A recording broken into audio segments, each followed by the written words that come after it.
Good evening.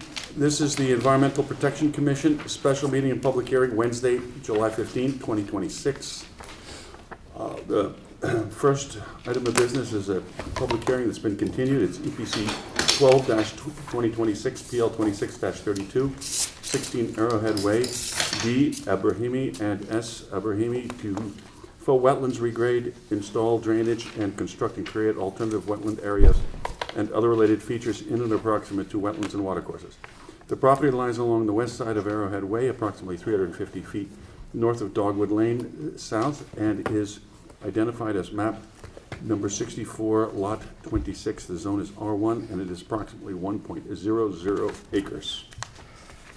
Chairman, just a couple of minutes establishing where we are. There's been some number of sessions of the public hearing over the last couple of months to discuss the application. As you noted, the application is proposed to abate a drainage nuisance. The property supports wetlands and watercourses. There's a watercourse in the front of the property with some fringe wetlands, and there's a pocket wetland in the back. The applicant is seeking to, again, come up with a drainage scheme to provide relief to the drainage issue that's affecting the dwelling.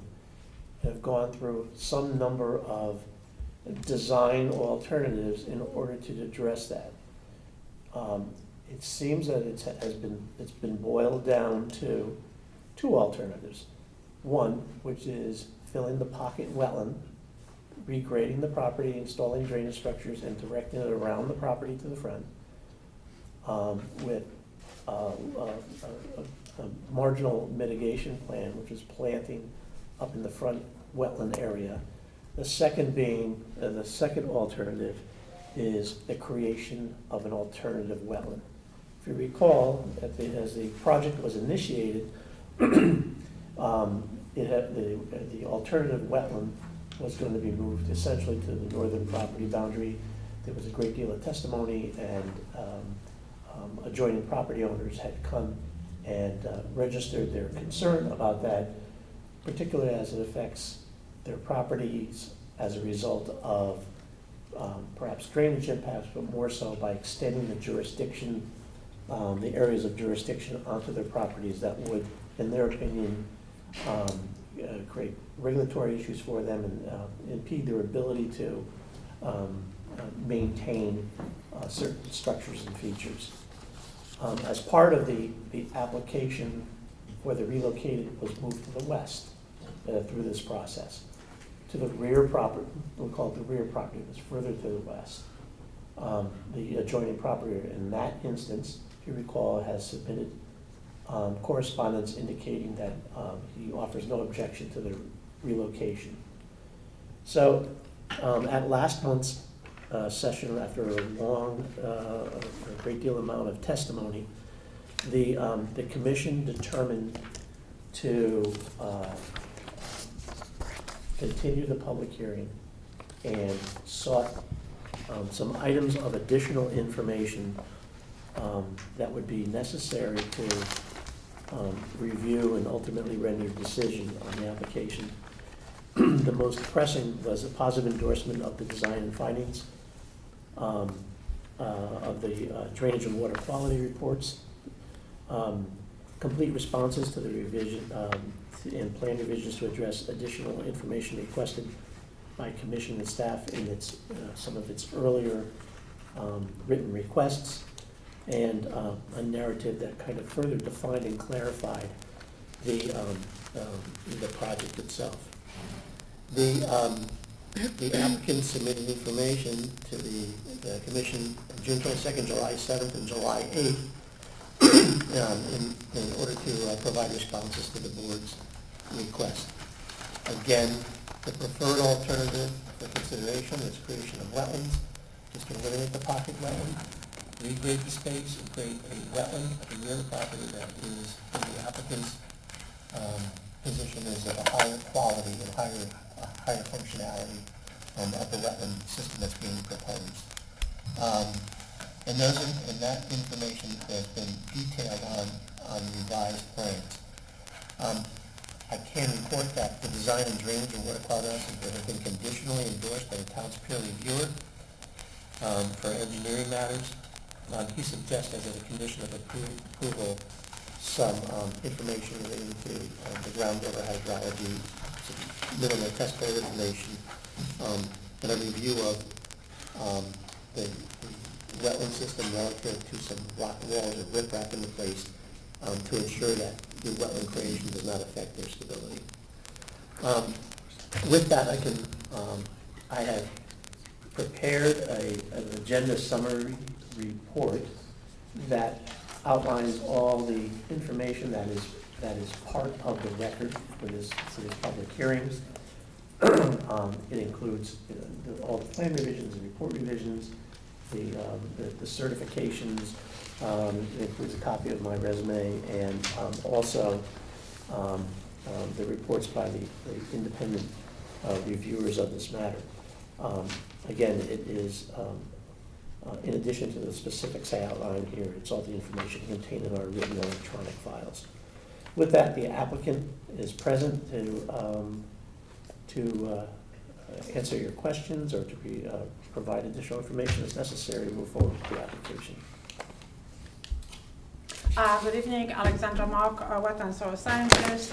Tonight with me is Wayne DeBenza, Fairfield County Engineering, and also the property owners. As Rick stated, that there were 3 requests, the drainage endorsement, and we have not received any endorsement, but since we checked all the, we actually responded to all the comments and the boxes were checked by Joe, the reviewer, we're assuming that we did address them, and as Rick said, there are some conditions being proposed regarding to the drainage issues. Responses to all the questions and comments, we did respond to all of them, I believe. I did go over all of them, and we'll went one by one, including the Environmental Protection Commission comments, and they were all responded to. And then also, I did put the summary of the project and submit it to you. So this will clarify which is the main proposal, which is the alternative, and also what kind of mitigation is associated with each of them. And I can go quickly over them very quickly. I don't want to go into details. Also, last time we were discussing the wetland and whether or not the new wetland is going to have the hydrology needed to support wetland condition. And I did go to the site and I did test it 3 different locations. 2 of them were within the proposed wetland, and 1 was within the current drain. So this is the wetland. There were 2 test holes down here, and also 1 in the middle of the current drain. So we wanted to understand how this is going to be playing out, what the current drain is going to be draining, and then also whether or not the wetland is going to be saturated. So I did find out, because when I was testing this area, I also tested the elevation of the groundwater within the existing wetland, and I determined that we're going to be mimicking the same hydrological condition to the existing wetland. As you can see that there's only 2 feet difference in elevations between those 2. They're all being located on this very flat area, which I will call plateau. And we are going to be going down 18 inches to meet the exact hydrology of the existing wetland. Also, the current drain was determined that is going to be only draining the groundwater during the high groundwater table period. Whenever it's going to be a low, deep groundwater, the current drain is not going to be affecting it or draining it, which is okay because during the low flow, this support is not really needed. As of the wetland, the main support for the wetland, the main hydrological support for the wetland is the groundwater. And as you know that when precipitation happened, the precipitation feeds the groundwater, and raises the level. So those two elements, the precipitation and the groundwater. Now, because of the nature of the soils, we have perch water aquifer. What that means that we have this impermeable layer, which we call hard pan, which perches the groundwater. But during the dry events, like for example today, it is expected that probably the entire perch aquifer is being dry. Now, this wetland, I found that it's not very wet. It's more of a seasonal wetland, which is typical to the perch water aquifer because this impermeable layer is perching the groundwater, the one which was collected from precipitation, and also the slow flow. And then this groundwater is being supported until the dry season happens, and lack of precipitation usually depletes the aquifer. So this is a temporary, the existing one is temporary, and the proposed is going to have the same exact condition. And more of it is documented over 3 pages of my response. Prudent and feasible alternative.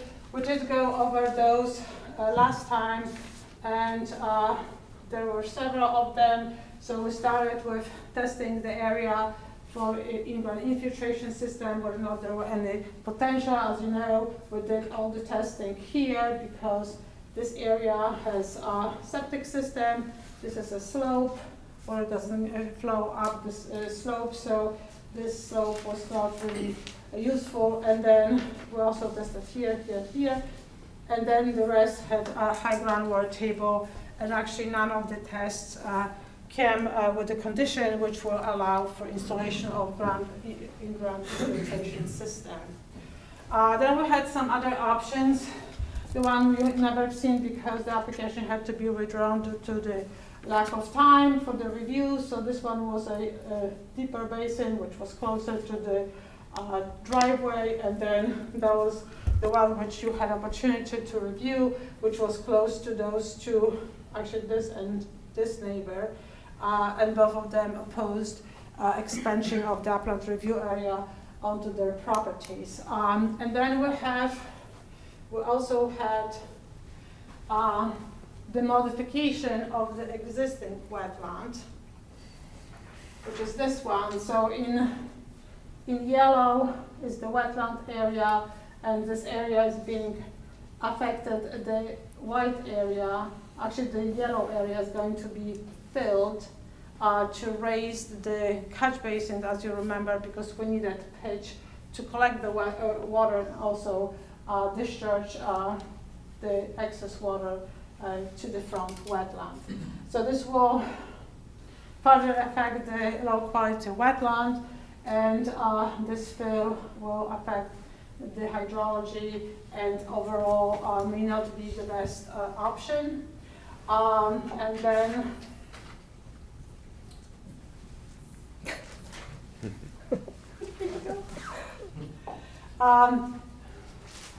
and then we had the planting plan. Come on.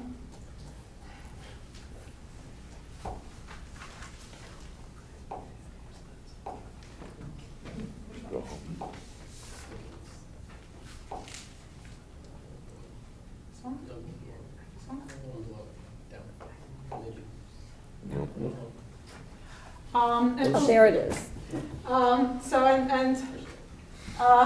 This alteration of the wetland, we offered that the slope is going to be replanted because it was not feasible to replant the buffer area since the house is here, and it's just too close to the house, and the traffic goes through the wetland currently, so creating a buffer which is different than the grass could be problematic and probably not long lasting. As you remember, for the created wetland, we created nice buffer which is 10 plus feet wide, and then the bottom of the area, which is going to be the wettest, is going to be planted with irises. We added 100 more irises to this area, reason being because there was comment from the engineering department and also from the Environmental Protection Commission that we shouldn't be planting on the berm. So we moved everything more to the edges, creating, actually expanding the planted area in result. This is the planting plan for the front wetland. As you remember, we're going to be discharging the stormwater into this existing and also very stable channel. And this is the planting plan to restore the buffer for the channel. Just to, again, go back to the wetland area. So this is the wetland area which is maintained 100% lawn. We have this existing catch basin which receives stormwater from the patio and the roof, doesn't have an overflow, so creates flooding condition within the area. The new wetland is going to be moved to this line of boulders, so it's going to be in this location. Also, we did determine that the creation of the new wetland is going to have long-term benefits, and just going over the wetlands functions and values, it is going to be scoring higher with sediment retention, with flow alteration, with groundwater richer discharge, visual qualities, aesthetics, nutrient removal, wildlife habitat. That's probably the highest change and the best change, and production export. The low one is going to be for recreation because right now existing plum is probably more open to recreation activities than the proposed relocated wetlands. Another advantage of it is that this wetland being here, and then while restoring the surrounding, we are going to be connecting it to already wooded area. So we are connecting this to the more natural area rather than maintaining this in the middle of the lawn. I think this is, in a quick summary, just a review, everything I have to say, and we're here to answer your questions. And thank you for your attention. Michael, any questions? Oh, you wanna go? I'm sorry, Wayne Devanzo, Fairfield County Engineering. Just to clarify something, when I spoke to Joe Canis Thursday afternoon, Thursday night, he did say he had endorsed it, that he only had one condition of approval regarding the stone wall or stone boulders that are sort of outlining the back of the Point of interest, there is a written endorsement with those conditions. Right, Yeah. it says that, Okay. a review of formal collection boulders adjoining the wetlands, et cetera. That can be dealt with by staff, I think, so. Yeah. Michael? But since our last meeting, the town engineer was able to consult and report his findings on, I believe, June 9th, July 6th, and as late as this July 9. I concur with his findings. I would just say, as it relates to the organization of the conditions for approval and the planting plans and the site plan, that staff pay particular attention, that we memorialize the absolute latest draft, and that's what if you go out in the field, you can concur that that's the plan that we are following. I have no further comments or questions to add. Peter? So is there, I see in the documentation, there's a plan with the winding lane neighbors. Do you have one of those up on your screen? Like showing where they are. The adjacent located? property, yes.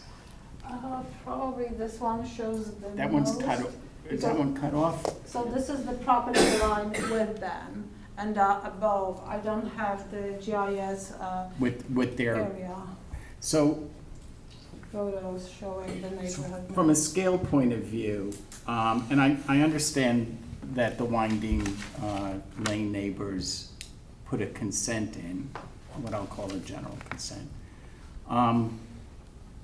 Where If you could point to where the upland review area would, So this is Extend the to- property line. No, I know, this is the property line. Yeah. So the encroachment is going to be, I think, up to 29 feet. and from the property line into the 27, neighbor's sorry. line, how many feet would that be? Up to 27. So this is the property line, and then this is the expanded upland review area, and the farthest point is going to be 27. Their property goes this way and then that way, and the house is kind of here. It's So a this large area is all property. wooded and very steep. Yeah. Okay, I don't have any other questions. Joe? First of all, thank you for doing your summary with the updates. I found that very helpful to just refresh which were the most recent documents and, you know, the history. Yeah, I just, with regard to the Winding Lane property, I was concerned about that last time, but upon looking at, first of all, the property is not a rectangle. The back property line is slanted, so, and it's part of a hill. So I think when I looked at it originally, when I went there in person, I think I thought that was originally part of their property, when in fact it's the neighbor's property. And they did say in their letter that they reviewed the plan, and the plan clearly does show in red or green, you know, it's like an arc going into the property. So I'm okay with that. The reason that you like your preferred plan, first of all, what's the distance, approximate distance between the center of the existing wetland and the center of the proposed wetland?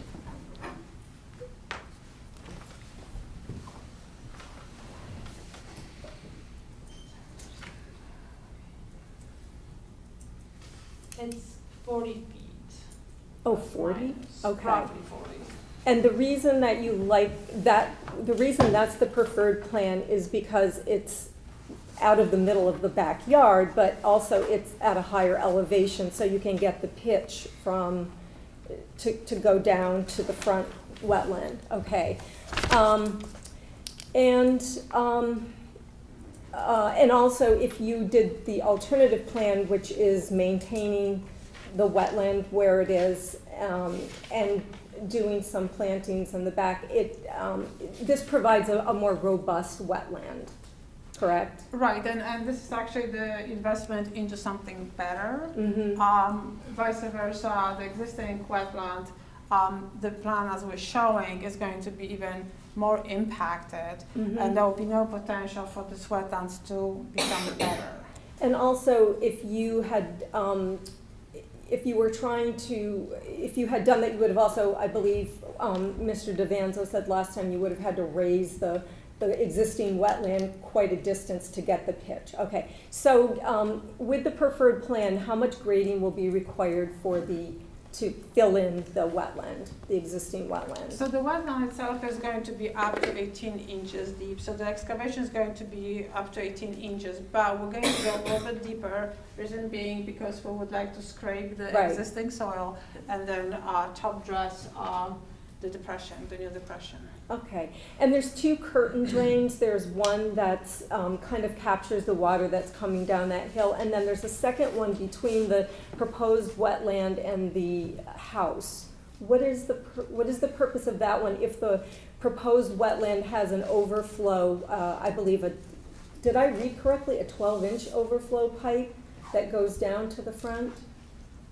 I believe that the pipe coming out of there is a 6-inch pipe, but it then later connects to a 12-inch pipe. It yeah. connects it to the Yeah, 12-inch which pipe, goes to okay, the but it's front, 6 yeah. inches going that The way. one immediately out of the overflow structure is 6 inches. right? Okay, Yeah. so I Yeah. misread that. Yeah. So what is the purpose of that curtain drain, given that It's- there's an overflow? It's insurance Okay. to stop the flooding and to protect the house, so it's between the two sets of yard drains. Okay, and then the town's peer reviewer for engineering matters recommended a swale in the front of the yard. Can you just point out where, I didn't. I think that swale was in the backyard, actually, which we, I think, showed. That was a comment that was addressed, so I'm sure we addressed it. I think it's the, new one, and actually the Yeah, the the swale is current here. drains are here. Swale is there. Yeah.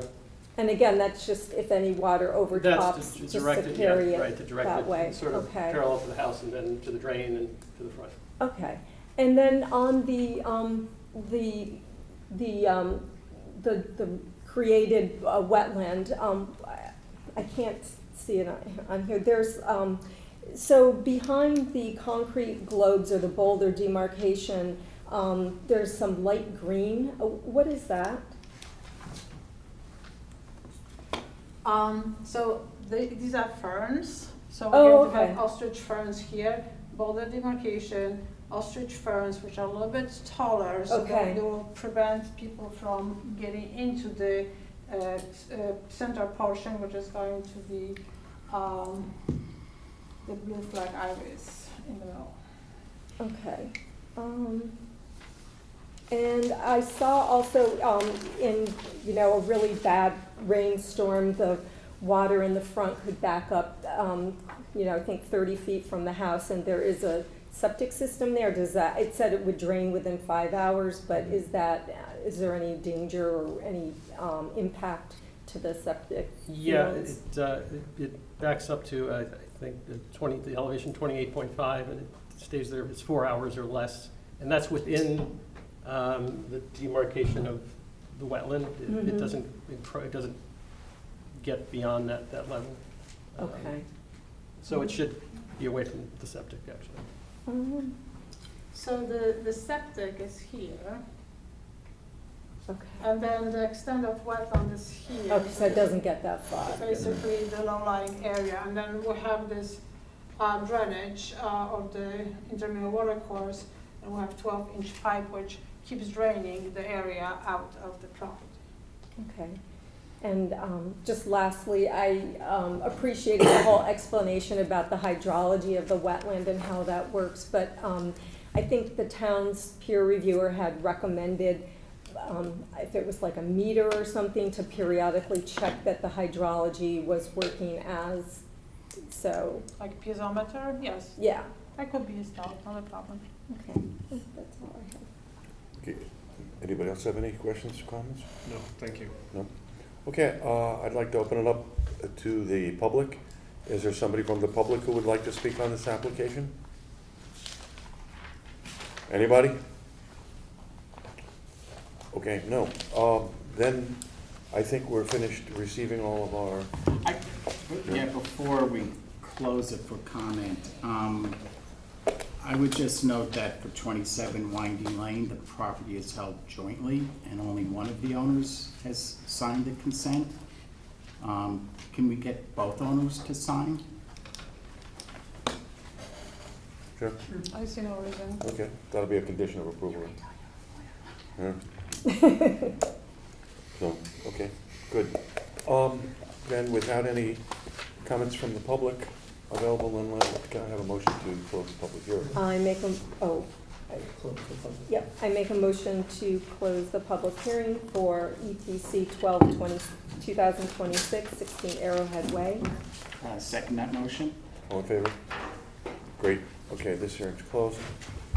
Okay, moving on to the next item of business, this public hearing that's been being continued, EPC 18-2026, PL 26-50, 471 Mansfield Avenue, Missionary Society of Connecticut, Inc., AKA Episcopal Church in Connecticut, the Commons, to subdivide a approximately 14.45 acre property into 4 single-family residential buildings, building lots under the conservation subdivision requirements outlined in section 840 of the Darien zoning regulations. The property supports both wetlands and watercourses, including a reach of Stony Brook. The property lies along the west side of Mansfield Avenue, approximately 1,500 feet north of Half Mile Road, and is identified as map number 2, lot number 35. The zone is R2, and it is approximately 14.45 acres.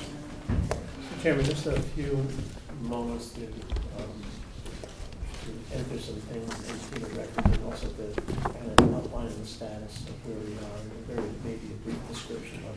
Hey, Rick, before you get into that, Mr. Chairman, to maintain our quorum for this application, I will remain on the dais to maintain the quorum, but I will abstain from all discussion, questions, and deliberations and voting on this matter. Go ahead, Rick. Thank you.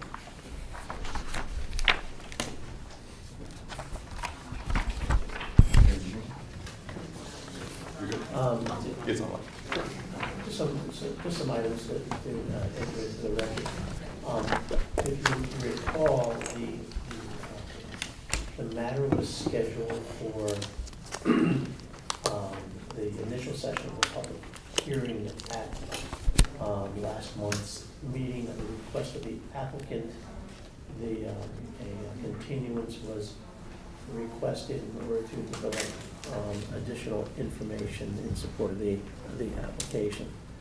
I can report that, and we didn't cover this last month, but in this month, that the application had been submitted, it had been accepted, there had been a termination of the public hearing. Excuse me, I'd like to keep that door open, ma'am. Oh, excuse me. Ma'am? Keep the door open. I'd like to keep the door open so people understand this is open to the public. It's hard to hear. So, Because there was a lot of chatter. no, what we can do is go and ask them to please be quiet. Or I'll go out there and ask them to please be quiet. But, because if they're talking, that's great, but this is open to the public. And if we close the door, I don't think the public's gonna feel very welcome. Sorry. So the application was accepted, and the commission determined to hold a public hearing on this particular matter for public interest and for impact purposes for the regulations. The application was noticed individually by the applicant in accordance with the regulations. The commission staff provided public notice in the newspaper on 2 occasions. And it was even further noticed at post that initial session, including the individual notice and the legal notice as well. There's been an agenda that's been provided with the application depicted on it. And what I tried to do for you was in this agenda summary report was it was a building of the confirmation of the information that is part of the record. And it includes the drainage reports, the plans, the different iterations of those civil drawings, the soils reports that have been prepared for the applications. There's been an environmental assessment that's been provided. There's been planting restoration plans and mitigation measures that have been included. We also have some number of letters from the public that have been listed, and I'm sure that some or all of those individuals are here this evening and would want to state their interest. I will note that the commission, as part of its review, commissioned an environmental professional to conduct our own evaluation of a cataloging of the resources and our own evaluation of potential impacts and making recommendations to ensure that that there's little or no impact on regulated areas and to demonstrate the feasibility of the subdivision. Just the application itself, if you recall, is a conservation subdivision. And what are the impacts of that conservation subdivision? The process of doing that is generally summarized as planning and zoning has a role in it. They make a determination as to if a conservation subdivision is an option. They have their parameters for intensity and kind of like an informal process before they delve into the details. The EPC has its ability by statute to review these applications and to grant permits for the subdivision and the impacts itself. The property, 14 plus acres, I think most of you have visited the site as part of this review, has extensive wetlands on it. It has a pretty long, I think it's approaching 2,000 linear feet, 1,800 linear feet of stony brook on the property. Again, wetlands on both sides of the parcel. There are steep slopes on the parcel. There is large trees throughout, and I have generally summarized that information. It's not in the special flood hazard area. If you recall, this is the Episcopal Church property. There's a church building there. There is a couple of residences and other accessory buildings that are on the property. It's been vacant for some number of years, and again, that we've taken a careful look at what's going on there and what the impacts will be as a result of this conservation subdivision. The conservation subdivision generally allows you to develop the parcels, and the applicant gets some relief in terms of things such as side yard setbacks, with the idea is that greater effort in consideration of the dedication of conservation lands can be reviewed. You'll note in their application, as currently proposed and as has moved through the process, is that they sought to demonstrate feasibility. They put a block representing fairly large homes on the property. They've been pushed fairly close to Mansfield Avenue. Feasibility is also a test of drainage impact. They've done a drainage analysis. They've come up with schematic or conceptual plans to mitigate drainage and to protect water quality. And sanitary sewers are being proposed. They secured back in November of last year an endorsement of a proposal to stretch the sanitary sewer some 700 feet up Mansfield Avenue to service of this property. The properties also, they show what is a reasonable depiction of yard space on here as well.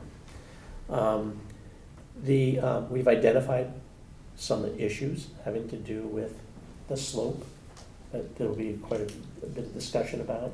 The proliferation of non-native invasives, particularly on the slope.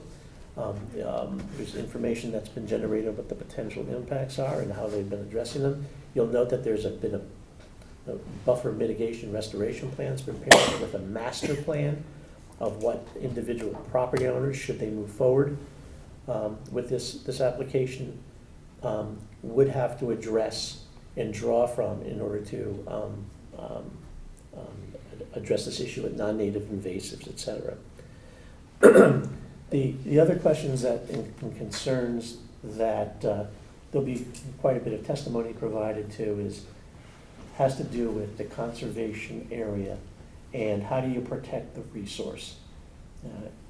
We've moved from dedication of two fairly large blocks on either side of the north and south part of the properties, and there had been original declaration of restrictions, et cetera, that's attributed to the lots with some conservation protections in them. There's been a succession of types of easements. I think it's important that a great deal of testimony be provided as to the instrument that will be applied. Our current thinking, staff's thinking, is that it should be uniform. It should be equally applied to all the lots. That instead of having a series of different kinds of easements and protections, it should again be one type of easement. There's really, in my opinion, no necessity of having rights to go to other portions, that you're responsible in protection of resources for the protection of the resources itself. The other thing is, where do you draw the line?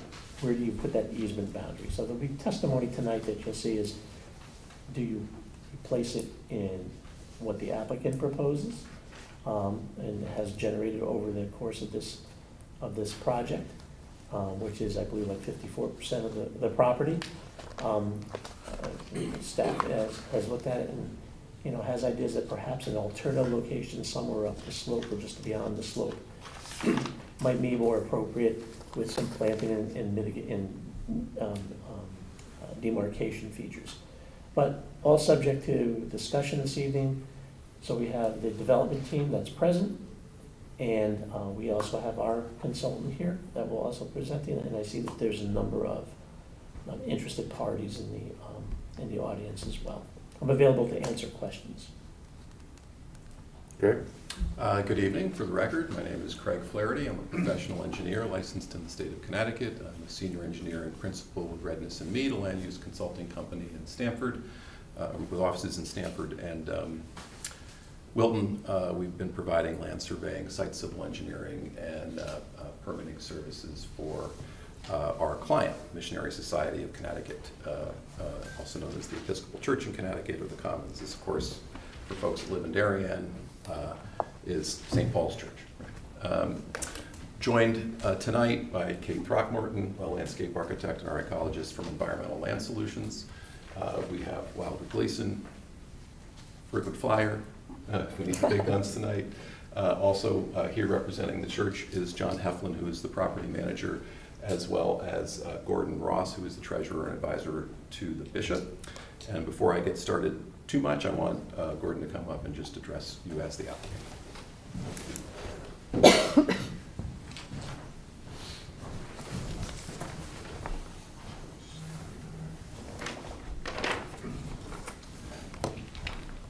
Good evening, Commission, members of the Commission. Thank you for having us tonight. I am Gordon Ross. I'm the Treasurer Diocesan for the Episcopal Church in Connecticut. I'm just going to read this, and it's there for the record as well. The first Episcopal Diocese in America was founded in Connecticut in 1783 by Bishop Seabury. The core identity of the Episcopal Church in Connecticut is rooted in our mission to serve our communities. We have learned to adapt to changing times, to stay relevant, overcome challenges, and even turn some of these challenges into opportunities for growth. In repurposing 471 Mansfield Avenue, we choose to invest in active ministry and community outreach rather than the ongoing burdensome costs of maintaining an underused facility.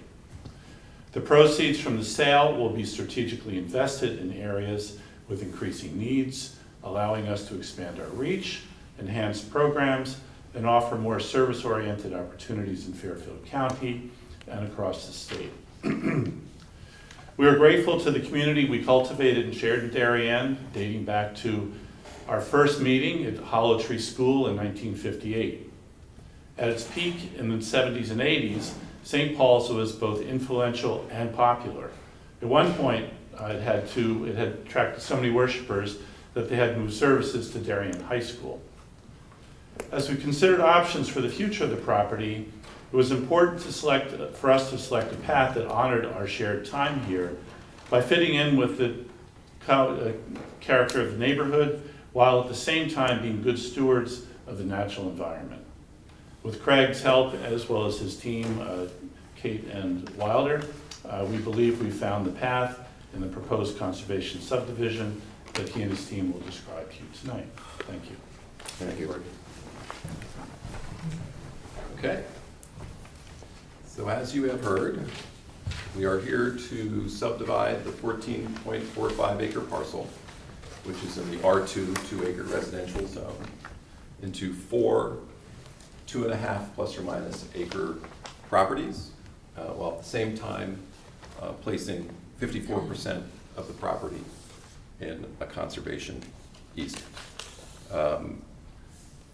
When I've been working with the church for a couple of years, we settled on this plan for the property about a year ago. I looked at it and I thought it was a great idea. I hope to convince you of the same tonight. To me, it's a fairly simple win when you look at the facts, which we'll go over. It's kind of nice. Most of the time, you don't get to see subdivision proposals all that often in a town that's 98% developed, right? So in that way, perhaps this application is unique. But most of the time, you're evaluating applications that are proposing some sort of additional activity inside of an upland review area. And you're evaluating that activity, you're evaluating the mitigation proposed, and confirming through your vote that there won't be an impact on wetlands or watercourses. Here tonight, we're kind of doing the reverse. Well, we're literally taking stuff out of the upland review area, restoring it to a great degree, and the development envelopes that are shown to be feasible can all occur in areas that have already been developed and outside of the upland review area. So this is the existing site aerial. So this is, you'll see an alternating orientations through the application today. So in this orientation, when Mansfield is at the bottom, north is to the right. Sorry, north is to your right. There are times when we rotate this 90 degrees, you'll see Mansfield at the right and north is up. But you can actually see pretty clearly in the aerial where the Stony Brook is. This is the upper reaches of the Stony Brook. There's no floodplain associated with this portion of the Stony Brook. It has to gather a lot more water as it gets down to places like outside the windows here. And there is a lot of development activity. The site was developed in 1960, before we had wetland regulation, before we had stormwater management regulation. So consequently, all of the acreage out here, the 1.63 acres, doesn't have any stormwater mitigation associated with it. You can see the church in the middle, the sanctuary, but additional community rooms, offices, classrooms, surrounded by parking lots and drives, one residence over here, 3-car garage, another residence over there, all served by septic systems today. A special permit use in the R2 zone, and one that supported at one point a lot of activity, which is effectively a grandfathered use for the property. So, how did that get out of? No, that's weird. Well, so we want to go from this to this. So in this diagram, and we'll talk about alternative options that Rick alluded to a little bit in his preamble, but I'm going to present the application and then we'll get to the discussion points. This was a fee simple open space in the south, a fee simple open space in the north, and then 1, 2, 3, 4 residential lots with the entire area on the west side of the brook put into a conservation easement deed restriction over the property. So kind of to summarize that, special permit use, church, 2 residences, garage, the parking lots, the impervious coverage with no stormwater treatment, 3 septic systems. Again, this is another way to look at what's on the site. So there is a house almost entirely within the upland review area here. The parking for that house inside the upland review area, the house is probably 20 feet away from the wetlands. The lawn extends within 7 feet of the wetlands. There's a septic system right down here, about 20 feet from the wetlands. And of course the septic system here and the septic system serving the north residence as well. Additionally, it's bisected by the Stony Brook. You saw that on the aerial. Both the Stony Brook and the wetlands were field located. The wetlands were delineated by soil scientists from Pfizer Janig Environmental Consulting, Mary. No regulatory floodplain. And then you have wooded areas effectively west of the brook, in the south open space, and in the north open space. So pretty much everything that's wooded we're protecting. So this is a diagram just showing uplands in yellow and wetlands in green, so you can get a sense for where those are on the property. Again, all the activity associated with the lots is in that area that's already developed. It's upland, it's all on this side of the river, no crossings proposed.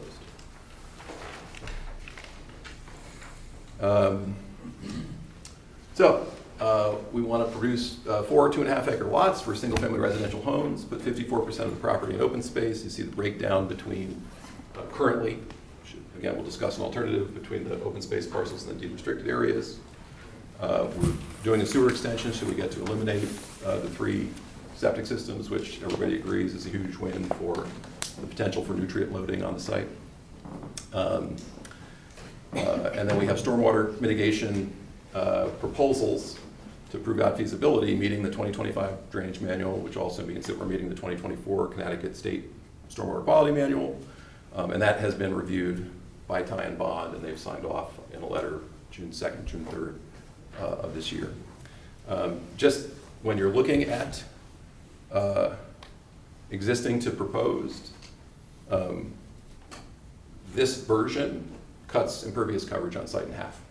And all of this impervious coverage will receive full stormwater treatment. So you go from 1.6 acres basically flowing right into the brook and the wetlands to half, or it could be more because people might want to have more development on their lot, but it's going to go down. And all of the new impervious coverage is going to be treated. That also, huge win for water quality and the wetlands and the brook and downstream property owners. Go from untreated impervious surfaces to treated impervious surfaces. So 2 huge wins. Third huge win is half the site's going to be in a conservation easement. But additionally, we are proposing a wetland buffer enhancement plan supported by Kate's wetland buffer master plan for planting. We can go into that. Here you can actually see again, this is all being removed. You actually approved that, the EPC has approved that administratively, all the work down here to remove this house. You see how that goes away. Is that going down? Has that been taken down? I don't think it's. No, it has not been taken down. Okay. We're waiting till we have our approvals before we do any material work. Okay.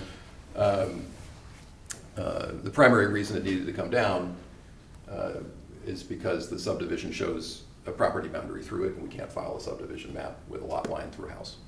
So it has to come down before we file a subdivision map. Mm-hmm. And that's why we initially sought that approval. So this is the arrangement of conservation area on site.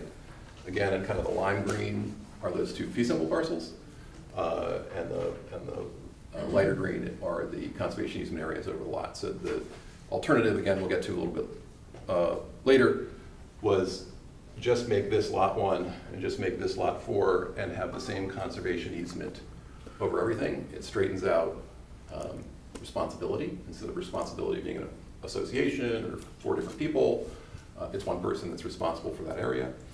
And it also eliminates the need to cross properties with an easement for the owners to get to something that they own in common.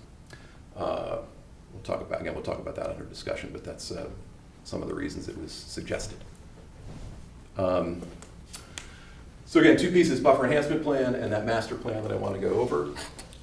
So again, prior to final subdivision, as described, we need to remove that existing residence, restore the topsoil in the area, and remove the existing septic system down by the river. And in this case, it's not just going to be abandoned. Sometimes you just crush a tank and leave it there. In this case, we're actually going to take it out of the ground, and everything in the upland review are going to take out of the ground. And that gets done by the applicant before they file the subdivision. But then there is the requirements for that happen concurrent with lot development, or perhaps planting plans before building permit, that sort of thing. So concurrent with lot development, remove all the legacy landscape debris from the upland review area, remove the rest of the hardscape, whatever it might be, paving and walks and that sort of thing. Engage in non-native invasive plant management for 3 seasons, and establish a buffer demarcation feature. And that demarcation feature could be a wall, could be a fence, could be placed boulders in a certain increment. We'll talk about that a little bit too. We want to leave a little bit of the ability for each lot owner to decide how they want their property to look, right? Do they have a fence on the side that they want to continue in the back? Do they have a certain landscape aesthetic in mind, and they can select from the native list to select the trees they want to put there and that sort of thing. And then you have to implement that plan. So lots 1, 2, and 3, that planting plan would be subject to staff review if there wasn't otherwise activity within the upland review area. Lot 4, because it is going to involve some work in the upland review area to cut back the steep slope, they'd have an EPC permit that they have to come and get, and so the planting plan could be worked out. Then, where is my, these pages keep going to the top, I don't know why. So here's the buffer enhancement plan. We can zoom in. Again, this is more activity here, getting rid of that house, getting rid of the septic system. But also, this is a key piece of the enhancements to the buffer as well. So when you go down and look over this edge, it's quite steep. It's approaching 1.5 on 1. Soils are stable at 1.5 on 1, but it's not ideal, right? We like to have things 2 on 1 or less. So we're proposing to cut back that slope, lay it down at 2 on 1. So the existing top of slope is going to move back, but we're still going to have some buffer planting on top of that slope. And I'll talk about that too. So this would be the responsibility of Lot 4 to make sure that slope is cut back. And you see some sediment erosion controls. Oh, it's when I double click it, it pushes it to the top. Okay, let me not double click it anymore. Because my whole thing's out of order now. So, the wetland buffer master plan, I'll have Kate come up and go through in a little more detail in a second. She's the one that prepared it. All true native plants, and across the 4 properties, proposing 29 shade trees, 29 understory trees, and 62 shrubs. And again, there's a list from which people can select species. And then any other ground disturbed areas would receive a conservation/wildlife seed mix, that non-native invasive plant management, and then a buffer demarcation feature at the top. So Kate, I don't know if you want to go through some of your findings and the plan. Good evening. For the record, Kate Throckmorton, licensed landscape architect with Environmental Land Solutions.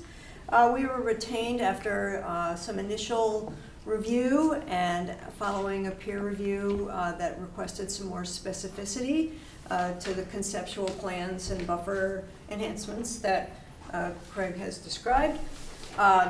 So we prepared 3 things. 1, environmental assessment for the property. Number 2, a typical non-native invasive plant species management plan that is submitted for a guide that should be tailored and refined for each lot in specific. And then thirdly, this plan, which is really, again, a guide. It's a wetland buffer master plan.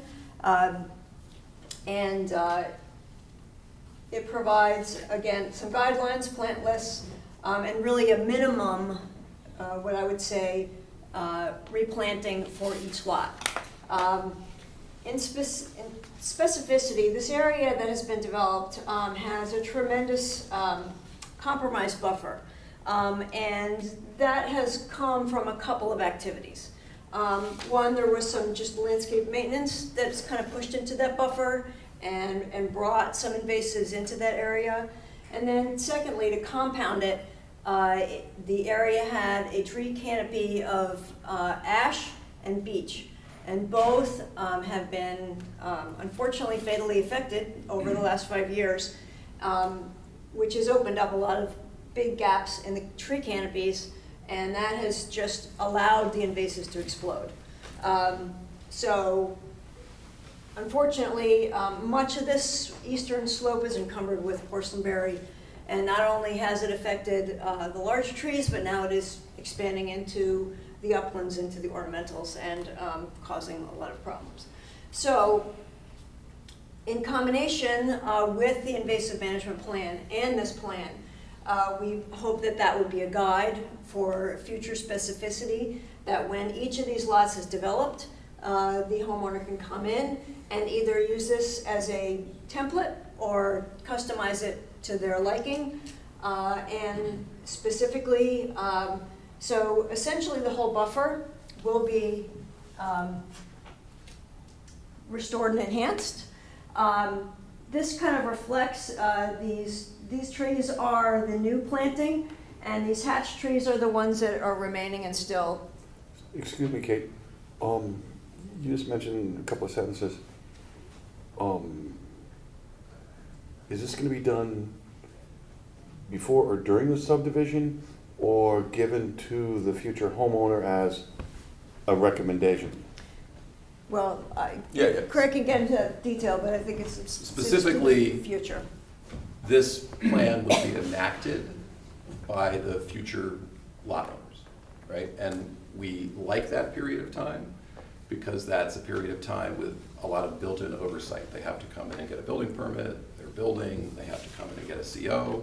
So before getting a building permit, for instance, they would have to come in with a planting plan that reflects the intent of this master plan. Well, actually, as I understand it, and we haven't gotten into the detail too far, is that's all within the upland review area It is. of Stony Brook. So before they did that, wouldn't they have to come and at least speak to you, because it's. Yes, that's what we're saying. Okay. Yeah, if all of the lot development activities are outside the upland review area, Yeah. right? What's left is planting native material in the upland review area, which is an as-of-right activity. So how do we enforce that? Well, Suppose, Yeah. let me put on, Yeah. Be adversarial in this case. sure. I buy one of the homes and I go, stock market wasn't good. Yeah. You know, You have a condition of approval tonight, or associated with this application, that says, prior to a building permit being issued on a lot, a planting plan matching the intent of this buffer master plan needs to be submitted to staff for review and approval With the building permit. with the building permit. So you can't get the building permit unless you have it reviewed by Okay. EPC staff. all right. And then the CO would be tied to the implementation? Yeah. Yeah. 2 years later, when you're going for the CO, is it still looking good? Is it done? Is it? Okay, Yeah. all right, That's why we liked doing it at that time, okay. because there's kind of built-in oversight. No, because Kate's diagram here provides a uniformity, if you will, that, just provides a continuity, uniformity. What, we all have neighbors, and we all know that, this person likes it this way, the next neighbor likes it that way. And so I like the concept of the uniformity there, so I'm not sure how we get to that, right? Rick, Well, do I you have think any- one of the criteria, I think there's some criteria in here that outlines that I think that Rick can use as a template for an actual approval of the plan. I think what's key is that we get a tree canopy back into this corridor, and that's really what is emphasized, that we get a minimum amount of shade trees, and that's why I think on the earlier slide, it specifies the amount of plants for the whole thing. But as you can see, like for instance in lot 1, there's very few trees here, so there would be an additional planting, more trees that are proposed here, as opposed to, for instance, lot 3, where half of the buffer is still intact, and it's really the upper area that needs attention. So that's why we wanted to build in enough flexibility to customize for each lot, because each lot is different. All right, but who's gonna be responsible for cleaning up the landscaping, what'd you term it? Yeah, The landscaping maintenance debris? Yes. Yeah, same thing. So so when you come in, you've got to agree to do the buffer management plan, right? You've got to do the non-native invasive management as a part of this plan. You've got to do the tree planting as part of this plan. And when you're in there tree planting and doing invasive management, you can remove the legacy landscape debris. It's all three at the same time. Has it stopped? Because Yes. the last time, well, I can't say, no, I've been there a couple of times. I'm not sure which time. I happen to know a whole lot about cut grass from all sorts of bad reasons. Okay, but there was fresh cut grass there. Yeah. Maybe 2 weeks old, maybe a week old. We and heard your this case. observations. We notified. Somebody had recently dumped it, and I know there's a bunch of trucks there that line up there, Yeah. and so I don't know, I hope they've gotten the message from you, Craig, to. The property manager is here, and he has gotten the message from me, and he has talked to the landscapers and stopped the activity. Okay. So usually when we'd approve something, planting plan would be part of the approval and done in conjunction with the approval and with the permitting. And I understand this is a little bit more back-ended. Is the issue that the owner doesn't want to front the money at this point to comply with this plan? Is that the issue? Usually, again, as I covered in the beginning, you're approving an activity, right? Someone's going in, doing an addition, or putting a deck on, or putting a pool in, or some sort of activity, and they're planting along with that, and so you're planting it all together. This is just the subdivision, right? The activity isn't being proposed or permitted as a part of this process, right? The activity is the house building, and that doesn't happen now. So yeah, we would prefer not to have to invest all this money before getting to a point where they can sell the property. That's a bit onerous. But also, I think it makes more sense that first owner is going to know the rules, is going to understand the rules, and is going to have that natural period of oversight while they're permitting and building the house of 3 years to understand it, and then they're going to be the ones living there, right? So to me, it makes sense to couple them for its long-term success. So will this conservation subdivision and the conditions along the planting plan be part of the sale agreement with any new potential purchases? That's a good idea. Yeah, I mean, well, really any land use approval travels with the property. Sure. And this is a part of the land use approval, right? But that would be something the buyer's attorney would have to investigate, but I'm suggesting putting it more up front than being that. I could talk to Wilder or about that. Or incorporated by reference into the sale agreement. Yeah, I mean, again, usually, you can comment Wilder, but usually if you're the seller's attorney, you say, here's the permits. Yeah. It's part of disclosure. Go ahead, Walter. Yeah. Please. Wilder, We all know you might identify yourself. Gleason Associates for the applicant. Yeah, it's not customary to do that, but what is customary is you're going to convey it subject to the EPC approval, which is recorded in the land records. And they are going to pick that up as part of their title search. I'm happy, if I'm counsel, when they sell, to agree to add that to it, to alert them to the fact that this exists and that it's that the buyer is going to have the obligation. He's got to comply with whatever steps you impose in your approval. That's wonderful. Thank you. And that's the way it should be. Yeah. And just the more typical way that, and I think in some ways Thorndale Circle is a good thing to mimic, and it's been done a lot in other communities, is a landscape agreement, a formal landscape agreement that can be placed on the record and goes with the land. The only thing is that you have a concept here. Are they going to be, we can probably write it that the landscape agreement, once you finalize the plan on each one, would be referenced. Match the And again, intent of the master plan. Right. Yeah. But a formal agreement on the land records, you'd have agreement But for conservation purposes, for landscape, you can have it for drainage maintenance. Yeah. It will, I mean, again, that's something for us to consider, right? Mhm. But I we mean, gotta think about it. Conceptually, I haven't done that before. And typically, what we would do is you would have conditions in your approval. Those would be, I don't know who the agreement would be, the landscape agreement, because we don't have that other party yet. So it's really hard to have an agreement with a party that doesn't exist, because it's going to be the buyer who's going to be obliged And I'm to assuming do there'd be a that. condition that you'd have a landscape manuscript to be executed by the buyer once they establish the plan, and then we'd go in the land. Why would moving the forward. seller want to be involved in that? Don't I just want to tell them, look, as part of your approval process to get your permits to build, you have to come in and talk to Rick about how this landscape buffer improvement is going to be done. And if you're on lot 1, you're going to have more to do than you do if you're buying lot 3. Because there's a lot of canopy on lot 3. I think that's the same thing we're talking Yeah, about. but I don't want to be burdened with adding an agreement with a party who doesn't exist right now. Right. And I I'm think saying it's a condition. It's a condition. That's going to be a condition that, embedded in the subdivision that the prospective homeowners, the first homeowner is going to have to adhere. I think, yeah, and that's language that you can put in your approval resolution that the individual lot owners must come to,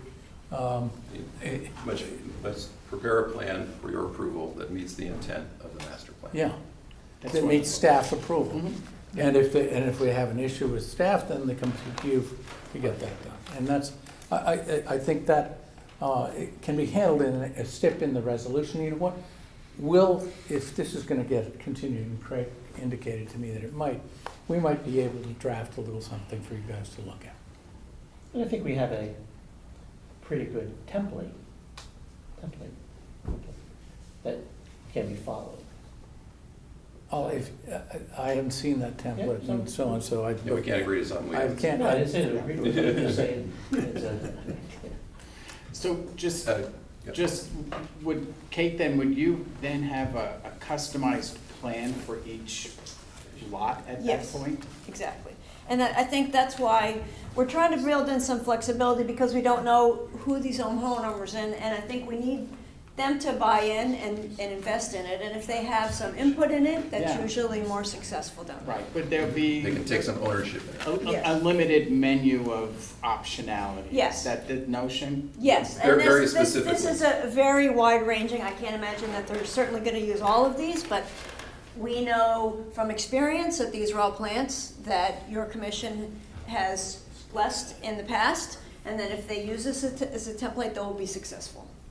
Yeah, so that, again, we want shade trees, we want understory trees, and so, might be on a lot, there's 9 shade trees, there's 9 understory trees, and they get to pick from this list. Yep, thank you. Okay. But did you have anything else to add? I think, no, I think Okay. we've exhausted all my Okay, okay. plan. So now we'll, obviously we've reviewed carefully the staff report, we've reviewed carefully the peer review provided by EcoMaps, we've had several conversations with staff. So we wanted to just kind of walk through what we saw as some of the discussion items in these documents. I'm sorry, could I go just back to the picture? From the parking lot, just looking, I guess this would be east towards Stony Brook. West. West, sorry, west it is. Would you say, Kate, that the ridge line is a natural buffer? So from the parking lot looking down, there's just a few feet away, it drops off. Yeah, we've Up shown, here. Yeah. And, how far, just in feet from the parking so lot? this is the gray line, which is the parking lot. Okay, That bold line kind of behind the trees is where the grade break is. okay, So we're setting that demarcation feature in most cases either 3 feet outside of the upland review area, in the Right. case of lot 1 and 2, 15 up here. or 3 feet above the slope here, up to 15 feet above the steep Okay. slope up there. so in other words, you're letting the slope, in a sense, be Well, that natural. And we're adding plantings along that line, and we're adding a demarcation feature that is a fence or a wall or Thank you. boulders along that Okay, line. So great. Sorry, I didn't mean to we're kinda interrupt. Yep, Triple, That's a good point of triple threading it. clarification. yeah, thank you. It's a good point of clarification. Yeah.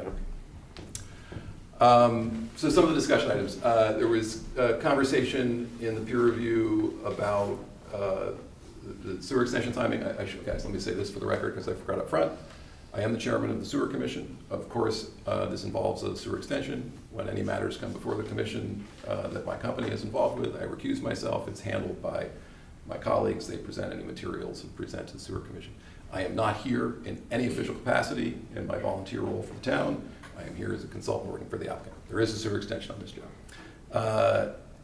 We have suggested that there's plenty of people involved in monitoring that, but there were 2 options for language provided by the peer reviewer, either current with lot development or prior to lot development. We're fine with current with. We are not fine with prior to. That adds a year to the process to get the sewer extension done before you get building Can I permits. just ask a quick question? Because I was thinking about this as I was reading through this. I'm fine with concurrent as well, but let's just say hypothetically, something happens and the sewer line cannot be extended. Let's just say, I mean, I know, let's just say. He doesn't get paid. Have areas on the properties been identified to put septics in? We did go through soil testing, and we did, so the answer is, for these lots, no. For 4 lots, no. So that we need the sewer extension. That's a condition for them to get. Yeah, we got, if these are the So- lots But we want to develop, we need the sewer sewer line can extension. be running construction of it can, what they want is for it to be running, the subdivision to be done concurrent with the sewer line being. Yeah. And what I'm saying is like, what if they get to a certain, it probably won't happen. I'm just saying hypothetically. I think this is between the health department and DPW, you know, to make sure they're comfortable with the building permits proceeding. Okay. Because they can't authorize a building permit unless they know what the solution's gonna be. Got it. Okay. So just so I understand this, the applicant, maybe I could rephrase it, is comfortable with requiring the extension along with the actual construction or Yes. development of the property, Yeah. is that what you're saying? Yeah, we don't want to put a year of work before we can start work on that. Okay. So next thing, I think this was an easy recommendation that we've, in the restoration areas, follow a 85% vegetated cover requirement standard. Of course, we're comfortable meeting that. That's a standard benchmark.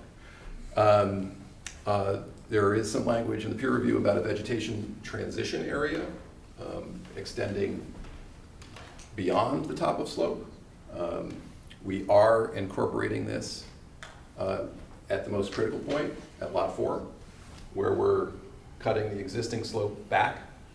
The buffer planting will extend another 15 feet from the top of the new slope, not even the top of the existing slope. But we were not comfortable applying that broadly. You'll see that a little bit more later. Excuse me, Craig? Yes, sir. The state recently did some. Oh, yeah, they did. Oh, yeah. Oh, yeah. Well, could you just go back to that Lot 4 and show me where that is? Yeah. It's these bold lines here. It's actually technically, well, currently off of Lot 4. Okay, it's okay. Yeah. So that's where they Yes. dumped a whole bunch of rock. Okay. So, yeah, when the state is doing work for themselves within their drainage easements, they don't feel the need to talk to you guys. They deal with their permit rep at the DEP. So, and it was something that needed to happen. There was a lot of erosion occurring there. No, that was the worst erosion I've seen. Yes, and they could argue a safety issue because it could have eaten back to Mansfield Avenue the way it was Yeah. going. Yeah. There was just clarification on the demarcation feature. I think of the 3 places we mentioned boulders, one of them said sporadic. And there was a reaction to sporadic. I'm comfortable with the language on Kate's plan, which was, I think, submitted just a week ago, which says boulders placed no more than 10 feet apart, and these are 2-man boulders, 4 cubic feet. So they would be readily visible along that line. So the conservation easement area, there's some questions on language. So the original language that we provided with the application, there were a number of comments on that from staff, from the peer reviewer, from the land trust. And the land trust had offered language that they thought was good language. We basically copied that language and redid our conservation easements in accordance with the sample that they provided. And they put a letter into the record last week thanking us for that language and also saying that that type of language seemed like it could be the new baseline for conservation easements within subdivisions. So we're happy to do that. We do like our language. We have read some of the other language suggested. We like our language. We think the information needed is in there. There's monitoring authority. There's enforcement authority. It already exists in the language. And of course, you have all the enforcement authority you need for these areas through your section 14 of your inland wetland regulations. So we think that's well covered. And of course, we'll address typos and transcription errors in the final draft. In terms of grantee, there's been a lot of conversation around that. The applicant is non-denominational in terms of whether it's planning and zoning as the grantee or EPC as the grantee. Well, it'd be the Conservation Commission. I guess EPC has Conservation Commission. Well, we are the Conservation, but it's separate, okay? Yes, and exactly. So that, EPC acts as the Conservation Commission when required, but Yes. the Conservation has the authority over all the rest of the conservation easements in town, so. Oh, does it? I didn't, right, Yeah. okay. So, look, technically, in the zoning regs, it says the instrument has to be acceptable to the commission, which is the Planning and Zoning Commission. So I think you bring up a good point. I know I've served on this board for 7 years as well. You wear 3 hats. 2 might be applicable tonight. And there is a difference between the application that is in front of you as a wetland application, right? So you've got your criteria for decision, section 10.2, is there going to be an adverse impact on wetlands? But then as the Conservation Commission, you kind of have a broader, instead of being narrowly focused on impacts to wetlands, you can consider broader environmental and conservation and development considerations. And through that, you can make recommendations to planning and zoning. One of the recommendations might be, please have EPC as the Conservation Commission be the grantee, and we're fine with it. So conservation easement configuration, again, this is something came up with staff suggestion to try to simplify things, and it basically looks like this. So instead of the south open space and the north open space being separate parcels, they would be consumed into the adjacent lots, but the same conservation easement would still cover all of those green areas. So we'd have all lime green and no. You'd have both, would have all the green covered under one document. Quote unquote deed restriction. Yes, exactly. Okay. And you're okay with either one? Yes. Yeah. We you know, there's some, but this feels fine to us. One of my questions, again, when I was reading this was, I mean, I understand what the difference is between the open space and the deed restricted areas, but why did you conceive of that? Like, what was the benefit of having the separate open space? You know, it just felt, I've done subdivisions in the past, and some reviewing authorities, I think particularly Greenwich, they see the fee simple as, you know, the highest form, in that, you know, it's no one person's property. Fee simple they actually, being the these the two parcels space. separate. Okay. Fee simple, no, you know, that's the highest form. Mm-hmm. Here I can kind of see the alternate side. Instead of identifying clear one-party responsibility and getting rid of the need for this kind of walking easement. Yeah, it was sort you of know, a cumbersome administrative you know, so maybe it's a case-by-case thing. I want to Yeah. clarify something. Yeah. The subdivision regulations require that as a condition of approval, you dedicate open space. And the standard subdivision requires 10% of the area be dedicated, okay? So I don't want to have one easement affecting all of this, because I still want to maintain these as open space when we go to P&Z for the conservation subdivision. And instead of 10%, this is 30%. And in addition to that, we're going to put this upland area, actually this largely wetland area, in a conservation easement that has the same enforcement provisions and prohibition stuff. But there's open space language in the open space easement that I proposed that talks about it being maintained as open space, that is absent from the conservation easement. And that's consistent with past practice. Yeah, I was, because. And I just don't want to have a commitment to you to say, all this will be one easement. Well, it's effectively one easment, but it's Okay. two separate instruments, an open space I'm fine with that. declaration. I'm fine with that. I just want to make sure, because when I first read the deed restriction of what I call the light green, what Yeah. Craig called the light green, it was termed deed restriction. I started laughing and I called it deed permission.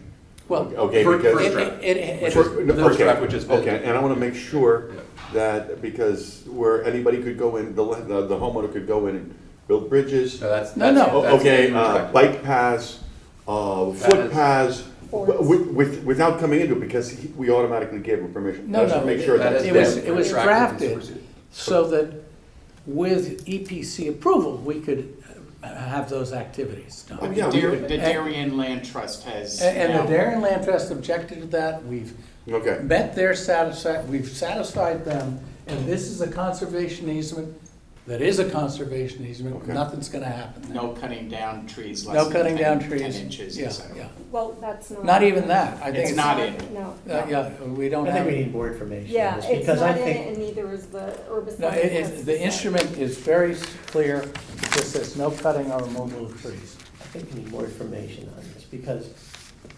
I mean, you scared the heck out of me. When Yeah. I read this, I was like, huh? And we replaced that No, no. on June 18th. Okay. And That's described been there that. before you, and the prohibitions are no building or maintaining any structure of any kind, and no irrigation, including without limitation. Irrigation systems, sewage disposal systems, wells, walls, fences, except for existing fences shown on the map. Removal of any living trees, shrubs, or plants, other than diseased or dying trees, shrubs, and plants, or other invasive species. Filling, excavating, or changes in the topography or natural contour of the open space. Dumping or placing ashes, trash, sawdust, discarded vegetation, or other unsightly or offensive material in this space. Now those prohibitions are in both instruments, okay? Those are the same. I believe we've made this very clear. Okay. I don't think you need Okay, more good. information. You've had it since June 18th. It's clear. So that's the configuration question. Who's responsible for those north and south parcels? And then another item that's gotten a lot of, or gotten some notation in the staff report is where to set the line for the conservation easement limit, right? So this is where we're setting it right now. And we're opposed to increasing the conservation easement beyond the 54%, more than half the property proposed. Why?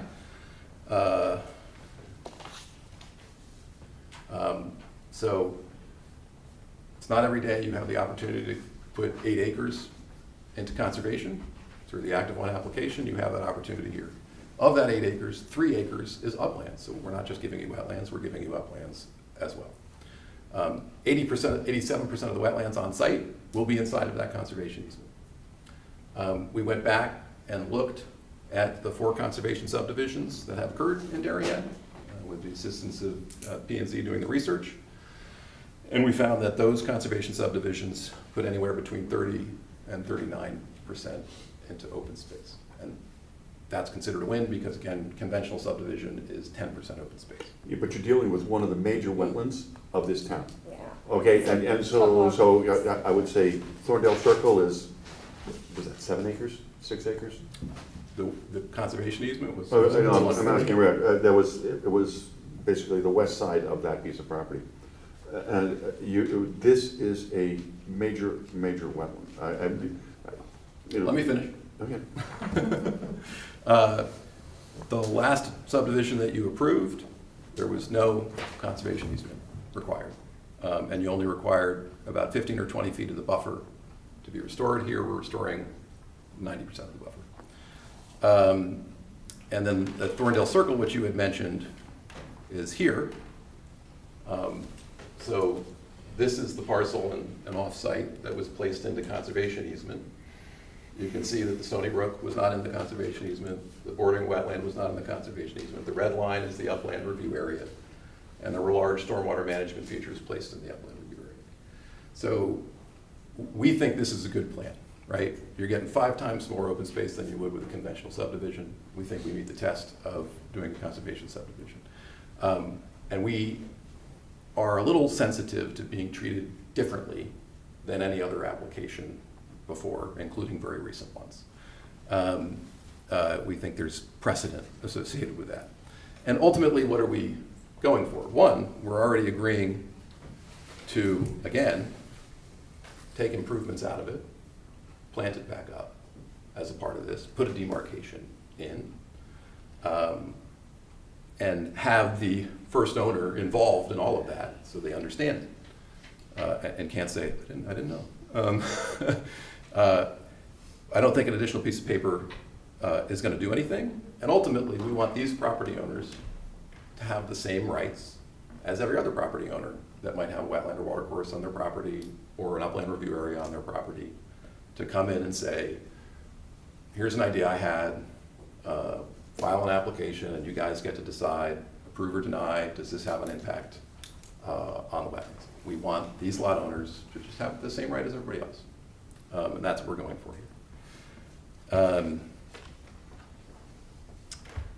And then again, there was a comment, if I'm interpreting it correctly, and she can tell me if I am, in the peer review, looking for a vegetation transition area effectively 25 feet into the lots from this line.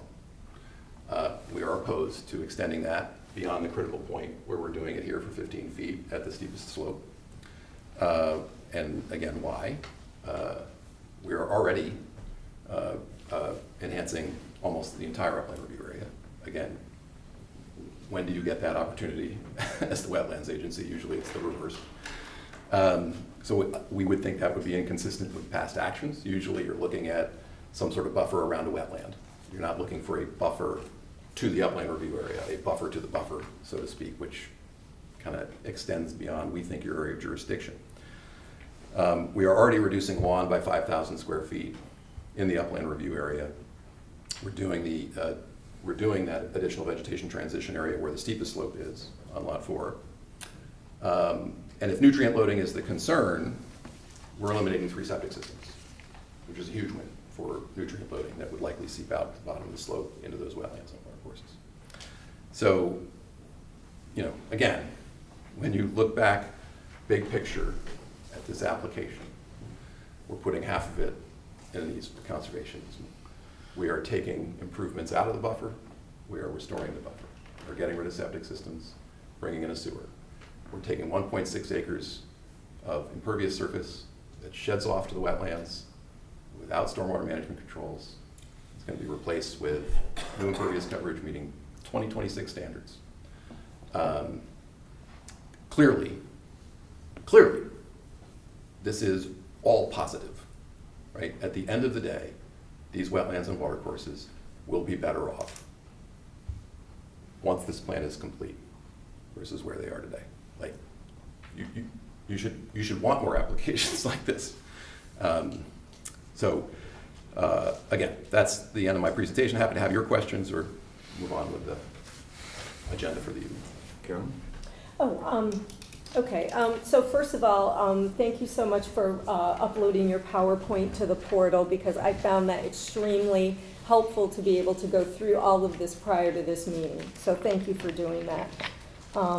One thing I would like you to do is, there's a little bit of confusion about upland review area, given that there are actual wetlands on the property and the fact that there's a 100-foot buffer from the Stony Brook. And if you look at your wetland versus upland area calculation sheet, which is, this yellow and blue one, if I'm reading this correctly, it shows that the entire property is an upland review area. No, you're not reading that correctly. Okay, could you explain that? Yeah, sure. Let me get to our property and topographic survey. Maybe that's the best place to show. Because it says wetlands is, such and such percentage. And Uplands, not upland review area, right? Uplands is anything that's not wetland.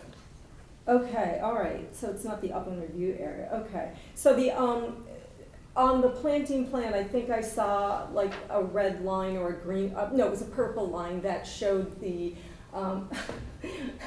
that showed the 100-foot away from the Stony Brook.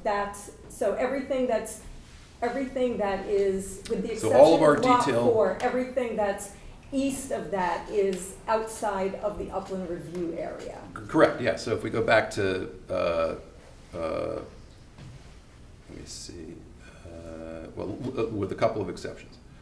Okay. We go back to this plan and we zoom in. So let me start from the bottom up.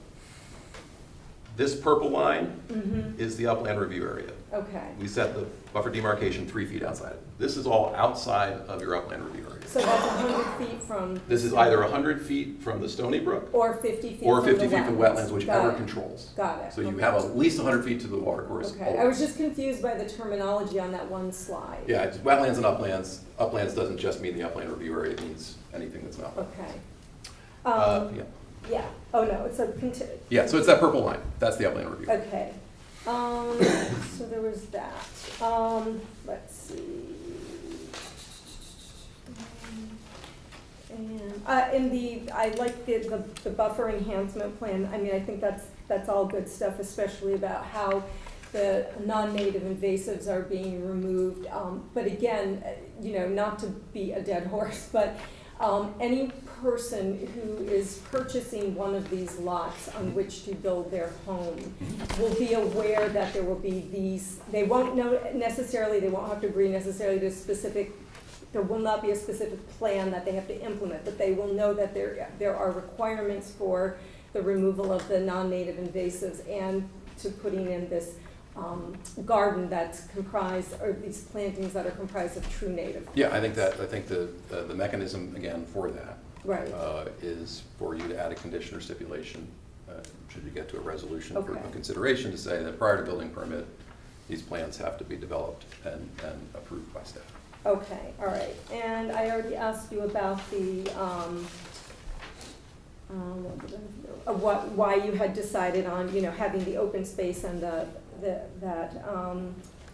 and you explained why you're opposed to the 25-foot vegetative transition area, and,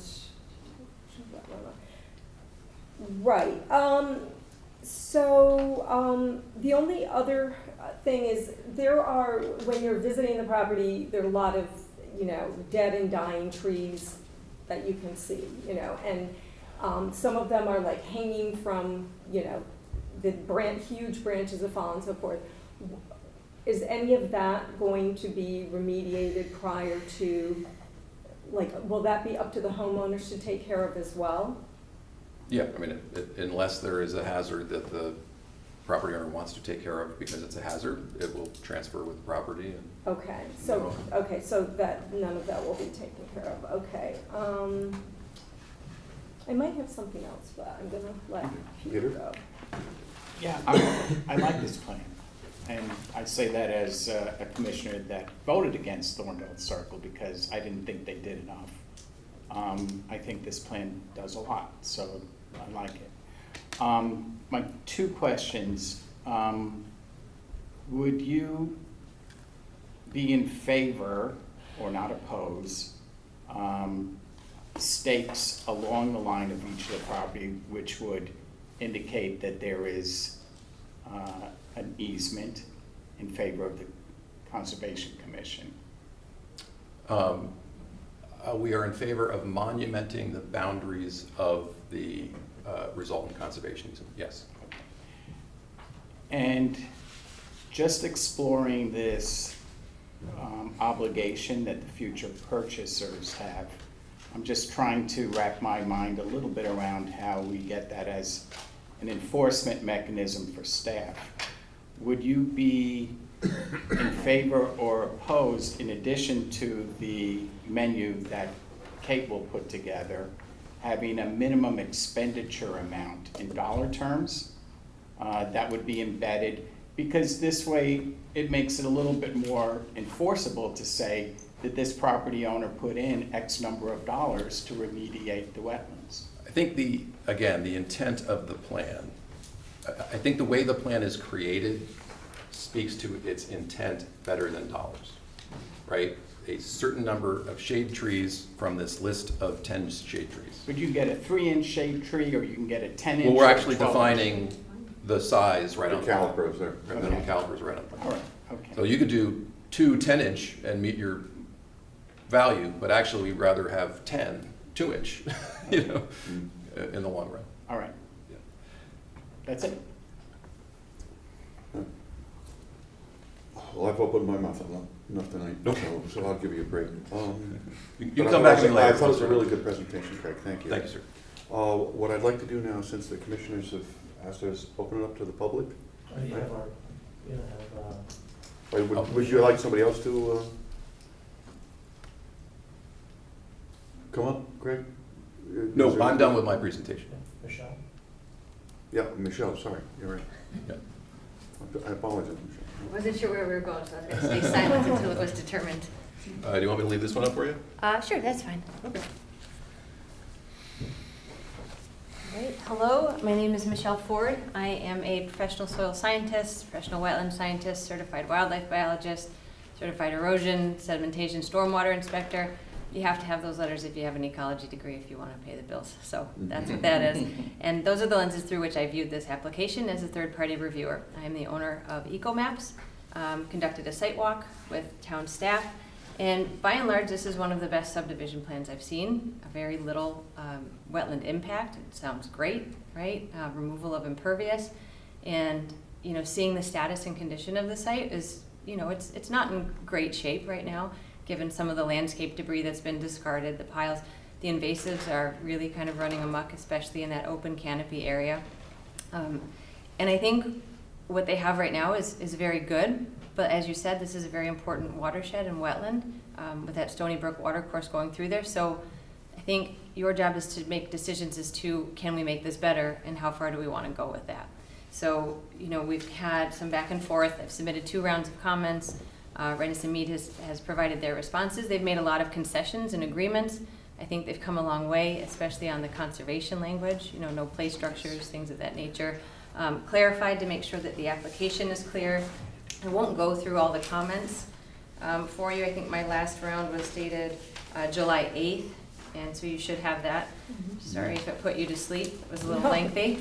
I think the remaining sticking points that we have, and it seems to be confirmed, by the applicant's presentation, is, again, it is great up front, and my concern isn't so much the construction. I think they can construct this. I think if they follow the plans, everything's going to be great. It's what happens in 5 years when all these homes are occupied. What does that look like? You're going to have lovely homes, large homes, beautiful lawns that go right to a slope and goes right down to the wetland. The buffer enhancement plan is wonderful. I love all the trees, I love the plants, but again, you're going to have that lawn going kind of close to it. And that, I think, invites just out of sight, out of mind, opportunities for encroachment. I also wouldn't expect staff to be walking through their backyards to investigate encroachment. So having that buffer come back a little bit further off the slope, I think may encourage that less. Nutrient loading, although they're removing a lot of impervious, much of which is outside the upland review area, you're going to change the nutrient loading in what's going on at the church as it is, right? It's kind of overgrown, unmanaged lawn. It's not beautiful, lush, green, fertilized lawns, pesticides, things like that. So now we're expanding that new kind of beautiful lawn closer to the wetland. You're going to have a lot more nutrients. A lot of it's going to be taken up with those plantings in that buffer enhancement area, which is great. But again, can we make it better, right? Can we have just a little bit more of a buffer to keep people back onto their property? Lot 4 is going to be really tight, and so maybe there's an allowance for there where that doesn't really make sense. But where you have more space, lots 1, lots 2, maybe that's a little bit more feasible. Again, something for the commission to consider. The deed restricted boundary is a tough one. They have their opinions on where. Again, can we make it better? Does it make sense to bring that deed restricted boundary all the way up to the top of slope so it's very clear, it's consistent, and it's in line with the upland review area, right? Then I don't say it needs double protection, but then there's no question.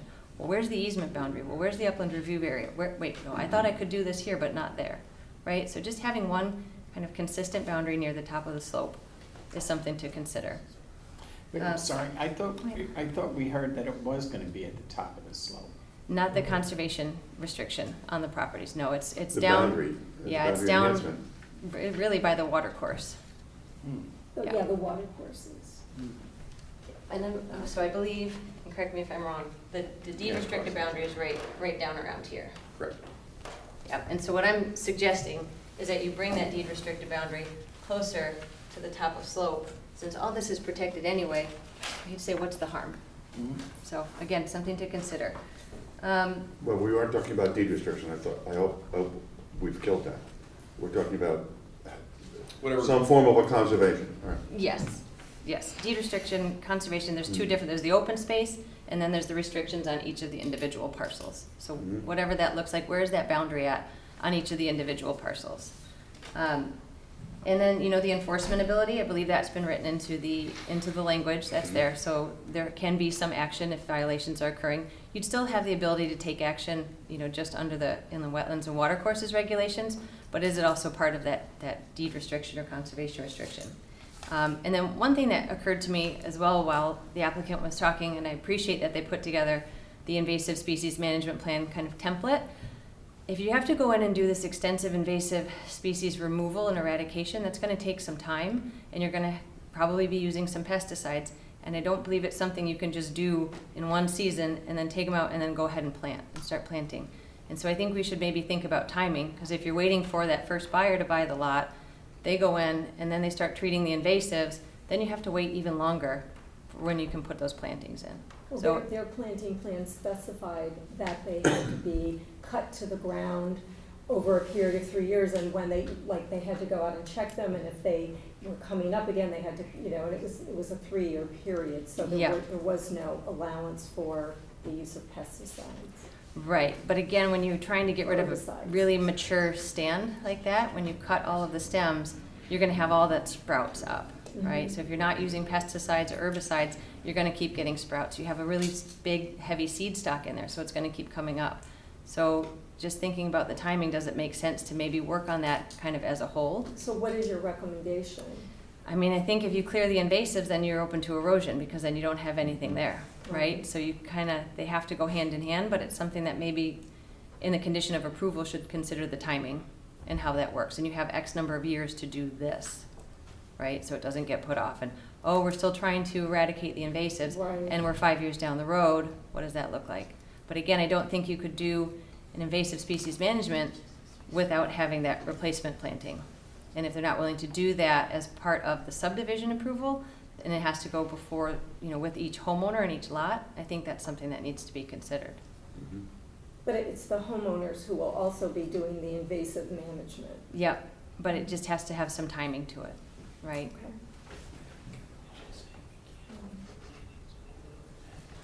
So do you have any further questions? I have one.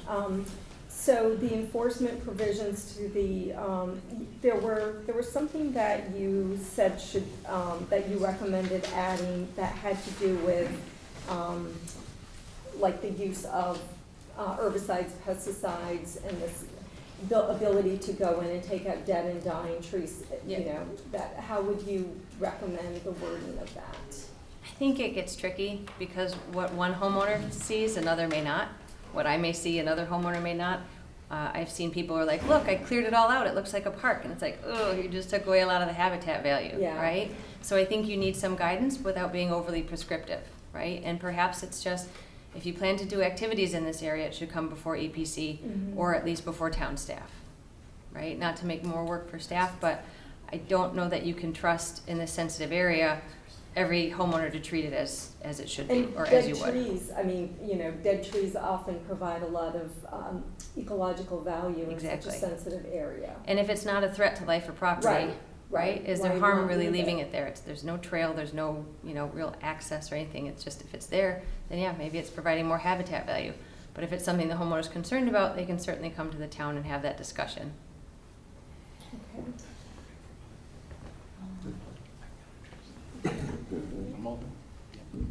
Michelle, thank you very much. Yeah. I've said I've read your report a couple of times, too. I thought it was very thorough. Thank you. Thank you.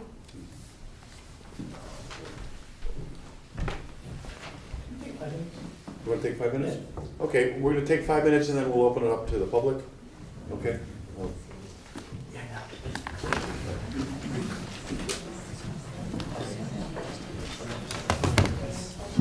Anyway, thank you. No worries. I won't take that hat off because I don't.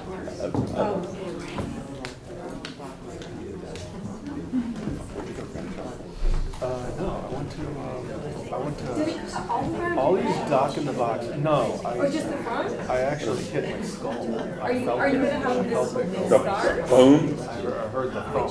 What you did?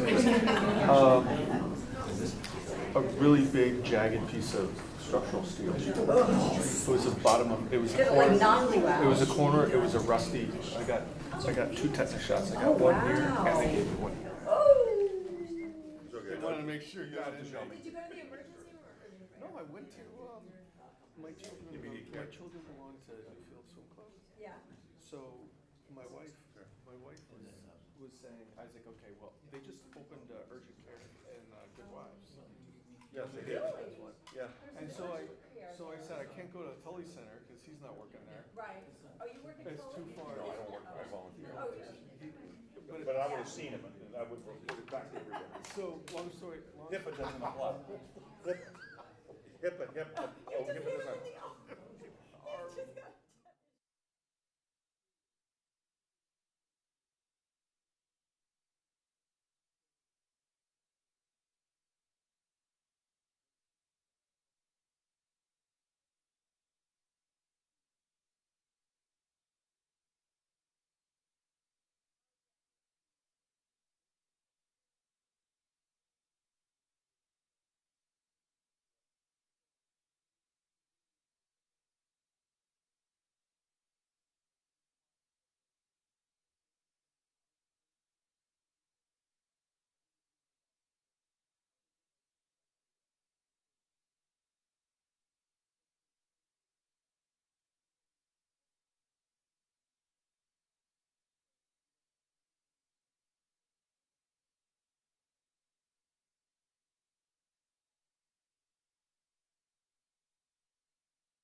Are we okay?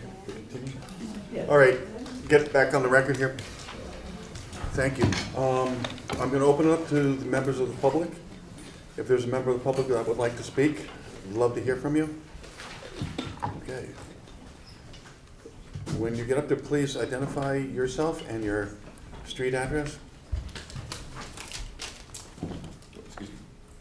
Can I move this, Craig? Oh yeah, whatever you need to do. Here, I'll get it for you. Or I'll just put it over here.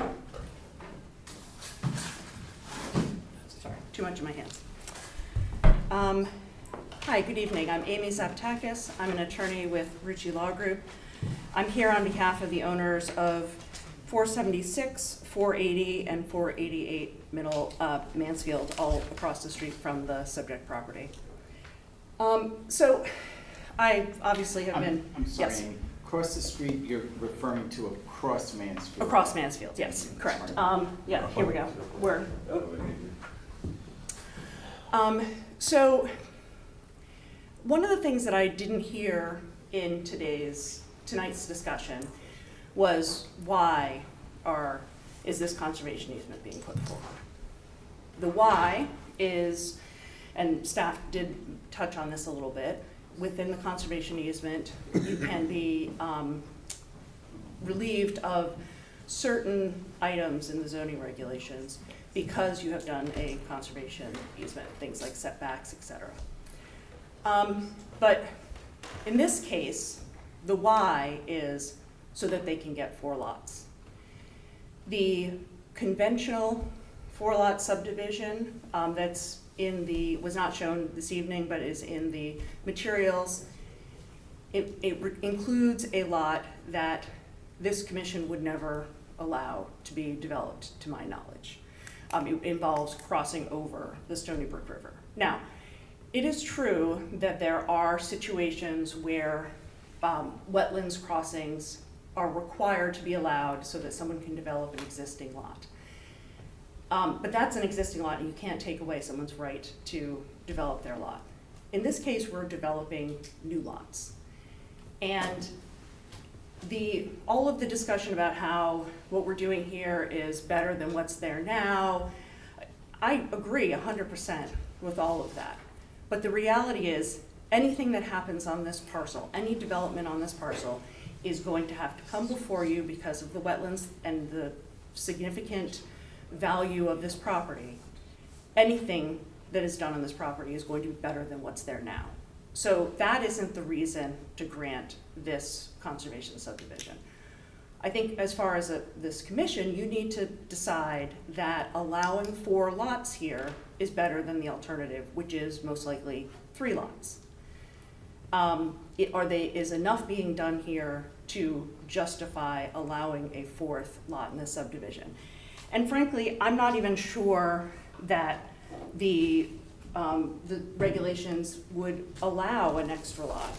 The way that the conservation subdivision is written, it talks about protecting significant features, et cetera, and then allowing to certain flexibility in the, again, talks about sort of the flexibility with the setbacks, et cetera, but it does say, any subdivision or re-subdivision plan modified under the terms of this section, and I'm sorry, this is 842A, shall in no way change the intensity of use as prescribed for the applicable zone. To me, allowing 4 lots is more intense than 3 lots.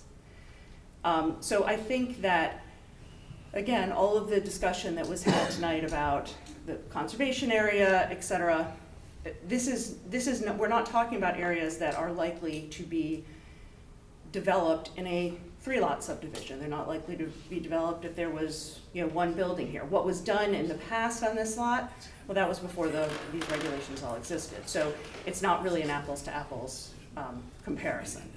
So I just want to make sure that the commission is in the first instance making sure that a conservation, not just does this plan make sense, but does allowing a conservation subdivision on this lot make sense? And that's the first question that you need to ask and answer. So, you're saying that one of these lots are going to require a bridge across Stony Brook? Is that what I understood you to say? Not the lots as proposed. What I'm saying is that, and I know it's in the package that you have, but one of the requirements was for the applicant to show you what a conventional subdivision would look like. And the conventional 4-lot subdivision would, in order to meet all of the requirements of the Darien zoning regulations, result in one of the lots being on the far side of the Stony Brook River and would require a bridge over the river. But hasn't the Planning and Zoning Board already approved this? No, the Planning and Zoning Commission has not looked at, you are the first step. The Planning and Zoning Commission has not had a public hearing on this at all. They've had a general discussion, but there has been no subdivision application filed, or I'm sorry, I believe it's been filed, but there has not been a public hearing on the subdivision. The Planning and Zoning Commission needs to hear from you that you agree with the concept of the conservation subdivision first.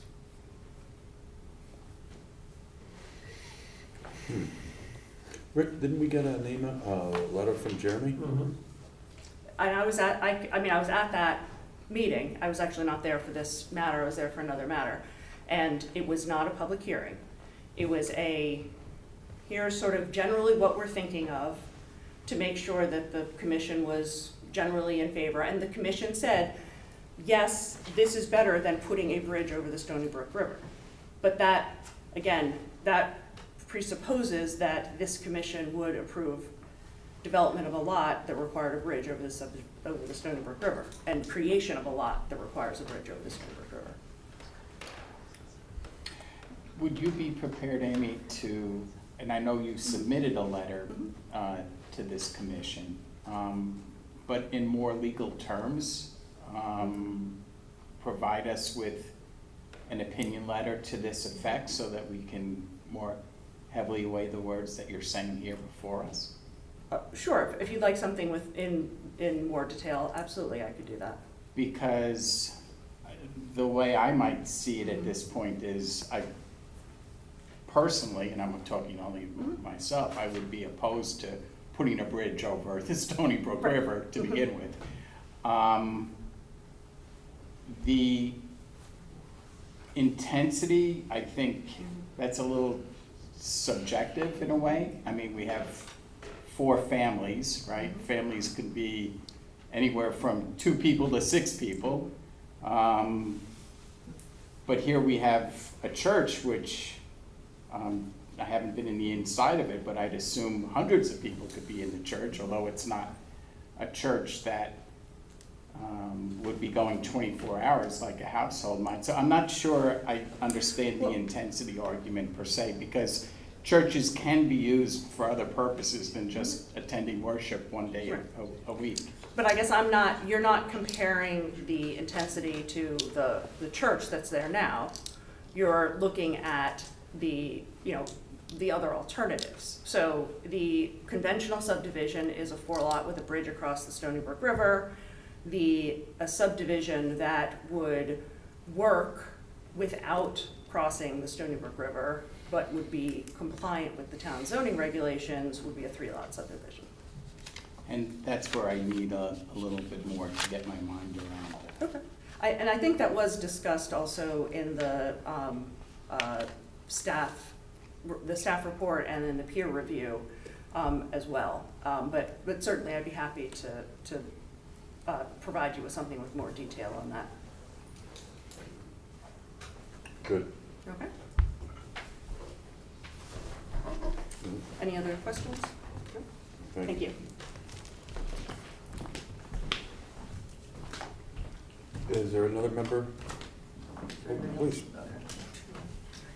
Do you want to speak? You want to go first? Sure.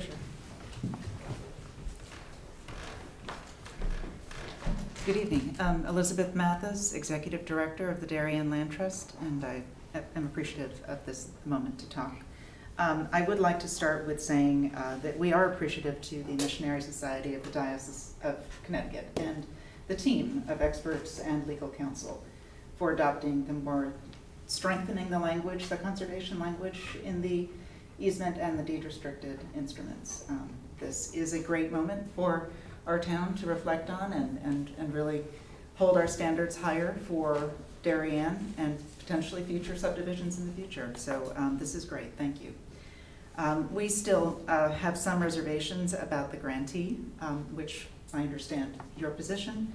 But in terms of managing land that is already distressed by a number of invasives, and as you point out, Ms. Bain, there is a lot of management, and it's not just a 1-year fix it and move on. It's multiple years. Invasives are not eradicated, they're managed. And so this riparian corridor, and I do really appreciate the wetland buffer design that was proposed. I think that is a great step forward, a map or a plan, but it is going to require a great deal of oversight and enforcement. And as the land trust, we actually have these issues on our properties.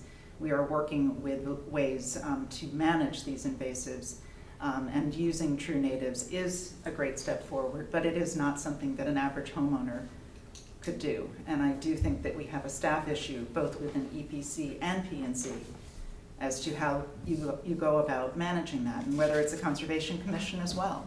There's expertise that's involved.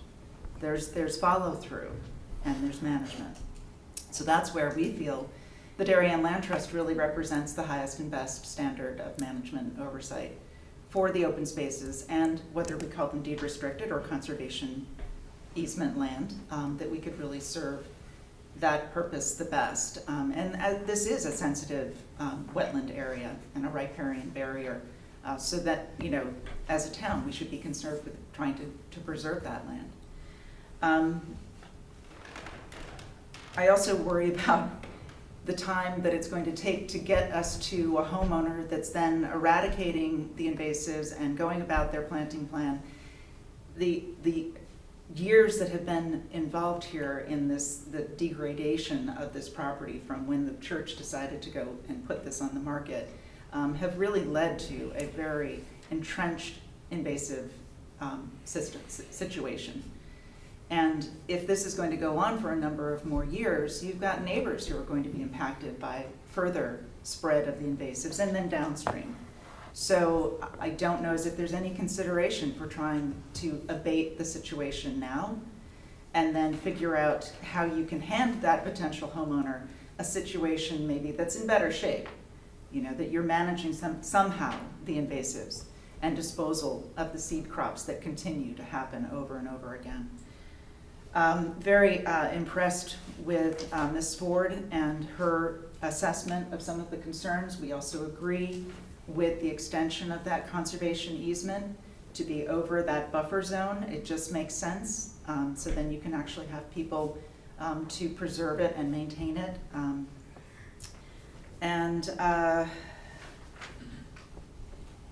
A little concern over the demarcation. If you put up a fence or you put up a wall, what is no longer seen is going to be dropped from your concern. So, a barrier that allows for visual assessment and appraisal of the invasive situation or of the Stony Brook, I think, personally looking into the woods is an advantage and is an asset.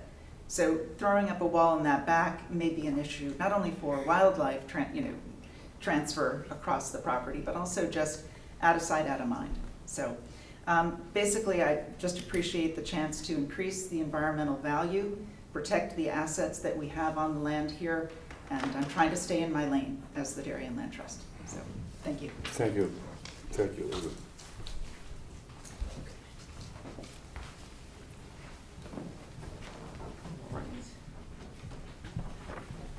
Hi, I'm Lisa Washburn. I live at 459 Mansfield Avenue, and my property is contiguous with the south open space.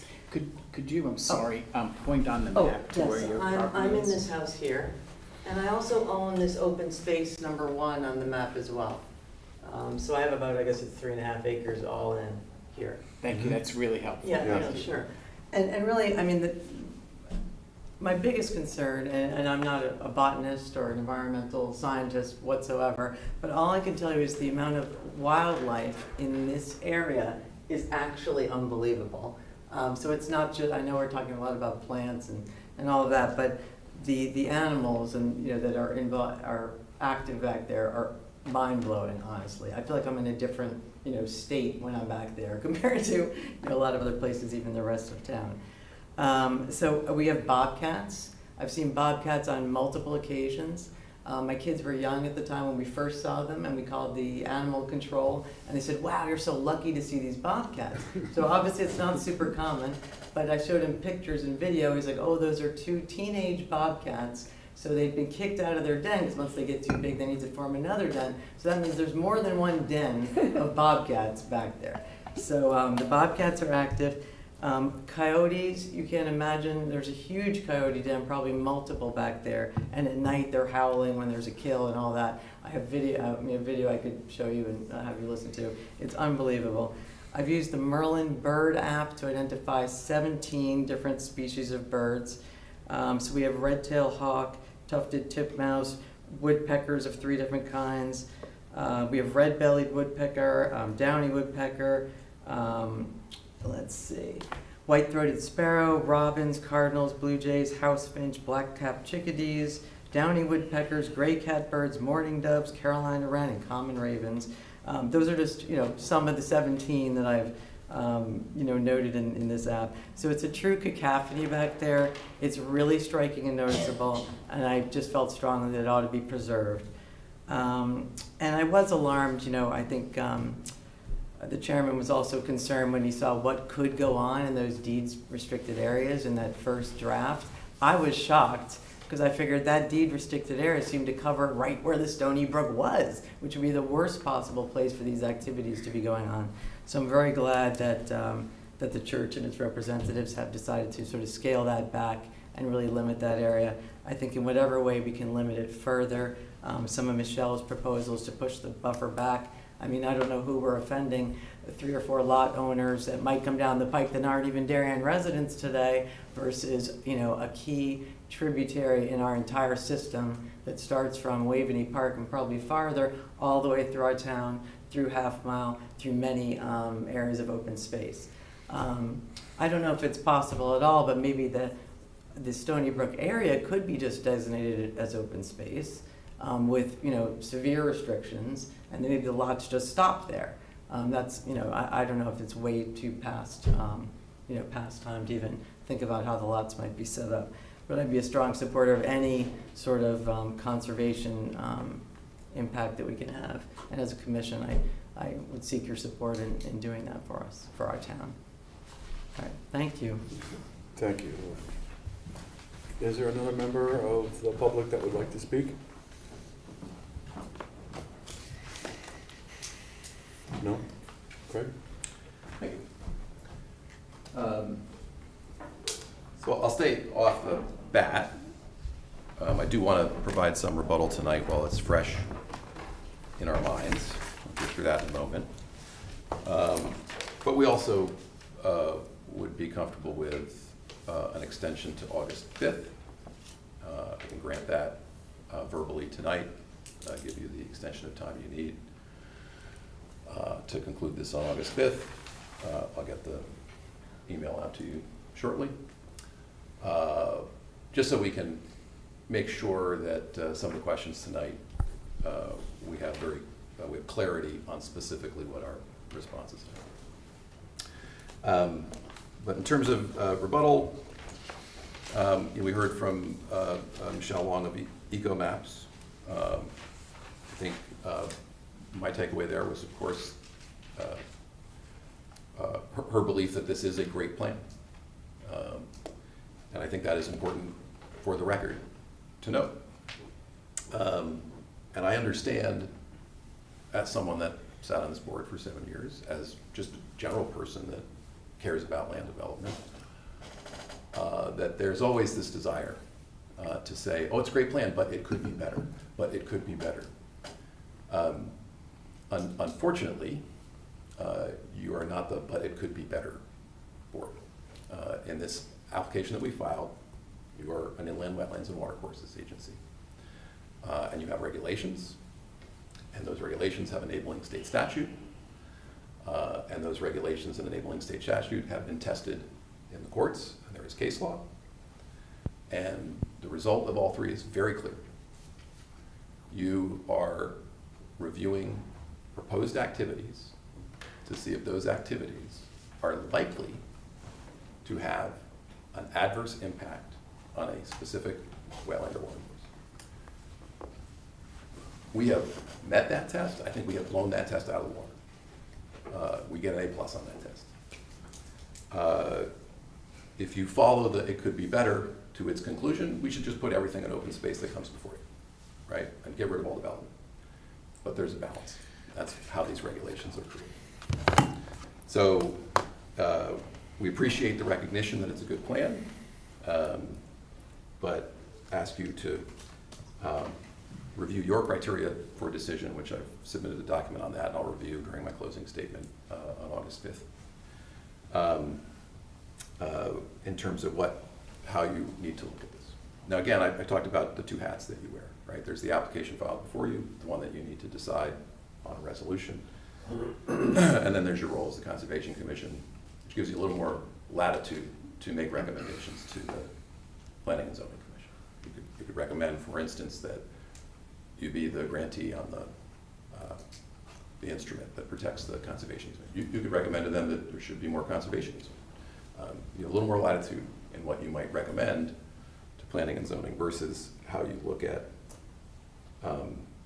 your application. In terms of the planting, I think we generally agree with what Michelle is saying. The thought was you would begin invasive species eradication as work starts on site. You've got your building permit, things are active, you start doing that. So you've got 2 or 3 seasons before what normally happens at the end of your construction is then you wait to the next fall and you go put the plantings in when it's appropriate to put the plantings in. So you have time between starting the invasive species management and when you do the final planting. And support, if you need a condition that says that makes sense to me. And it's also noted that much of the planting are trees, which can be worked around a little more easily in terms of trees being planted and continuing invasive species management. As far as Ms. Zavatakis' comments, I want you not to get distracted. she was quoting planning and zoning regulations to you, not Environmental Protection Commission regulations to you. The decision on this, whether to approve the subdivision or not, to approve the conservation subdivision or not, to allow the conservation subdivision or not, is planning and zoning's decision, is their regulations. They are the arbiters of the language that says, is this an increase in intensity? And does the demonstration lot meet the basic application of our regulations? And we're doing nothing more than following their regulations in our interactions with planning and zoning so far. Their regulations say first, prepare a sketch plan of that demonstration plan and a sketch plan of what you want to do. Sit down with the town planner, make sure he's okay with it and he thinks you're eligible to proceed under Section 840. We did that, we have that letter from Jeremy.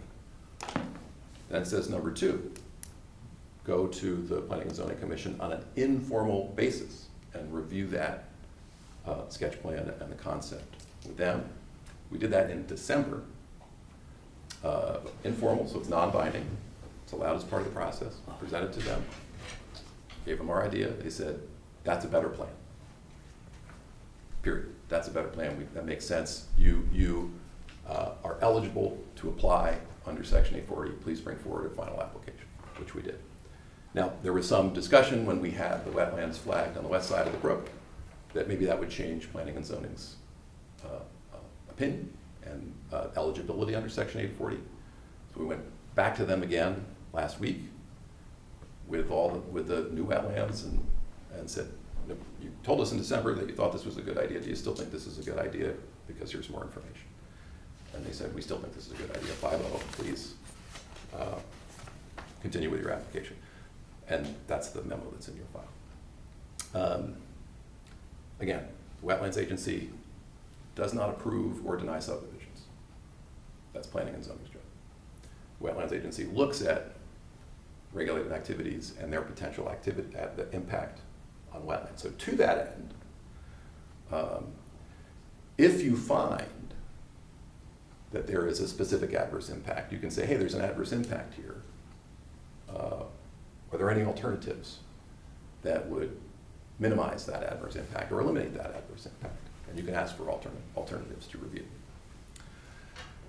Again, we posit very clearly and repetitively, this is clearly an improvement, and that has been echoed even by Ms. Zavatakis, who said, this is better than what's there now, which is the ultimate test for you.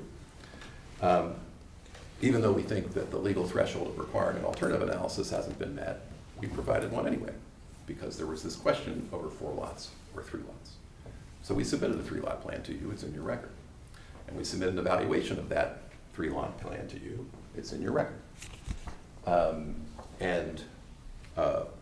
What happens is the lots get bigger and wider, so we can put septics on the lots.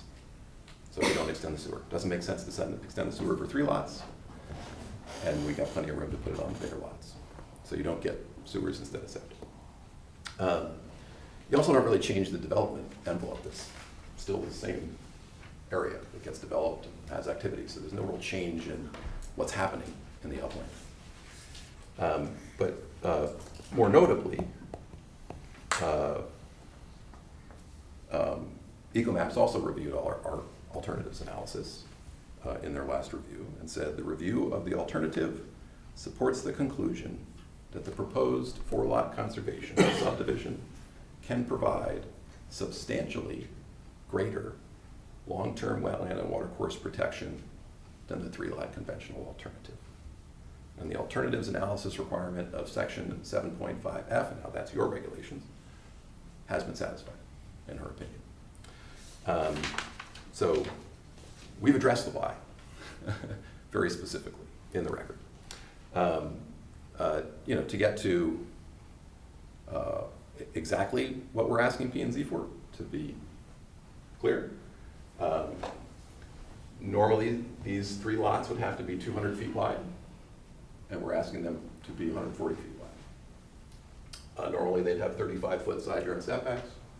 We're asking for 25-foot side yard setbacks. And we think that is reasonable because half the property ends up in open space.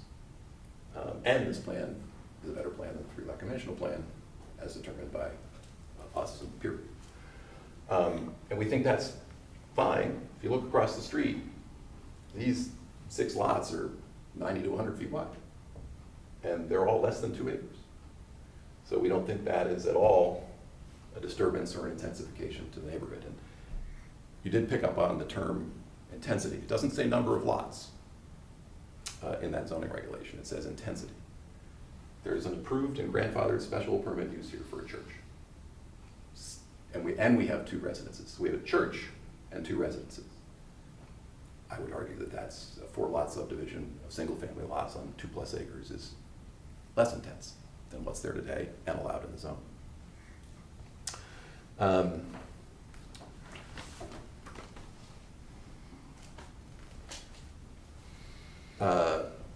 On the demarcation feature that Ms. Mathis brought up, I guess what I can see how the words, people can see different things. You know, usually I see people put up like a split rail fence, like a 2 or 3 rail split rail fence that you can see through, or they'll put up a 24-inch or 30-inch, low New England field stone wall that you can see over. We're not looking for a 6-foot cedar fence back there. I agree.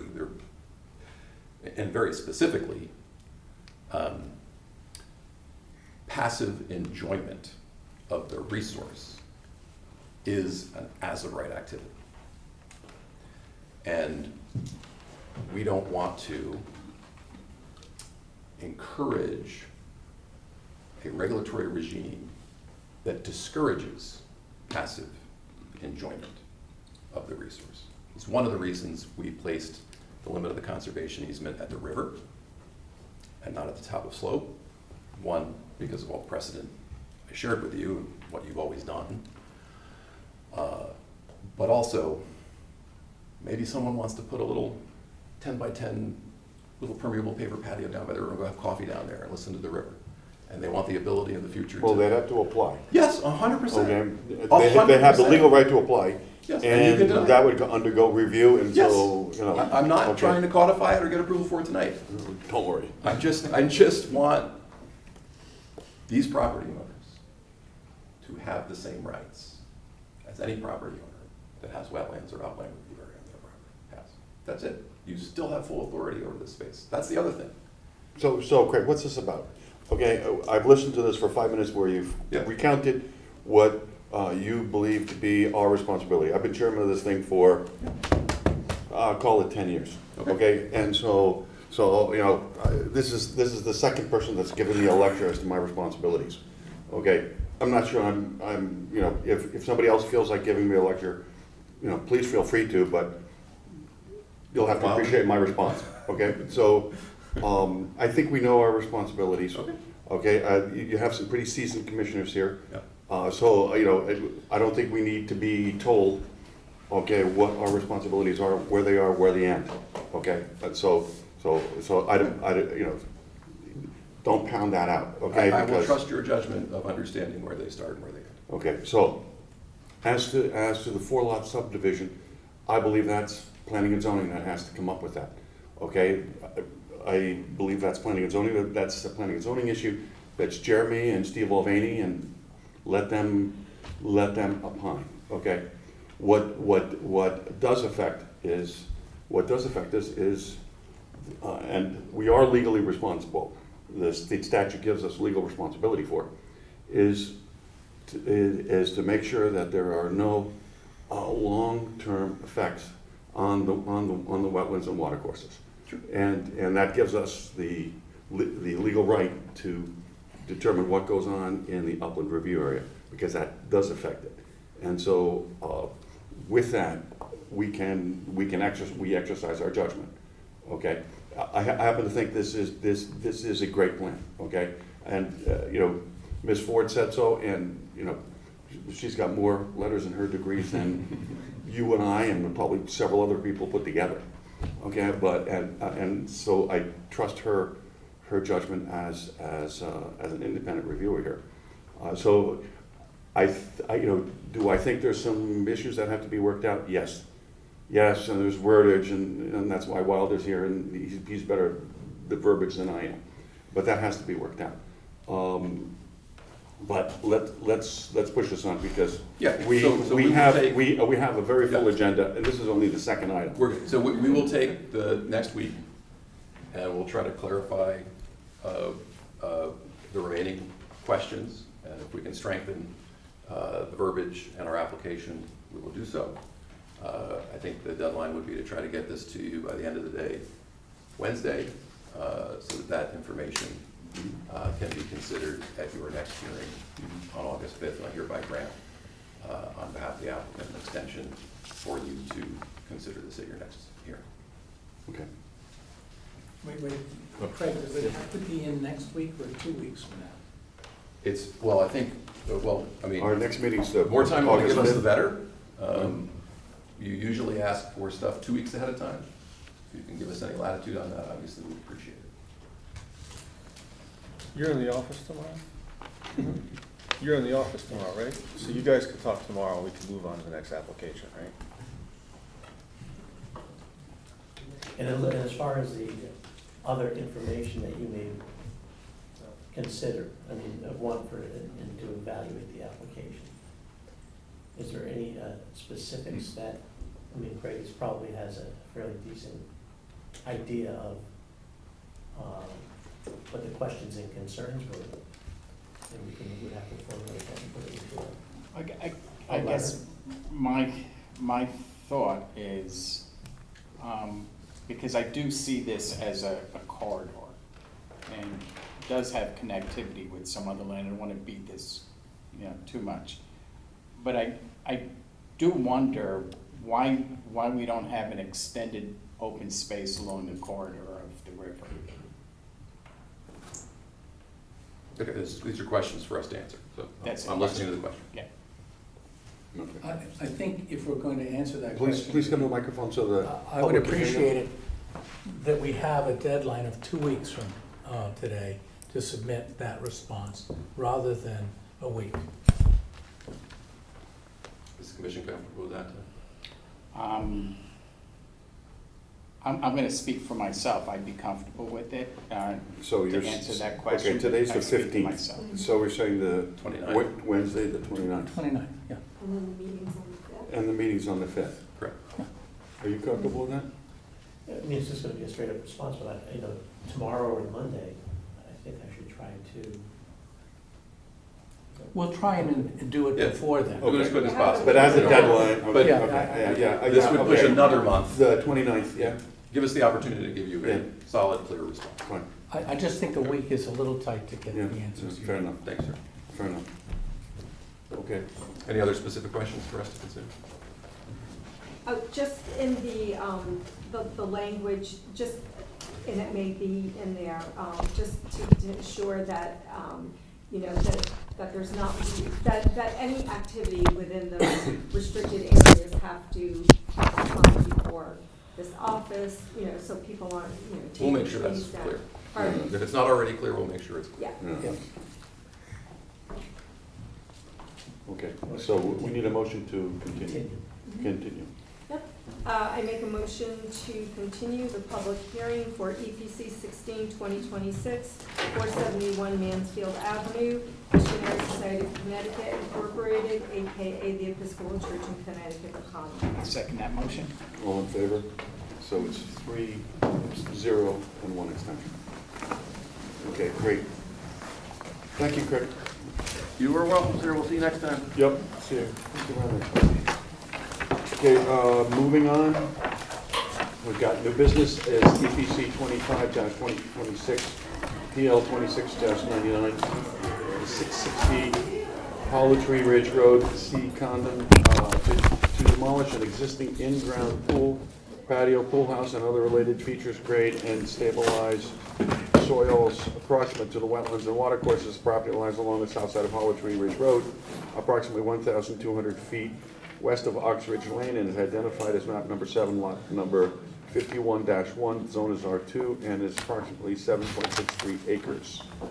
Here, the application has made its way to our agenda.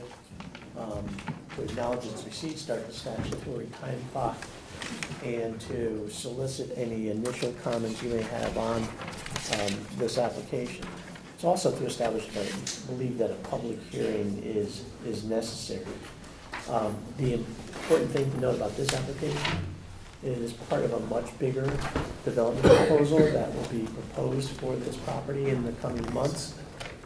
This is just for a demolition, very much like Mansfield Avenue, when we granted an agent's approval or evaluated agent's approval for a demolition with very close to regulated areas. It was felt that an application was needed for this because it's within very close proximity to wetlands. So there's going to be a careful demolition of the pool house, and other related features, which I believe may not be affected by the larger proposal. So there's a possibility, with your consent, that it could be done as agent approval with things as doing some landscaping and so forth. Okay, quick question. To demolish and regrade and restore, I'm fine as an agent approval. That does not imply any approval for a prospective encroachments to the upland review area. Correct. Because that would be a future application. Mm-hmm. Okay. Correct. Yeah. Yeah. Look at it as a potential agent approval. Anybody else have anything? No. Okay. Good. Moving on. EPC 26-2026 PL 26-10019 Stonewall Lane. Y. PZA to construct an in-ground pool house, patio, drainage, and other related features approximate the wetlands and watercourses. The property lies along the north side of Stonewall Lane, approximately 580 feet west of Brookside Road, and is identified as map number 5, lot number 13A, zone is R2, and it is approximately 2.00 acres. For those that have been on the commission for some number of years, this is a development of a portion of a lot that was the subject of a subdivision that the commission had reviewed. 175. They're developing the parcel with a new single-family dwelling and activity barn and other related features, septics. This is for a pool and a pool house and patio space, a portion of which will encroach within the regulated areas, which was that little stream and wetland corridor at the very front. That has a dog leg on this lot. The application's made its way to the agenda tonight to start the statutory time clock, determine if a public hearing would be necessary, and to solicit any preliminary comments you might have that I could make as a request for additional information. Anybody have any? No, I don't. Just one quick Excuse one, me. the protection of the wetlands can also be accomplished with a boulder demarcation feature as opposed to the deer fence, so they want to consider those alternatives. And just more details on like the project, like the size of the pool and so forth, that wasn't in the narrative. And strengthening the language in the operations and maintenance plan. It's the same stuff that we always ask them to do.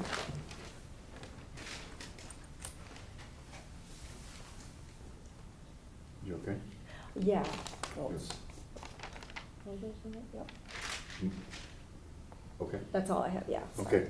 Moving on to old business, EPC 07-2026 PL 26-12, 5 Old Parish Road, T. Harris, to install playscape, oh boy, fence and other related features proximate to the wetlands, watercourses, and special flood hazard areas. The property lies along the east side of Old Parish Road, approximately 350 feet south of Middlesex Road, and is identified as map number 19, lot number 37. The zone is R1, and it's approximately 1.48 acres.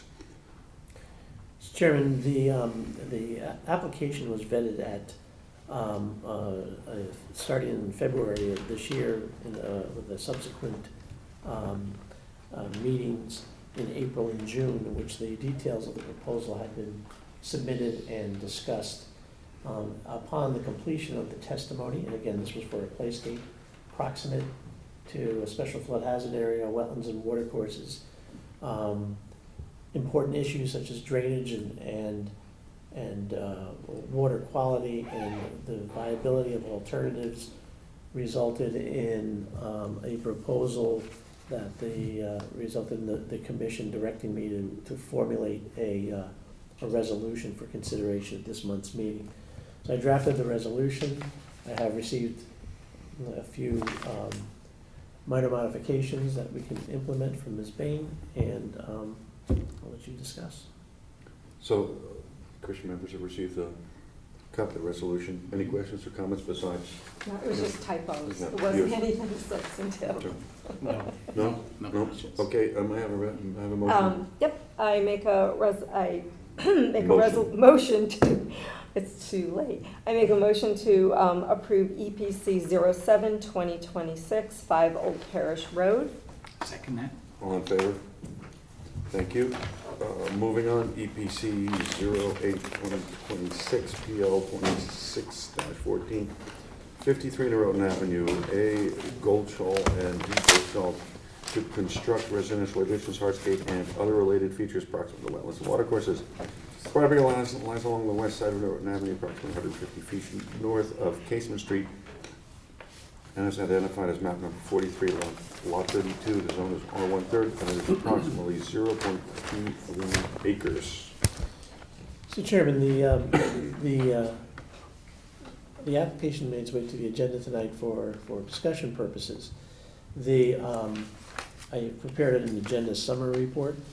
The properties along the west side of Norotan Avenue, about 115 feet north of Casement Street, currently supports a single-family dwelling, detached garage, driveway, patios, walkways, fences, and other related features.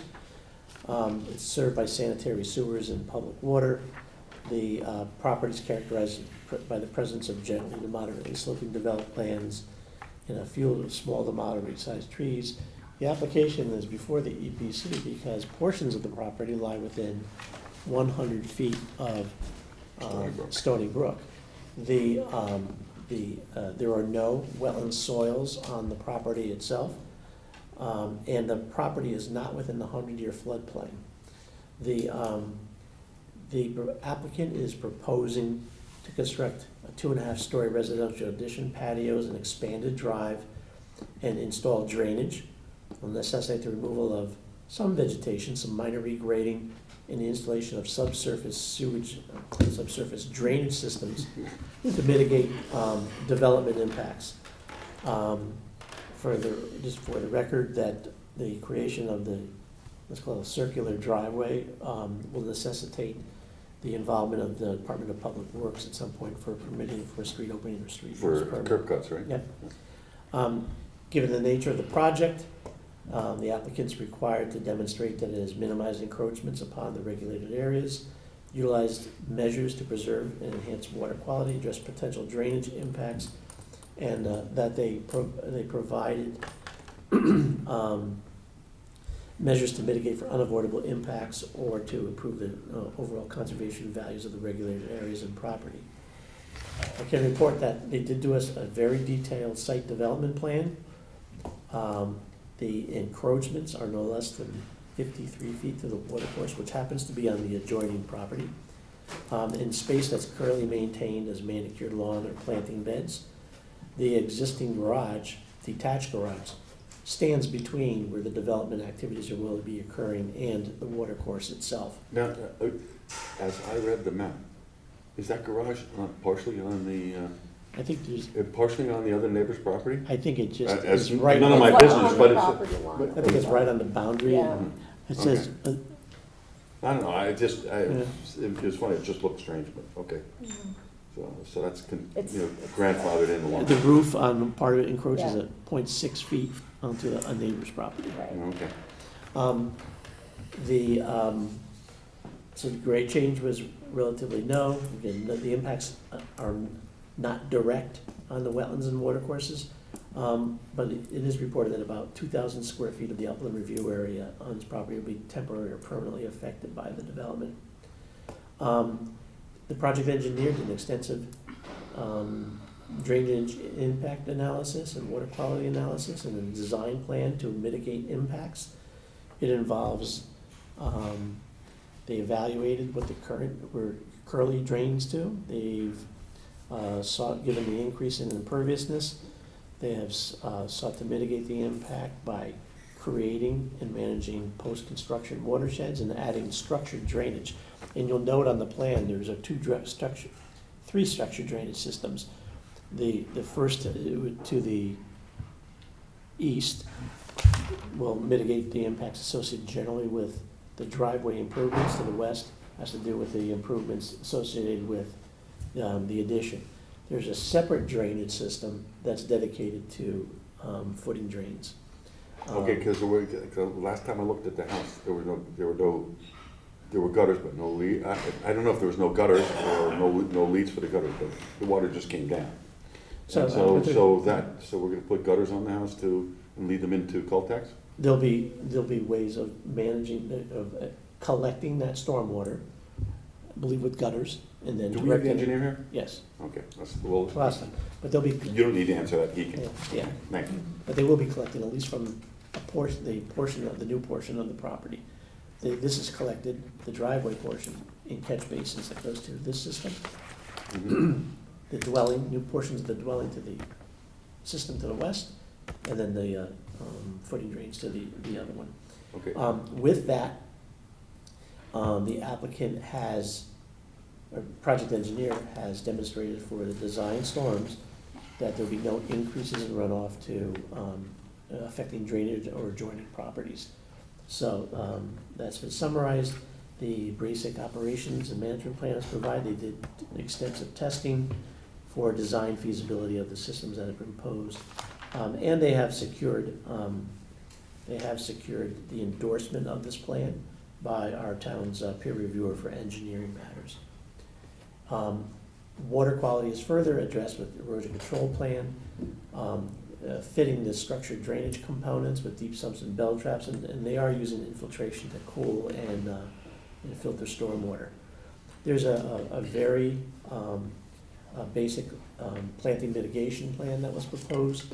It involves, for any non-native invasives they encounter, that it will be managed, and they give you the details. 6 shrub plantings are going to be added to the property. We're having they're true natives and having conservation value. And then they've also applied our standard policy notes to the plans themselves. With that, I can turn it over to the applicant, but that's a decent summary of what they've done to address this development proposal. I'm available to answer questions. Great.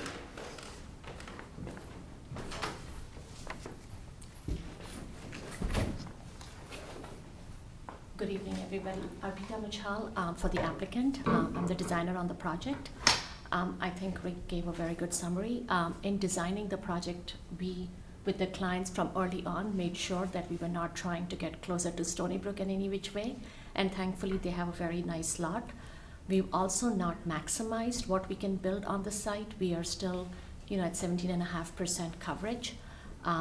We felt that the curb cut was necessary given the traffic on Norotan during peak hours, and because my clients' parents from both sides actually are on the property quite a bit, and that driveway is not great. If you have any other questions, I'm happy to answer. Otherwise, we have our engineer. Yeah, do you have the engineer? Are you an engineer? No, the engineer's right here to Okay, answer good. all your questions. Thank you very much, but get him up here. Hi, Robert Sandolo, licensed engineer for Muller Engineering. You want me to run through, or you got specific questions? No, let's go. The Coltex. Have you done a perk test to make sure the Yes. Coltex? Yep. You So wanna talk about that? we did a perk test in each location. I've got a small print here. We had an average percolation rate of 3 inches per hour. In terms of Coltex systems, that's sufficient, more than sufficient. So all 3 systems are designed to infiltrate their storage volume in less than 72 hours. I think, I don't have those calculations with me, it was actually closer to like 30 hours, which is much faster than required. Are you gonna have a basement? The addition does have a basement, and that's why we have How deep? What's the 9 feet, the classic 9 feet? I've got basement elevation at 35. So that has to be below the water level? It's just about at the water level that we uncovered during soil testing. So we have the sump pump system to mitigate that. And that's the smaller system in between the main house and garage, closest to the detached garage. because that area has flooding. You know, for lots of strange reasons happen in the middle of the year. And so I'm very concerned about, you know, additional flooding there. I'm very concerned that the Coltex are above, you know, trust me, we've had engineers justify having Coltex that are below the water level, so, you know.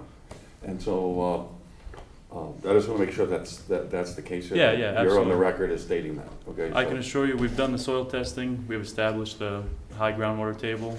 Our systems are designed to be a minimum of 12 inches, or I'm sorry, 24 inches above that. And we've got the sump pump system as a backup for the basement, all of which are connected to an existing system that discharges off-site. One sump pump. It's an exterior, well, let's see, it's an interior sump pump. Yeah, no, it's, okay, there's one, there's not three, okay, that was my point. There's one, right. There's one and not, okay. Can I piggyback off you on that? Of course. So I'm looking at your site plan. Let me just get the compass right. Okay, so you guys have a fancy compass. Okay.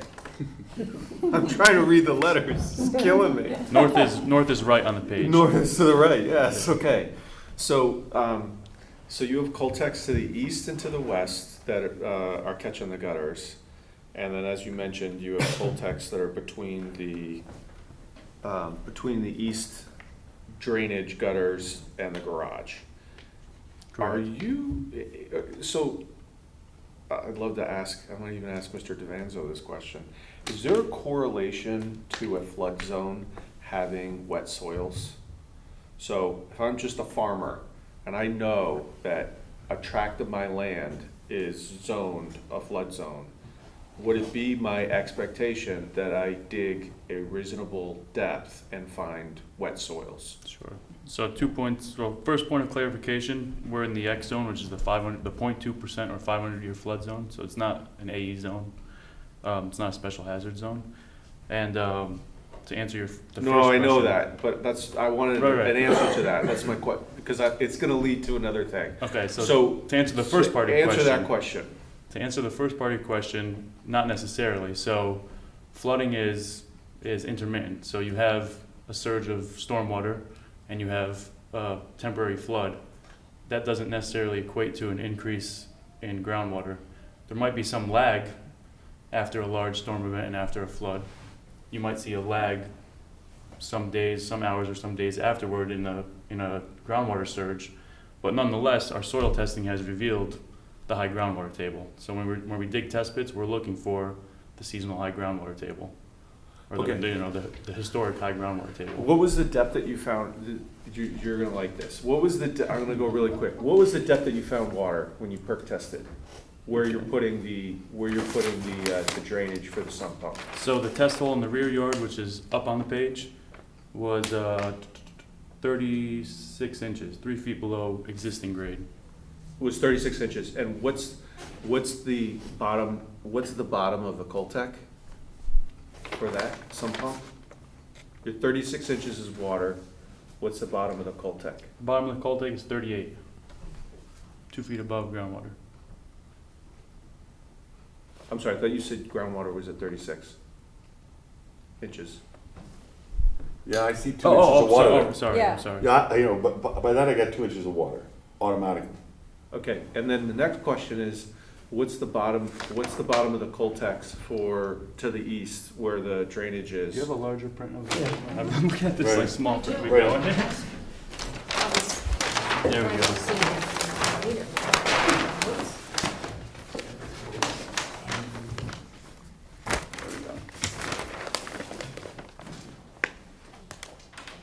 Where's the overview area? Okay. And while I look for your answer, I will say, just to reiterate that Mr. Joe Canis, the town's reviewing engineer, has looked at all of this. Yeah, but I'm asking questions. Sure.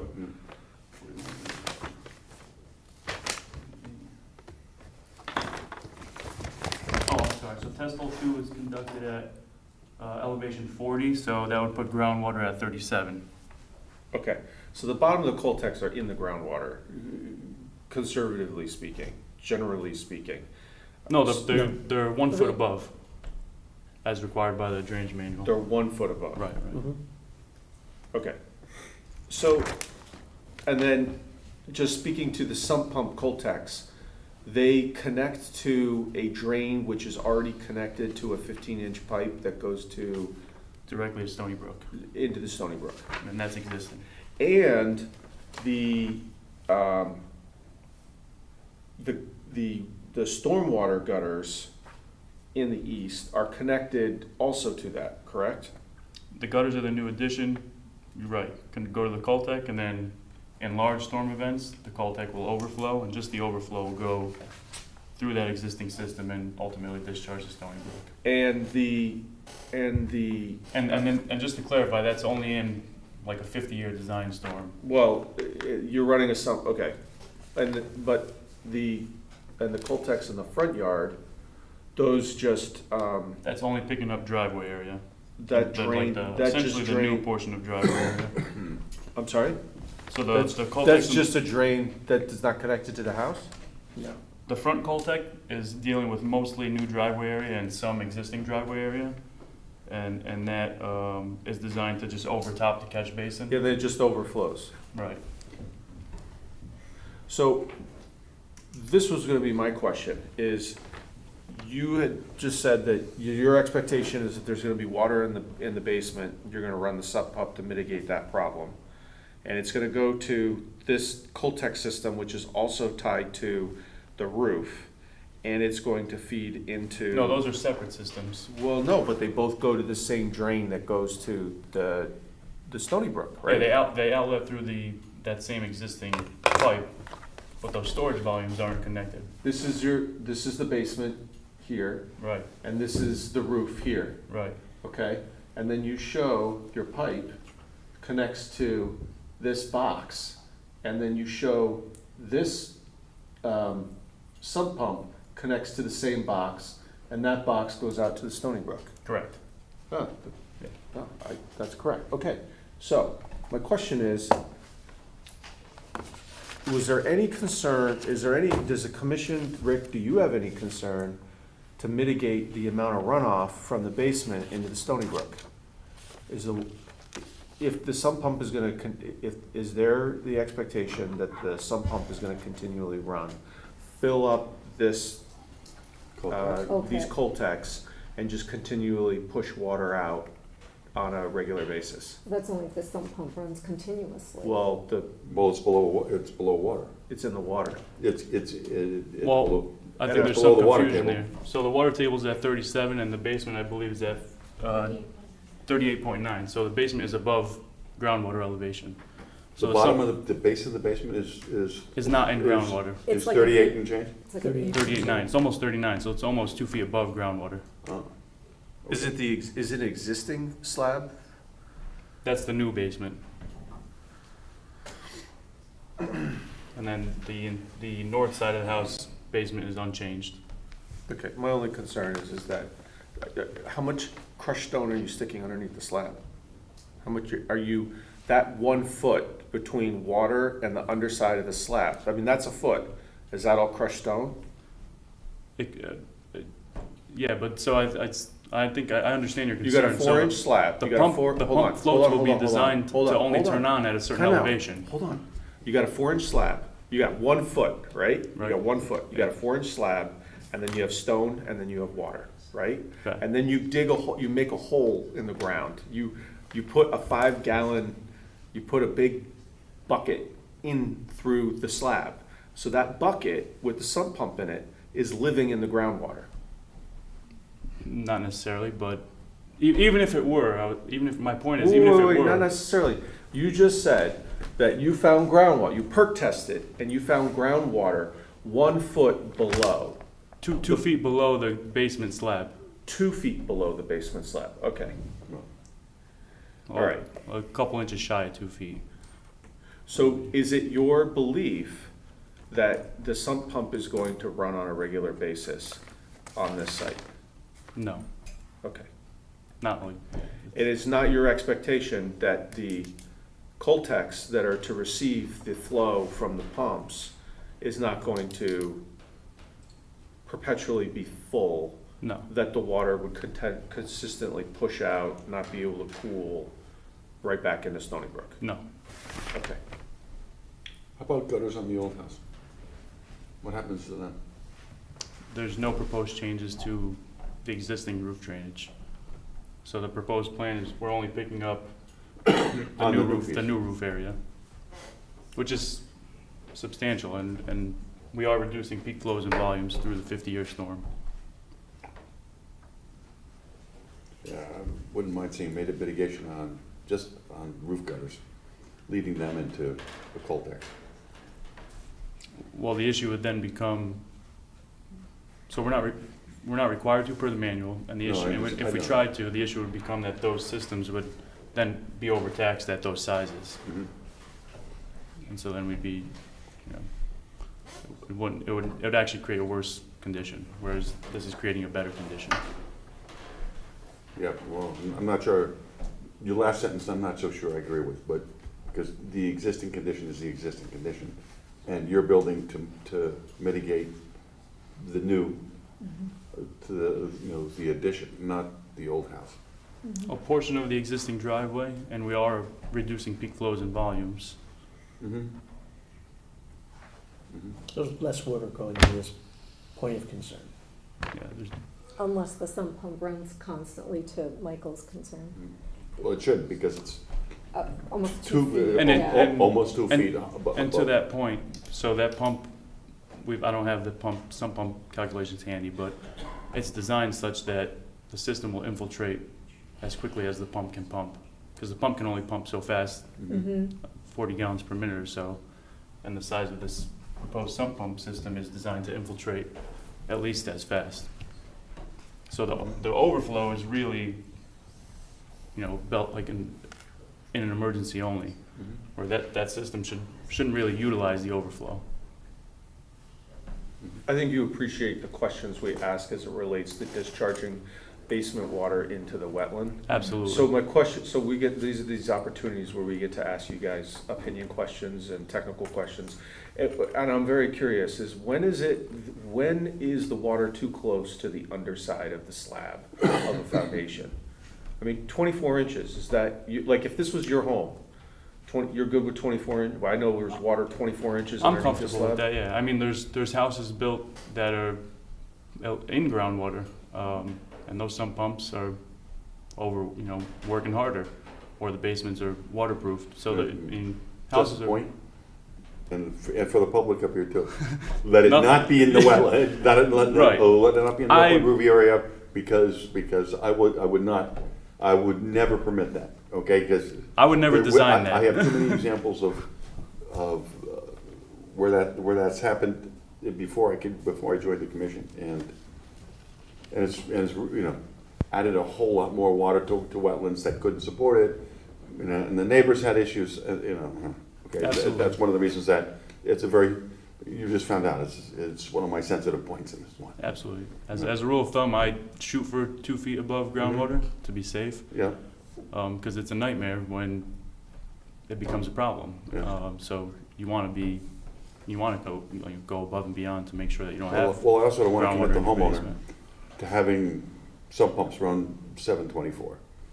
Okay, just blah, blah, blah, blah, blah, you know, like, you know that they'll hear it, and their electric bill will reflect it. Yeah, we had one homeowner we estimated, and this was 10 years ago, $100 a month in electrical bills just to run the sump pumps. Okay, and I was like, you know, that's ridiculous. So it was. You got any questions? Couple quick questions. Is there a sump pump currently in the existing structure?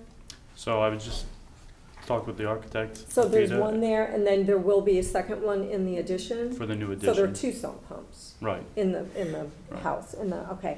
And the pipe that goes under the garage to the brook on the adjoining property,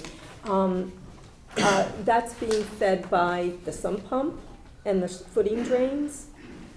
That's right. That's picking up mostly. So that's essentially picking up all the stormwater runoff from the site. That's where basically all of the stormwater runoff goes into those 2 existing yard drains. Oh, there's yard drains back there, I didn't see Right, yeah, those. there's 2 yard drains adjacent to the Okay. garage that Okay, I missed everything on those. site eventually gets into those 2 Okay. yard drains. And we didn't see any language relating to the easement, but are there any restrictions on the easement that would preclude adding any more additional water, or is there, I'm just curious since I haven't seen the language. Not that I know of, but I would say that we're not adding additional, we're actually reducing the amount that's going to them. Because it's being infiltrated Right. first, so, okay. So only the overflow from the Cultex is going through Right. there. And then the last thing I have is, the operations and maintenance plan, you have it's very comprehensive, and you have a very nice log to maintain all of these, structured drainage system. Except the one thing is, the language just needs to be strengthened in the first sentence. Instead of saying should be, it has to say shall. So just I because got that otherwise- comment Yeah. on another project, so our template has since been updated. Okay, great. But otherwise, I mean, it's very comprehensive, and I love the log. I think the log is Great. really, really helpful. That's all that I had. How come you're putting a circular drive in? It's only a third of an acre. So 0.2. I can speak from my own experience, actually going to the site for the first time to dig the test holes. The existing driveway is precarious pulling in and out of. It's kind of narrow. That stretch of Norotan Avenue, people tend to like fly up and Yeah. down. Do a backup pad as opposed to a circular. It'd be less impervious circular. Well, I think given the narrow nature of that existing leg of driveway, even if there was like sort of just a hammerhead to turn around, it would make, once you've got 2 cars in that driveway, it makes, maneuvering in and out. If someone's blocked in, it's a logistical nightmare to maneuver around. So I think the circular makes a lot of sense here, and the sight distance is better on the new cut actually.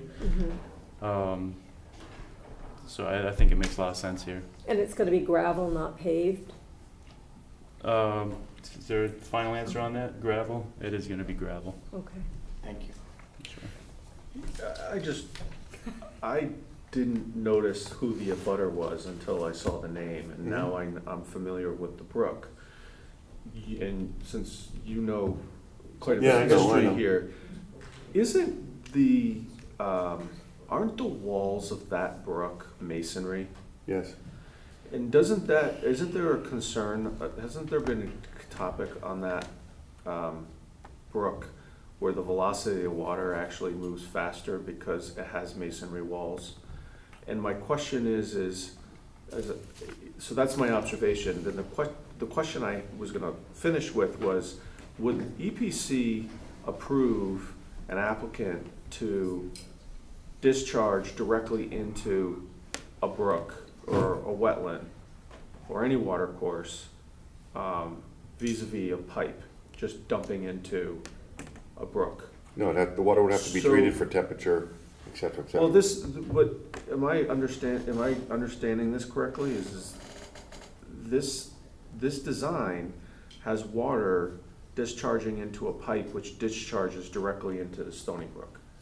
Is that correct? Correct. This green And pipe?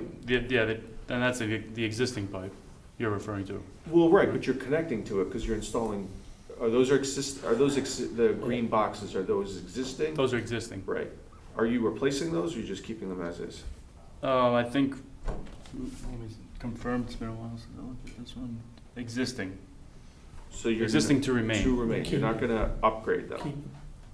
Okay. So if the applicant is asking EPC approval to do the renovation, would EPC say, we generally don't approve discharge into a wetland like this? So why would we be approving it tonight? Are there prudent alternatives to not using the pipe, completely germane to the fact that there's an easement? I thought that was a question for you. Yeah, well, first I'm asking. It's I'm existing, asking the tying board. into an existing pipe, and there's gonna be less less volume, and the rate is less to that point. And it's Because of covered by easement, coolness. so why wouldn't you take advantage of it? If it was a new pipe, that's most likely would not be permitted. Okay, so if I go buy a piece of property in Darien and it happens to have a pipe and it dumps into a water course, as long as I don't remove the pipe, I can use the pipe dumping into the water course? It depends what you're adding. You have Yeah. rights. I mean, we Rights have to- made people take, take pipes out of water courses. This is existing, it's on somebody else's property. And there's So an you're- easement. Well, it's germane whether it's on someone else's property. I'm saying you just can't discharge into it from your property. They're not Find a creating- prudent and feasible alternative that doesn't require discharging directly into the Stony Brook via mechanical pipe. But now, there's an existing easement in place that gives this property the right to do so. Well, no, I'm saying just because there's Mr. Attorney, just because there's an easement, doesn't mean that it mitigates environmental regulations? I don't think so. It's grandfathered in. I think it's It is? grandfathered. It's grandfathered. But doesn't that go away when there's a new development on the site? The old house, there's an old house and a new piece to, the old house is the old house. Still there, okay, all right. It's a good question, though. Well, I'm just saying, okay, a prudent feasible alternative. Yeah. Is there a prudent feasible alternative not to use the drain pipe? I think if that pipe weren't there and this existing network weren't there to drain this property, it would, I mean, it's. You would have to have an overflow pipe on the Coltex, and then it would overflow into the adjoining property, right? What alternative did you specifically consider in your application? For the drainage design? Mm-hmm. Well, we looked at a rain garden, which doesn't work because of the groundwater elevation, really. Couldn't meet like volumes, couldn't meet the flows. Yeah, it would need to be too big, couldn't fit it.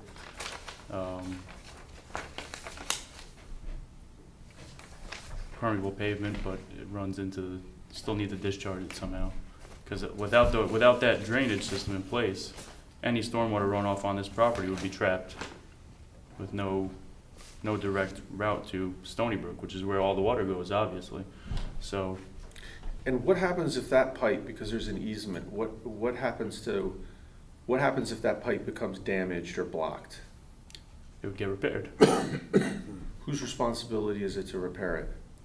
I'd have to look at the easement language, but I imagine this homeowner or some combination of this homeowner and the adjacent homeowner. But you're the engineer. You just designed a system that's using an easement to discharge all your water from your client's site, and you don't know the answer who's responsible for maintaining that pipe? Well, not all the water, the overflow water.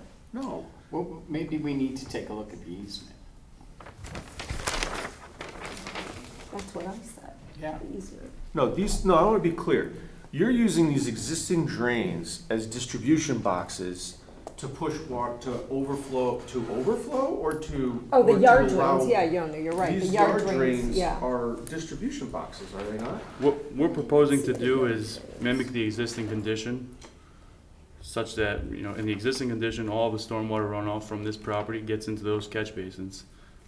And so in the Okay. proposed condition, all of the stormwater Hold on, runoff I from just this wanna keep property, it- which is less than the existing condition, we're reducing them. We're mimicking the existing condition, which we're charged to do. That's how the drainage manual works.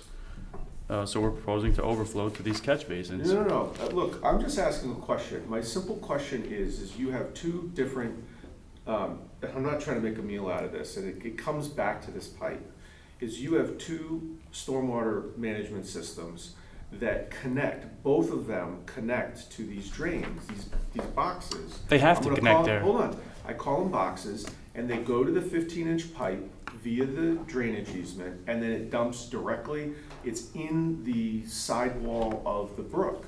So my question is your design, your drainage system, is contingent on the performance of this pipe on an abutter. It's not on your property. So my question is, what happens when that pipe breaks?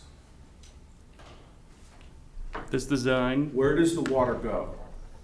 it's been designed to meet all the standards such that those two catch basins are the point of concern.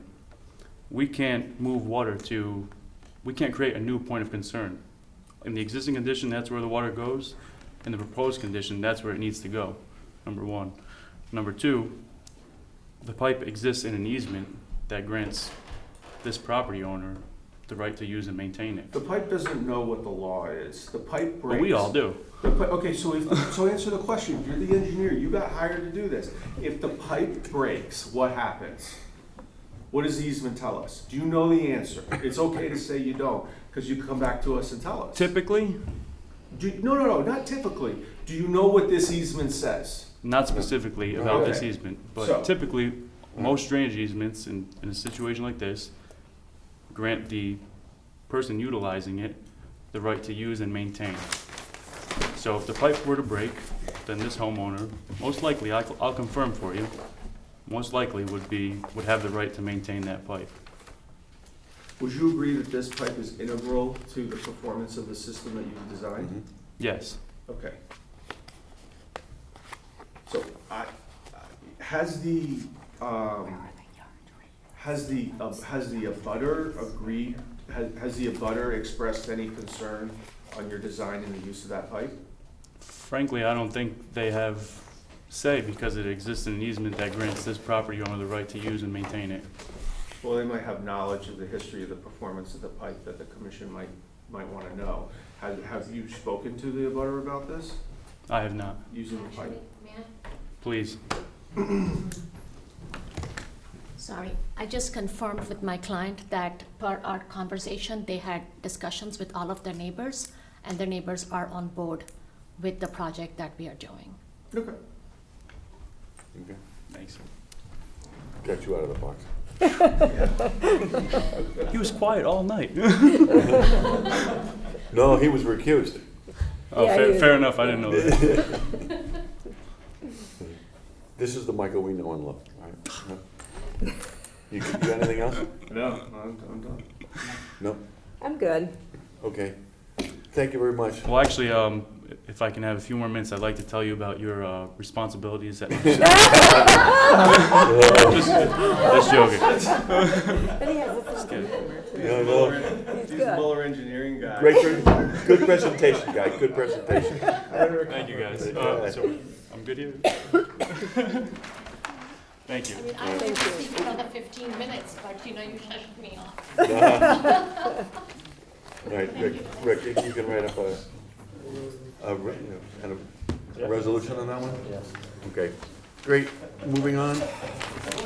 Next piece of business is. Yeah, it was funny. That's good presenter. No, he's good. Yeah. Good. Okay. EPC number 15, 2026, PL 26-49, 26 Pasture Lane, A. Tinage, to construct a new family dwelling, drive, walkways, drainage, utilities, and other related features present with the wetlands and watercourses. The property lies along the east side of Pasture Lane, approximately 2,000 feet south and east of near Water Lane, and is identified as map number 51, lot number 54. The zone is R1, and it's approximately 1.002 acres. Mr. Chairman, the application is on the agenda for discussion this evening. You have before you a property that has an existing single-family dwelling on it. It's the applicant's intent to demolish that dwelling and to construct a new house along with driveway space, drainage, and walkways, patios, and other related facilities. Part of the project is they're going to be utilizing to a pretty fair extent an existing stone driveway that exists. Again, it's a circular drive. The property currently has a single-family dwelling, drive, walkways, and other related features, served by sanitary sewers and public water. Site is characterized by the presence of gently to moderately sloping developed lands, uplands. There are wetlands, there's a water course, there's areas of exposed ledge or rock outcropping, and there are many large trees, particularly to the the south and east. Mhm. There was a soils report that was done. Actually, there was more than one soils report done. And the vast majority of the wetlands are in this area here, adjoining an existing intermittent watercourse. And then there's a small isolated area of wetlands that's just onto the property in the northern sections that was discovered afterwards, after the staff and the commission members had conducted their initial reviews, and there was a re-examination. The property's not in the flood zone. The redevelopment of the parcel necessitates the removal of trees, regrading installation of subsurface drainage systems to mitigate potential development impacts. As typical, they look to reduce the impacts on wetlands, watercourses, and other areas of resource. They have to look at drainage impacts, water quality impacts, and the evaluation of measures that are proposed to mitigate for the loss of trees, reduce manicured lawn surface, or enhance the overall conservation values of the regulated areas and property. One of the larger questions here as we progressed was the question of alternatives to minimize the encroachments and to minimize impacts on important tree resources. There's a lot of very large trees here. You have before you is a couple alternatives. The first alternative had significantly greater impacts. There's a second alternative that's before you that is in which they changed, and it made a big difference, a side-facing garage and parking court areas, and made it front-facing. So it pulled it away from the property boundaries, lessened the encroachment to the wetlands that are on that adjoining property, and gave them the ability to save many more significantly sized trees. So we're focusing on that alternative, which is the alternative and the preferred alternative. A development plan was provided. The dwelling and the other major features are not expected to encroach to less than 36 feet to the wetlands to the south and 85 feet to the watercourse to the south. And that north property is not closer than 38 feet to that wetland. Expanded drive is about 32 feet. Development is confined to areas currently occupied in manicured lawn planting beds or other structure. Grade change proposal is low, with cuts and fills not expected to exceed 1 to 2 feet. With the alternative, the number of significant trees lost dropped from like 7 or 8 to 3. There's no direct wetland or watercourse impacts, and about 3,600 square feet of the upland review area is temporarily or permanently affected by the development. There is given the projected increase in about 2,200 square feet of impervious surface, there is, without any form of mitigation, there'd be an increase in runoff and potential drainage impact. To mitigate that, a plan has been proposed to again, mitigate the impacts of the overall site development on, that would be, again, an alternative plan. It involves the creation of managing post-construction watersheds and intersecting portions of the roof and other related space and putting it into infiltrators, and that's in the eastern portions of the property. The initial report indicates for all the storms that there'd be no adverse impact on drainage adjoining properties, and the rate of runoff will be reduced for all the storms. That revised system will also attenuate the impact with any footing drain. It's important to note that the project has yet to be endorsed by the town's project engineer. And so there was a letter issued this afternoon that some additional information was warranted. Other water quality impacts that have been included on the plan include erosion control plan. The new junctions have been fit with deep sumps and outlet controls. This dwelling will be reconnected to the sanitary sewer, and they're using infiltration to cool and treat runoff. There has been a planting mitigation plan that has been proposed, and it does include some pretty extensive enhancements. And aside from the management of any non-native invasives, there is, and the addition of your standard policy notes and demarcation feature requirements, there's a pretty hefty collection of trees, serviceberry, river birch, red maple, shrubs, which number in 24, 21, and 19, and ground covers 100 ostrich ferns too. One thing I neglected, there's another little pocket of wetland that's between the driveway itself. I'm going to ask about that. Look, That- there's a third one. Yeah, there's a third one.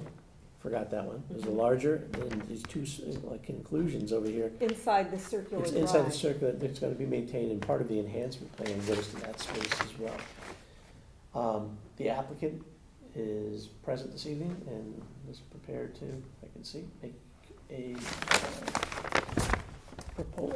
presentation. Thank you, Rick. Alexandra Mark, Enviro Scientist. I will be going quickly through the slides, so this will be just visual to support what Rick just covered. So this is the view of the property, and you can see that it's pretty woody and maintained with a minimal lawn. This is the bird view of the site. It's a 1 acre site, R1 zone, and drains, or it is located within the Grams Pond watershed, and wood down along the edges, clearing in the middle with the lawn. This is the low area. As we go towards northeast, the terrain goes up slightly. Here's the first plan we came up with, and after we were going back and forth and developed the alternative. Actually, this is not our preferred plan anymore. This is going to be an alternative. Reason being because the access on the side of the garage will cause removal of 4 trees, and then the one which is off-site will have the tree well, which hopefully will allow the tree to stay. Also, there will be more impervious surface because of this additional driveway area and more encroachment into this small wetland. So these are the 3 wetlands. Here's the tiny wetland. It's a very small isolated depression which expands slightly on the adjacent property. Here's another slight depression which also is a small isolated wetland. This is the existing driveway which is going to stay. And then we have the largest wetland, which includes an intermittent water course, and this wetland expands onto the adjacent property.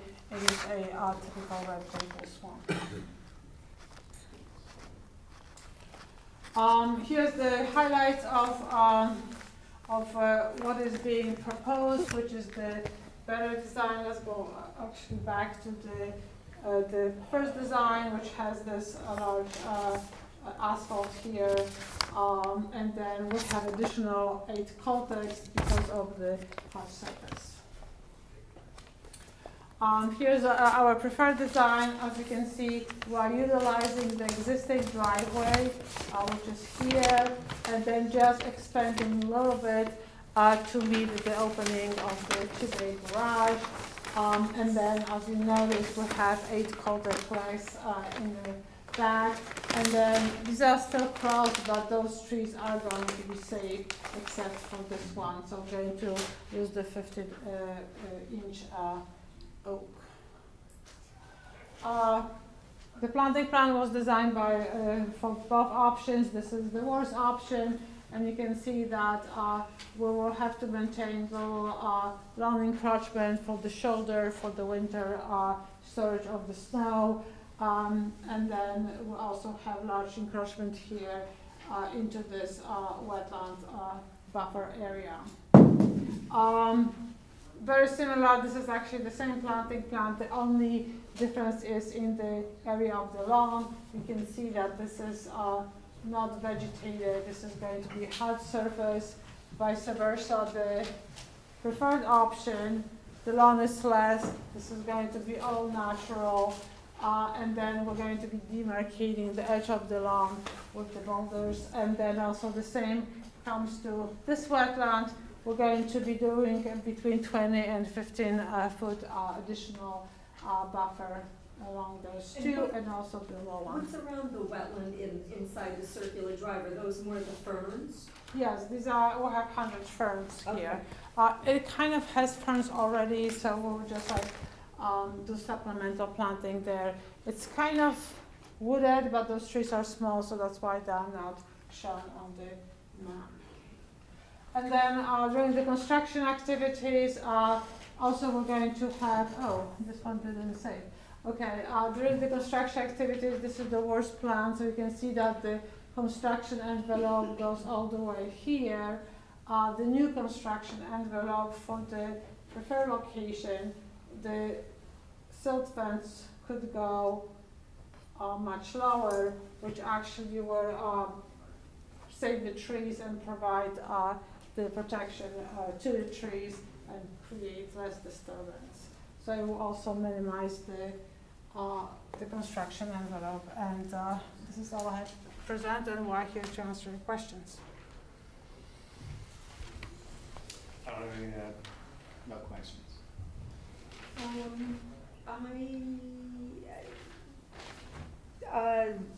The owner wants a basement, but was a perk test done to support that the basement can be created? Yeah, Wayne DeVanzo, Fairfield County Engineering. Yes, we did soil testing there, and the basement and the footing drains were accounted for.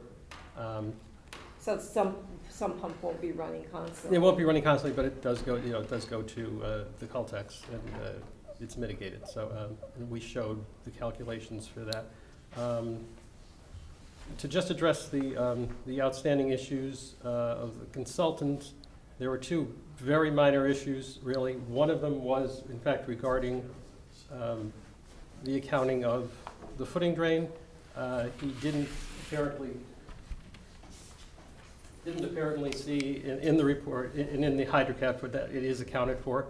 And I just, we got these comments like 5:15, so I just in a hurry printed out the page that shows, if you need it, I can submit it. This morning, Well, no, but this has been on there from the beginning. He just didn't see it. It clearly states that it's included in the base flow. Was that Joe? Yeah, yeah. That was one of the two comments. In fact, just briefly talk about the other one. The other one is this sort of very minor grading in the back, which these arrows kind of indicate.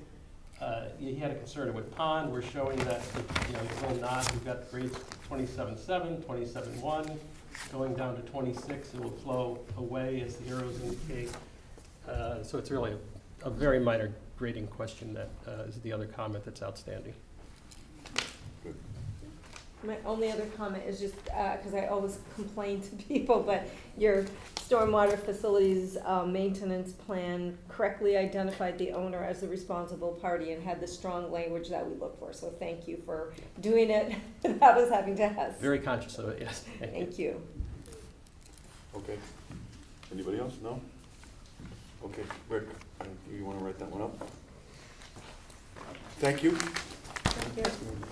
Okay. Moving on, ETC 18-2026, PL 26-70, 109 Stephen Mather Road, J. Caulfield and J. Caulfield. To construct residential addition, swimming pool, patio, and other related features proximate to the wetlands. The property lies along the north side of Stephen Mather Road, approximately 625 feet east of Mansfield Avenue, and is identified as map number 1, lot number 45. The zone is R2 and is approximately 2.00 acres. Mr. Chairman, the matter's been assigned to the agenda tonight for discussion purposes. I'll do a brief presentation. If you've been out to the site, you know that the property is, supports a single-family dwelling. It's been residentially developed. The wetland has, for the most part, has been dedicated to lawn area, although in the extreme northern portions and extreme western portions, that it does maintain more of a wooded character. So again, the soils report was prepared. It's not in a special flood hazard area. The applicant is proposing to engage in several residential additions, an in-ground swimming pool, pool safety fence, patios, drainage, other related features proximate to the site's wetlands will necessitate, I'm getting bad, a few trees, minor regrading.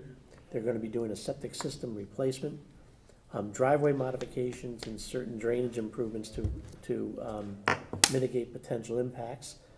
The applicant's obliged to demonstrate that it is minimized, eliminated, or minimized impacts on wetlands, watercourses, and any resources of value, mitigate any potential drainage impacts, water quality impacts, and again, to develop a plan of mitigative measures that will either eliminate manicured surfaces, will enhance the conservation values of the regulated areas and properties.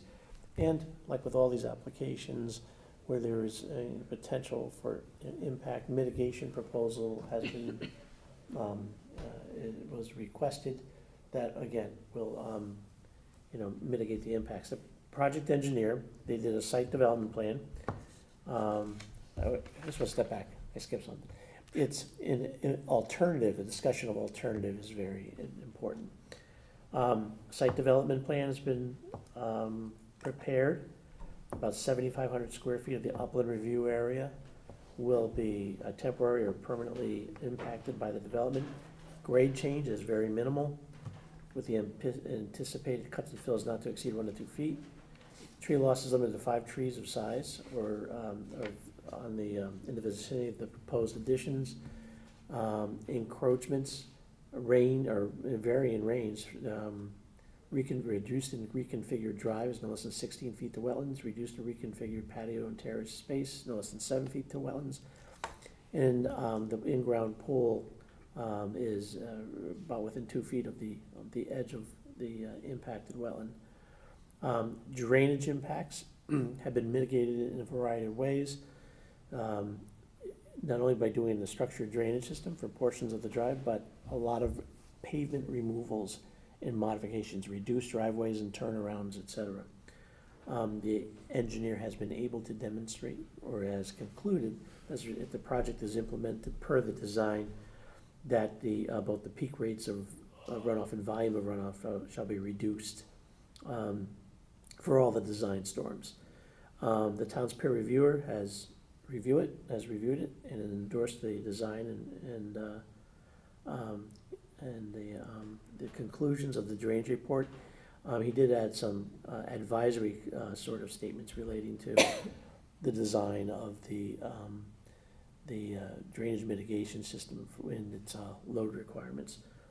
Additional water quality measures have been employed: erosion control plan, yard drains with deep sumps and bell traps, use of infiltration, etc. Mitigation plan has been provided. There's been a couple variations of it, but the latest variation includes what you're typically seeing now is the application of a collection of tree, shrubs, and ground covers in the areas most likely to be impacted by the development.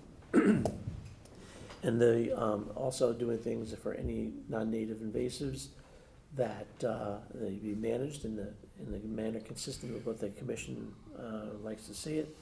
And it also has all our standard policy notes. You'll note that most of the planting is concentrated in the vicinity of the pool and the reduced terrace, and to bring in the tree line. The tree line was back in through here, and they are extended in towards the development Alternatives, and I kind of touched upon it, they have embraced alternative designs to reduce the encroachments into the regulated areas and impacts on tree resources, and to reduce the overall site disturbance. They did reduce the existing driveway and turnaround areas and back out areas. They reduced the existing patio space, and they have a very small pool has been proposed. It's where most of your pools are minimally, 20 by 40. They have it's 16 by 28, and they've reduced instead of doing like a perimeter pool fence, they've concentrated the pool fence immediately around the pool itself. Covered? I don't know if they're having a cover as well, but they are providing the fence, but it's de minimis. Applicants here? Presentation? Go to it. Good morning. For the record, Rob Frangione Engineering. He pretty much covered my entire presentation, but the existing house was built in 1971. There's wetlands all throughout the property. The entire scheme here was focused around pulling things away from the wetlands. So the addition is a garage, no full basement in the additions. The house does have a full basement in the center of the building, but again, it was 1971 construction. This garage will just be slab on grade. It's not going to have footing drains or a footing. This portion here, no footing drain, no full basement. It's all just, crawl space. We pulled the driveway. The existing driveway is actually partially in the wetlands. So we've taken out about 426 square feet of driveway, gave ourselves like a minimum 30-foot back out so that, the car can back out and then go down the driveway.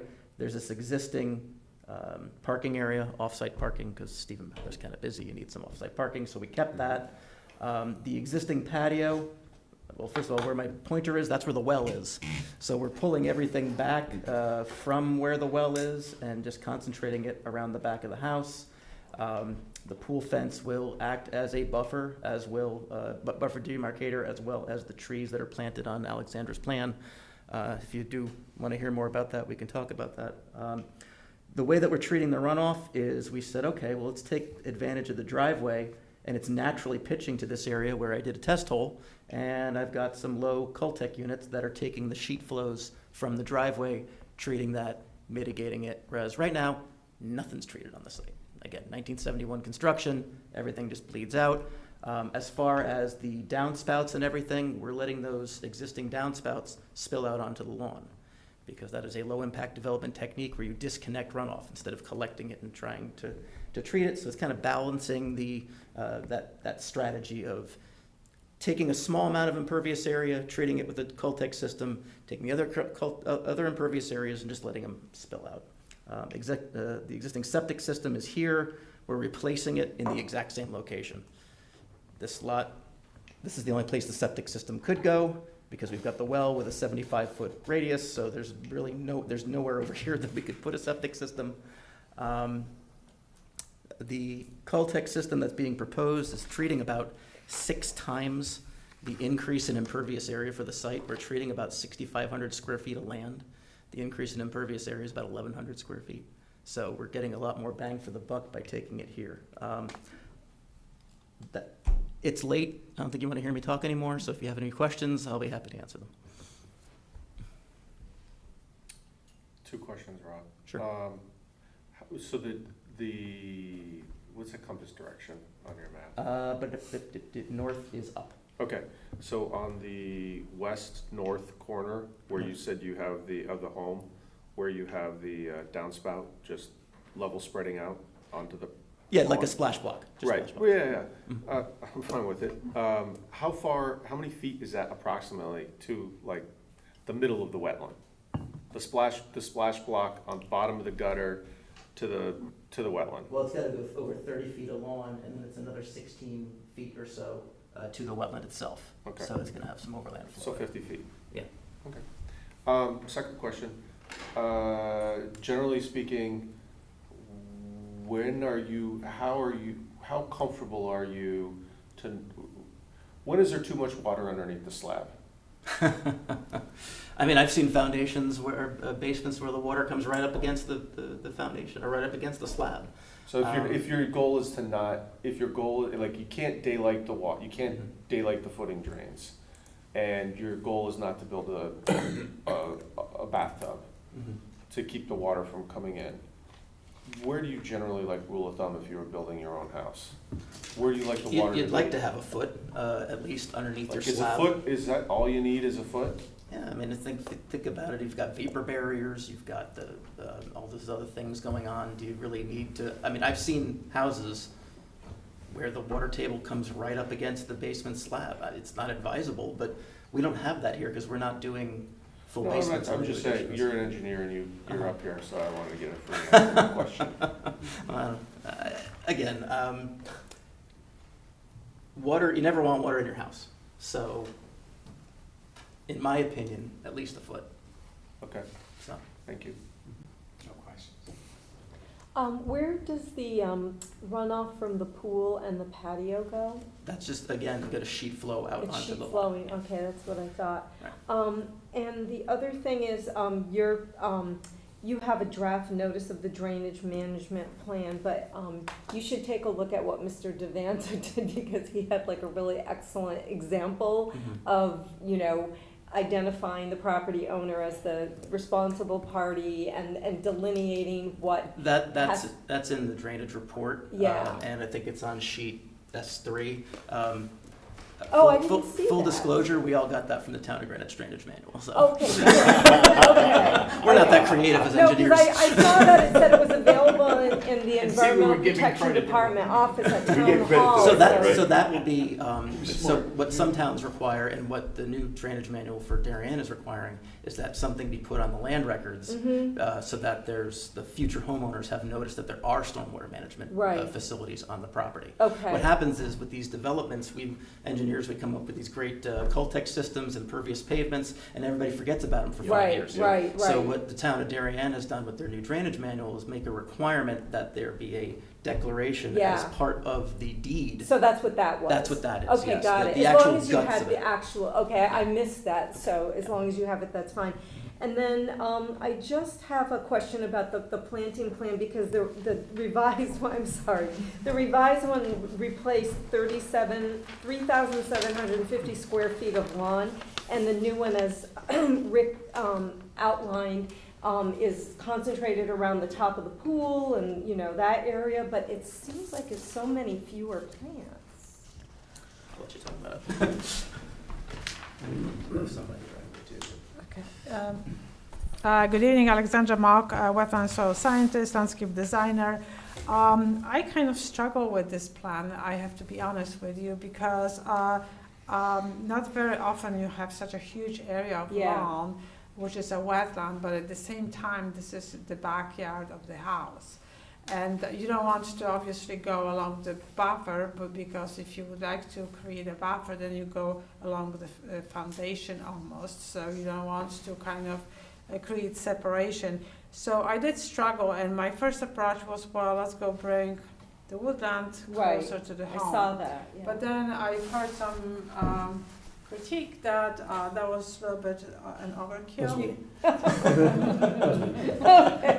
And then I met with Rick, and I'm like, okay, give me some directions, because it's a huge area, and I don't want to do anything in the middle. I don't want to limit the use of the yard, but at the same time, It's a huge yard, though. right, we need mitigation. Yeah. So he said, do something around the pool. So I did plan number 2, which apparently was not good enough because it was too small. So I thought, well, let's go just add a little bit of what I originally intended. And so it is a combination, and I think what I'm hitting here is the areas which are going to be disturbed. So I would like to add some more mitigation, bring some privacy between the natural area and the disturbed area, especially around the pool, because there's going to be some noise activities. So, I just wanted to plant heavily this area, and at the same time, like at the bottom, next to the driveway, I would like to restore the edge of the woodland, because it is very important that you have some sort of transitional area where you come with lower vegetation. This will kind of prevent the light penetration and give like more of a buffer to the woodland, and probably just enhance the wetland. So that was my approach. The same approach is with the continuation of this arch. Yeah. So just like, add more privacy, create a buffer, restore the edge of the woodland. But I mean, so much of the wetland is lawn.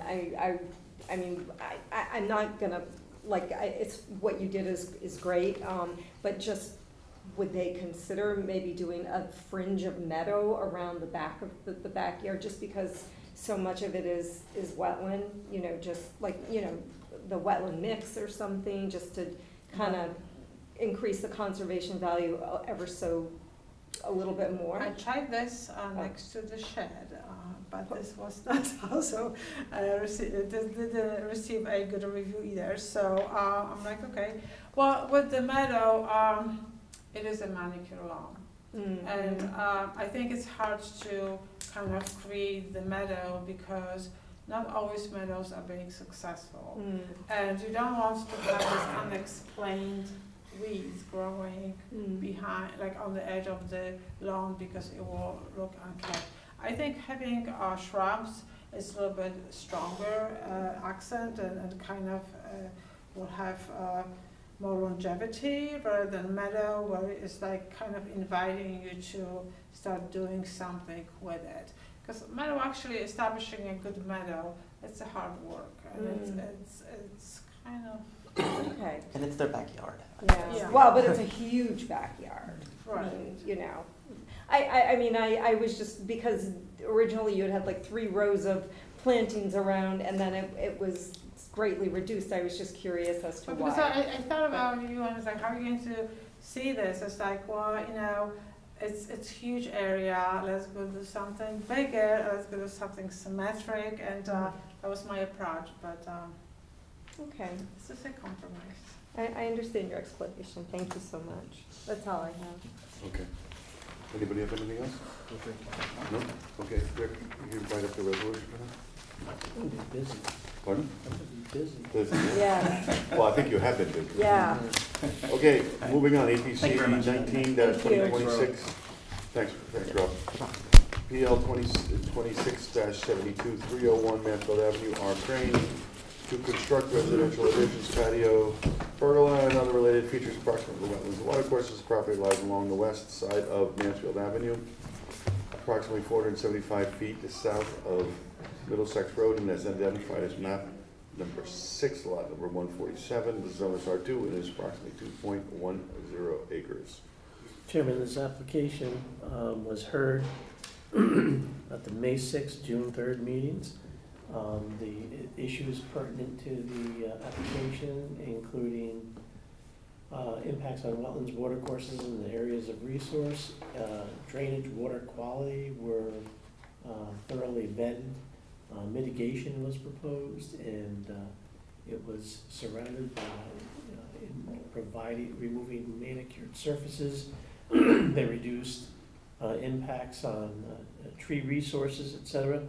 Upon the completion of that testimony, I was directed to create this resolution for the board's consideration. I believe all the commission members have a copy of the resolution. Mm-hmm. Any questions or comments? I'm sure you. Oh, wait, the resolution. Oh, we're talking about Holly Lane. Oh, no, we're talking about. The 301. On Mansfield. Oh, man. I have no further questions or comments, thank you. Yep. Okay. Okay. Can I have a motion? I make a motion to approve EPC 21-2026. No, Excuse me, 19. 19-2026, 301 Mansfield Avenue. Second that motion. All in favor? Okay. Got ahead of myself. Moving on, EPC 21. Thank you, Chris. Okay. You waited for that, huh? All right. Never know.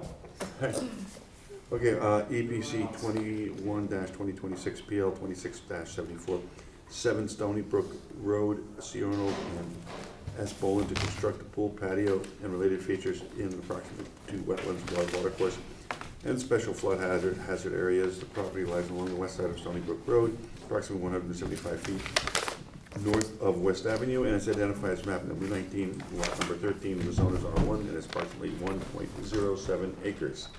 Chairman, the application's made its way to our agenda tonight for discussion purposes. So I've assembled an agenda summary report to summarize all the issues and description of the regulated areas. You'll note that the property does support a single-family dwelling, drive, drainage, and other related features. It's served by sanitary sewers and public water. It's characterized by the presence of gently to moderately sloping developed lands, of water course, special flood hazard areas, and many large trees, particularly to the northern and western portions of the site.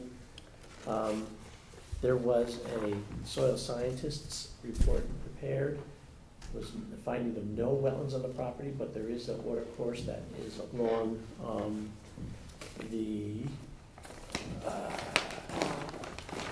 here we go with along the southern portions of the property. What's important to note, the development of the property had been subject to prior Yeah, we've seen this before. EPC applications. There's been, that involved the development of the single-family dwelling, but there's also existing drainage facilities, mostly concentrated in the eastern portions of the property.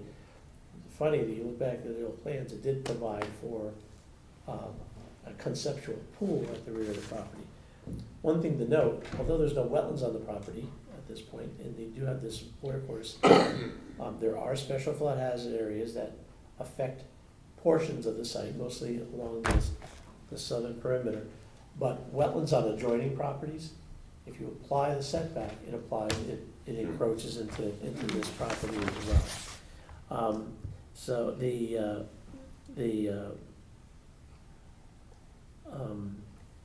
applicant has, was doing, their task was to demonstrate there was an absence of impact on wetlands, water courses, and other resources of value. They looked at drainage, they looked at water quality, they came up with a landscape mitigation plan to eliminate, which is a lot of lawn on the property, but also to enhance the values of the regulated areas and the property itself. The encroachments, so it is a pool, it's a rather large pool, there's patio space, there's, I believe, an outdoor kitchen associated with it, there's some retaining walls that are necessary. Just in terms of impact, the structures and features not expect to encroach within 38 feet of the wetlands found on the existing parcel and 67 feet to the intermittent water course. Again, it's in areas that are occupied predominantly by lawn grass. Grade changes in the low to moderate range, 0 to 3 feet. More substantial grade changes are to the north, where they've got to do some minor regrading and build a retaining, some low-profile retaining wall. 7 trees of size are expected to be lost. There are no direct inland wetlands and water course impacts, and about 650 square feet of the upland review area and 325 square feet of the floodplain are expected to be impacted. Drainage mitigation plan has been proposed. About 2,300 square foot increase in imperviousness is mitigated by creation of a collection structures, and they're utilizing space under portions of the existing patio. They're going to have a reservoir, stone reservoir that can fill and mitigate the impacts. Test hole data was provided to demonstrate feasibility, that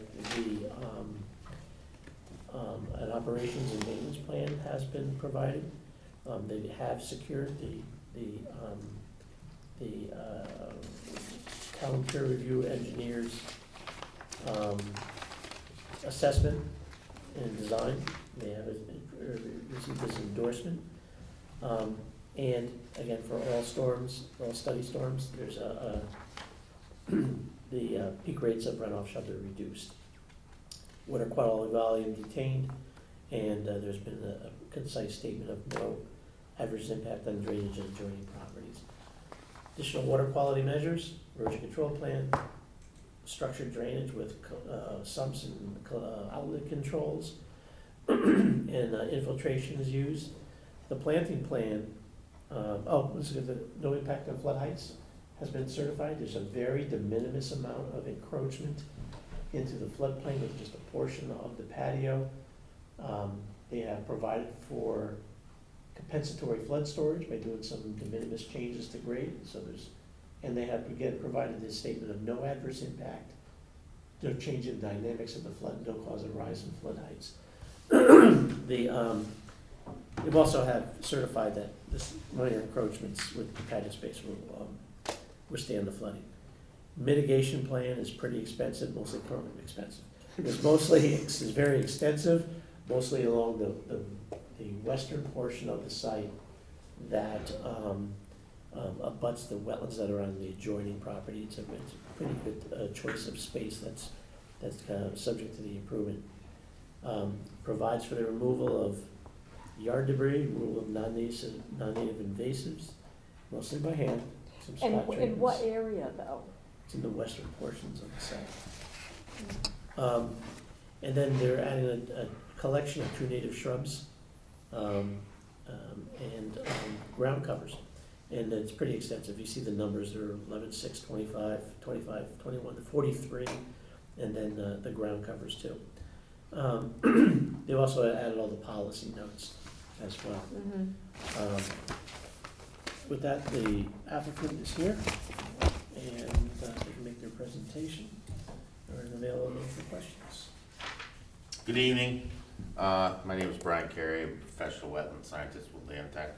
I'm actually here on behalf of Andy Semelides, who is the project engineer and has been working on the project. I'm also here with a representative from Wesley Stout, who's the landscape architect, Corey Jorgensen. So I'm going to keep this brief, basically, since Mr. Talamelli did a good job of summarizing what I was going to discuss to begin with. As you said, the project site was originally redeveloped in 2018. As part of that original approval, they did have a pool that was approved in a similar location. It was theoretical at the time. So the house was redeveloped. Current owner purchased the house, and now they're looking to make improvements by putting that pool in. As you can see, and as that was discussed, there really is there's no impacts to any inland wetlands or watercourses on the property, direct impacts. There's a small area that's within the upland review area that is being converted into a semi-pervious patio that will have a drainage structure underneath it, so it's not actually acting as true impervious by paving over it. And as was said, there's, just real quick, there's 7 trees being removed due to grading and the condition of some of the existing trees. We did, Andy brought me up to speed. He said he did receive all of the feedback from the town engineer, Joe Canis from Ty Bond, with the back and forth. Said that was all satisfied. The drainage plan is basically picking up the water from the increased impervious area within the outside the upland review area. The upland review area is obviously shown between these 2 green lines. This is the wetland line. This is the off-site wetland line. So again, there's just that small portion. All of the drainage is being collected and rerouted to subsurface storage chambers. That being said, there's some minor grading that's being done within the upland review area. This is within the FEMA flood zone AE, which is a riverine system. In order to compensate for the additional fill, they are doing some compensatory grading to remove 1 cubic yard, which is basically a net balance. So there is no effective rise or impact on the flood zone. That being said, there is an extensive planting plan that Corey can go over, but this is pretty straightforward. Like you said, it was before you recently, in 2018. They have received all their sign-offs. They're just coming back for this proposal to basically update the outside amenity space. That being said, I can answer any questions. The record is rather complete. I think there was like 32 documents or something in it. So that being said, Corey can answer any questions. I normally get into buffer plantings and invasive species, but I have the luxury of having the landscape architect here tonight, and I know everyone's tired after that public hearing, so I'll let him go real quick.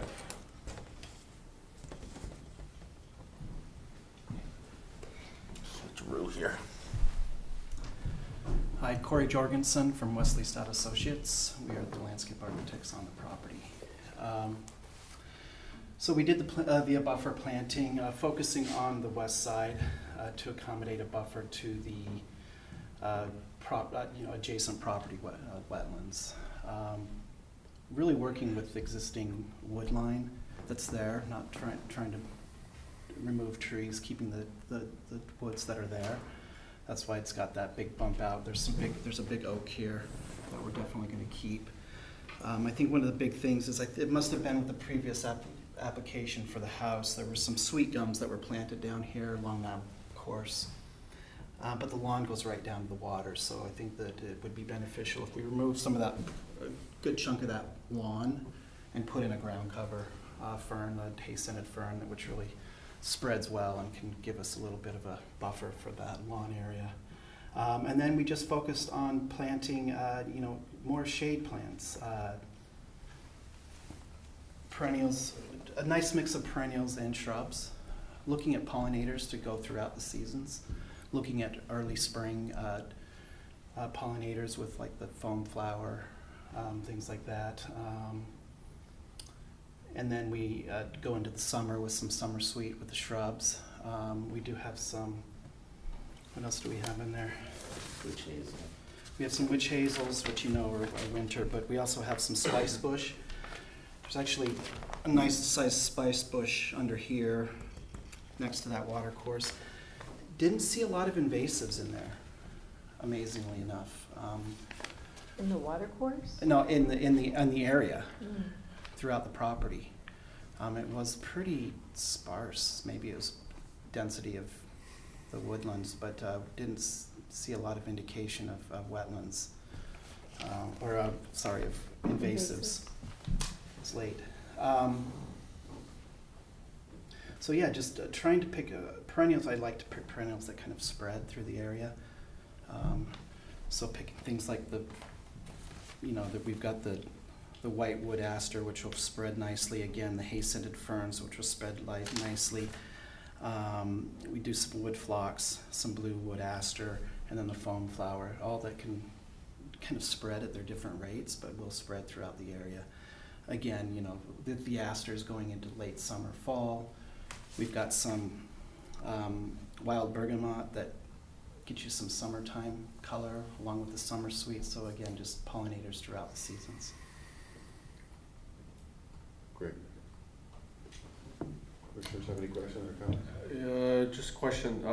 Right, Rich, the pool is long. Is it for purposes of lap swimming or symmetry to the house? It has nothing to do with symmetry. It has to do with swimming, and the client is 6'8" or 6'9". Wow. Yeah, I get it. I understand. So yeah. Okay. So that last pool wouldn't work. Yeah, a regular sized pool is like 2 strokes for the size. I was a collegiate swimmer, so you tell me someone where you're laughing at me. Yeah.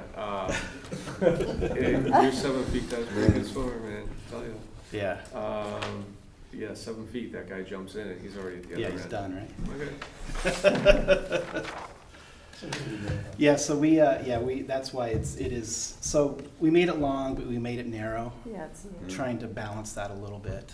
And it's really tucked up into the house as opposed to the other proposal, which had it further further down taking it. No questions, no comments? Of the 7 trees that are being removed, how many are in the upland review area? So you have, just. That are to be removed?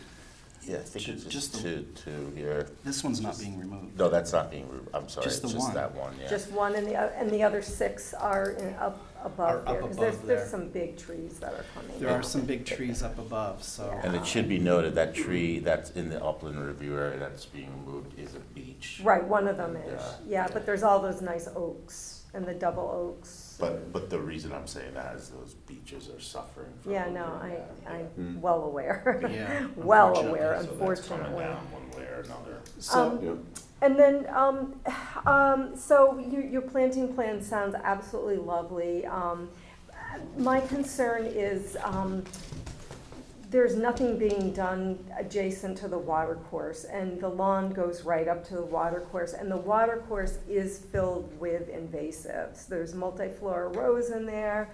There's something else that I don't even want to think if it's bamboo, but it may not be, but there's something that looks kind of like, that, and I just wonder, we don't have an opportunity to get people to clean up their water courses until they come before us for an application, and I think some consideration should be done to cleaning out that water, because it's just filled with all kinds of weeds and invasives and. yeah, okay, I haven't been by there recently, so when I did take a look, I didn't see a lot of Yeah, invasives. maybe so- not when it was March or something, but now it's just, I mean, I can show you my pictures. Yeah, so we are, so we can look at that.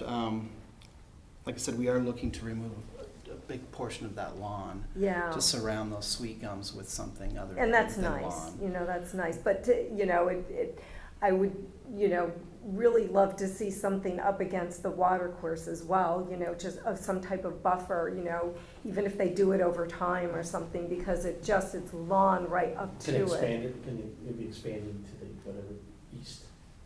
A slight expansion of the planting scheme to the east and, Yeah, because right now, invasive treatment. I know what you, on the, I don't know if that's the west side or whatever, but where, up against the property line. Up here.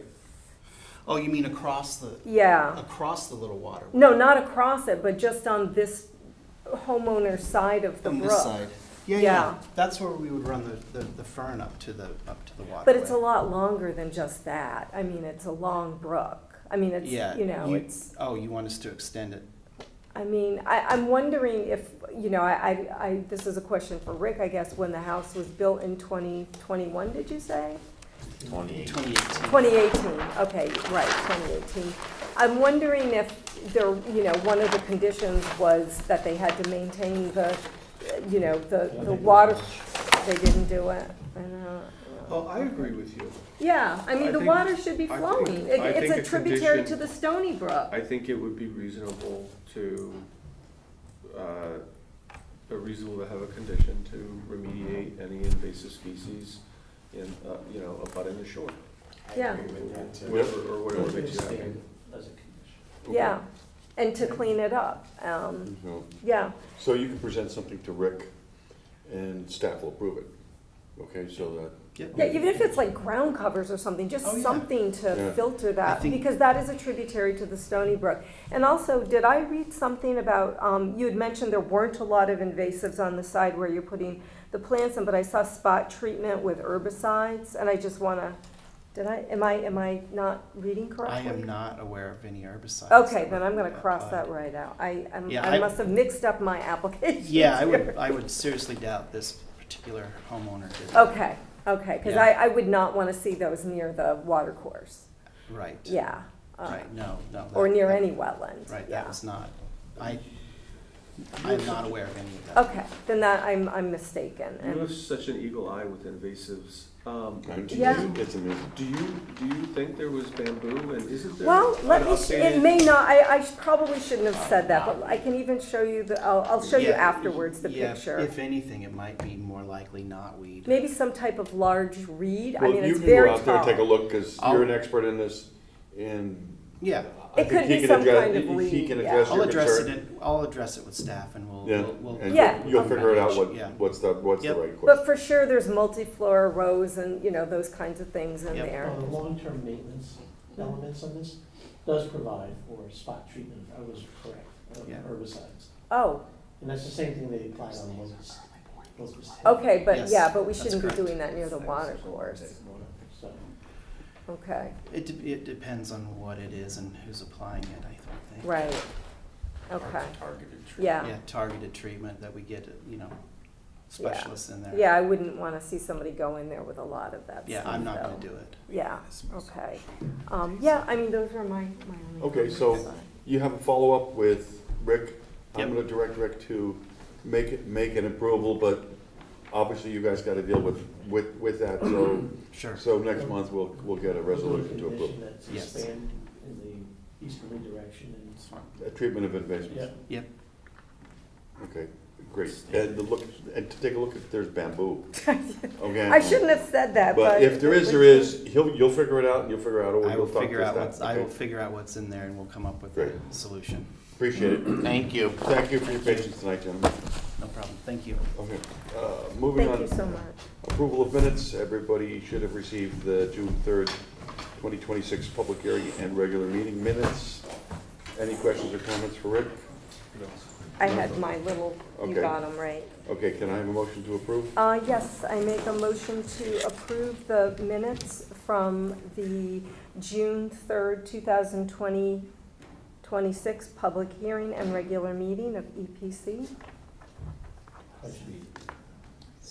Second. Okay, all in favor? Okay, thank you. One abstain. One abstention, yeah, that's right. You want to, okay. Moving on briefly. To agent approvals, EPC 10-2026, PL 261721 Holly Lane, B Mayhew and J Mayhew to remove pavement patios, regrade and stabilize and landscape approximate wetlands and special flood hazard areas. The property lies along the north side of Holly Lane, approximately 1,265 feet east of Norotan Avenue, and is identified as map number 9, lot number 142, zone is R1, and is approximately 1.05 acres. Rick? As an agent approval, the existing, this property is currently undergoing redevelopment. We spent a lot of time, back in March, it was a fire that burnt this house to the ground. The applicant had come in with a plan to restore the property, build a brand new house on the property. In doing so, they developed a plan that would not only include the structural components, but drainage and other enhancements that gain the approval of the town's peer reviewer, but included no regulated activities. They have since said, hey, we want to do a little bit of de minimis removal of some pavement, existing pavement that's there, and it's along the one side of the driveway, some minor regrading, but it also afforded us the opportunity to require some positive planting enhancements, but also if you want to see bamboo. Yeah, it's not bamboo, I showed it to Eric. No, this is Oh, on no, the- but the one for the last property, this 21 Holly Lane Yeah. is bamboo. This is Okay. bamboo. Okay. The biggest bamboo I've ever seen. Oh, It's, wow. But this property had been the subject of a prior EPC development. Mm-hmm. So, and they were doing these plantings, but the bamboo has made its way in there and, it's. Did they allow the bamboo at No, that they didn't time? install it. No. I don't know if they installed it specifically, but it's pretty extensive. So, in this agent approval, we have, the property's a part of the flood zone, the wetlands have been reflagged. The drainage was extensively handled under the overall site development. They have erosion controls and all the things that you would typically have. They've added secondary roles of erosion controls here. It's about 800 square feet under this agent approval of the upland review area will be temporarily or permanently affected with the removal of some existing pavement patio space. This is a good thing. Yeah. Minor regrading. Yeah. They're gonna get rid of the bamboo. There's a plan, there's a treatment schedule for some number of years, and planting. The only change we made to the planting plan is that we get the bamboo out, they're gonna treat it, not treat it, but they're going to extract it. Cut it, yeah, I saw. And then they'll be replanting, on the completion of construction. And then they're gonna have to keep after it for, Couple years, couple of years. yeah, or longer. Are there bamboo specialists to demo bamboo? Alexandra, I think, is, she did But the, she doesn't do the actual work. No. I was just wondering if there's but like it, well, 100, the state's made it. 100 feet Right, the will go state- vertically, the And rise does the zones. site, do you register the site with the state that it has bamboo? No. It's just up to the homeowner to voluntarily register the state? Mhm. There's a state law that people are supposed to contain their bamboo and not allow it to spread beyond property boundaries. But that's, I don't it goes recall what the underground. enforcement- And is that just a data receptacle at the end of the day? The state just collects information and it sits in a Yeah, I database? don't, Yeah, I don't know if they do anything with it. I was can't just see it curious. doing No. that extensively, Yeah. because I haven't heard of it, the enforcement on that. There's a question. There's I have a property on Maple Street and you look to, Eric's familiar with Yes, it. I know that property. You look to the, a property that abuts I-95, Yep. and there is a forest of bamboo there. Wow. Oh, yeah. The homeowner passed away a couple weeks ago, or maybe 4 weeks ago. The old man? Victor- Victor, Yeah. he passed away. Oh, you did? Oh, I didn't know that. Anyways, Okay, So that's good, they're getting Yeah, but rid it's of the not near any bamboo, water and they course, that's moved the the problem, house that's why out we of the, yeah, they moved the house. Yeah. Actually, Yeah. in response to try to move it looks forward nice, with I it, walked by there. They Yeah. actually physically changed the house and changed the driveway into a better position. Yeah, looks good. Okay, moving on. Anybody have any questions or comments for Rick? Nope. Okay, EPC 23-2026, PL 26-83, 23 Brewberry Lane, A. Anderson Huber Jr. and P. Huber to construct residence addition and an approximate to wetlands, water courses, Stony Brook, and special flood hazard areas. Existing The- single, oops, sorry. The property lies along the south side of Blueberry Lane, approximately 1,160 feet south and west of Oxford Lane, as identified as map number 7. Lot number 27, the zone is R2, and it's approximately 1.34 acres.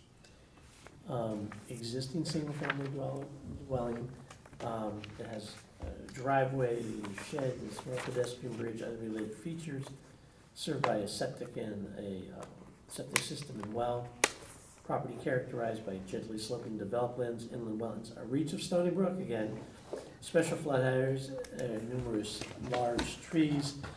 The applicant's proposing to do, at this point, a small kitchen bump out in Right. space that is currently lawn and an existing porch.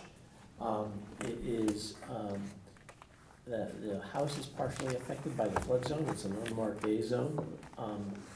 They had secured a variance previously for the development of this, through the construction of this kitchen addition.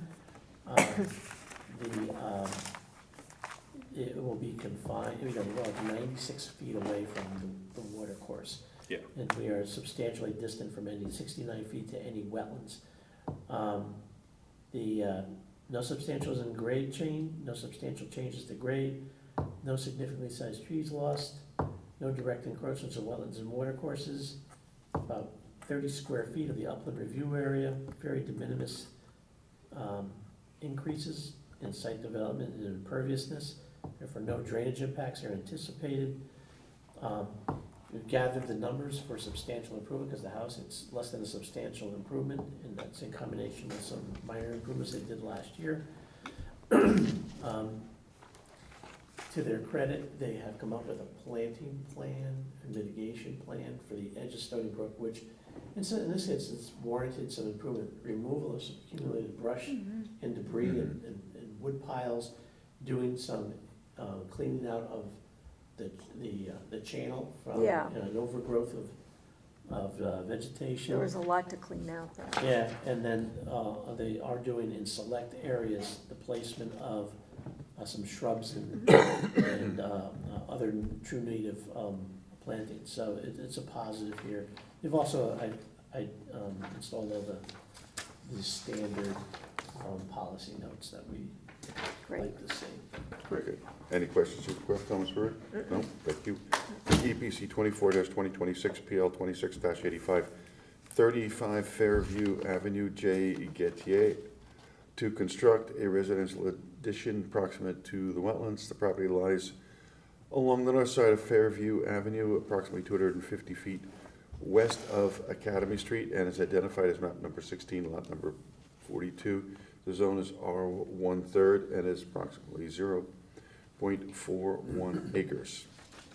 A very, very de minimis encroachment into regulated areas they did not realize they had.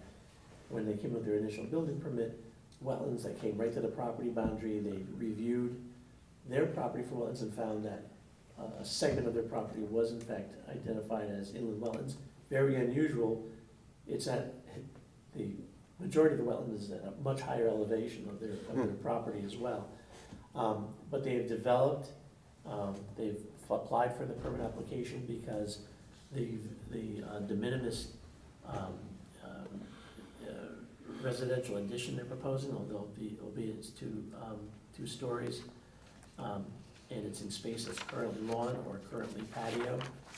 Another developed is that it's no less than 20 feet. There are full limits of encroachment less than 20 feet to this wetland that's on the property, and it's actually below slope, lower elevation. No trees will be lost. About 166 square feet of the upland review area temporarily or permanently affected. Such a de minimis increase in imperviousness that there's essentially no adverse impact on drainage and adjoining properties. It falls below the threshold for drainage study and commitment. There's an erosion control plan proposed, and the applicant is committed to doing some landscaping on the property as well to displace lawn. The only thing that he couldn't get it in time, that he has engaged a landscaping design professional, and it'll be a positive impact on the wetlands and water courses. Great. Good, thank you. I didn't realize there was wetlands over in Fairview. Yeah. It's really very unusual. Yeah. The properties up here are so much higher, and the wetland, when they were flagged, when they did projects on there, came to the stone wall. Usually, wetlands don't follow straight lines along the walls and property boundaries. It did, it reached out onto this property, then when you extend the 50 feet, it was really addition. Interesting. Okay, there's no other business. Can I have a motion to adjourn? I make a motion to adjourn EPC public hearing and special meeting Second that motion. of Wednesday, July 15th, 2026. Sorry, second that motion. All in favor? Good night, Channel 79. You know, I take it.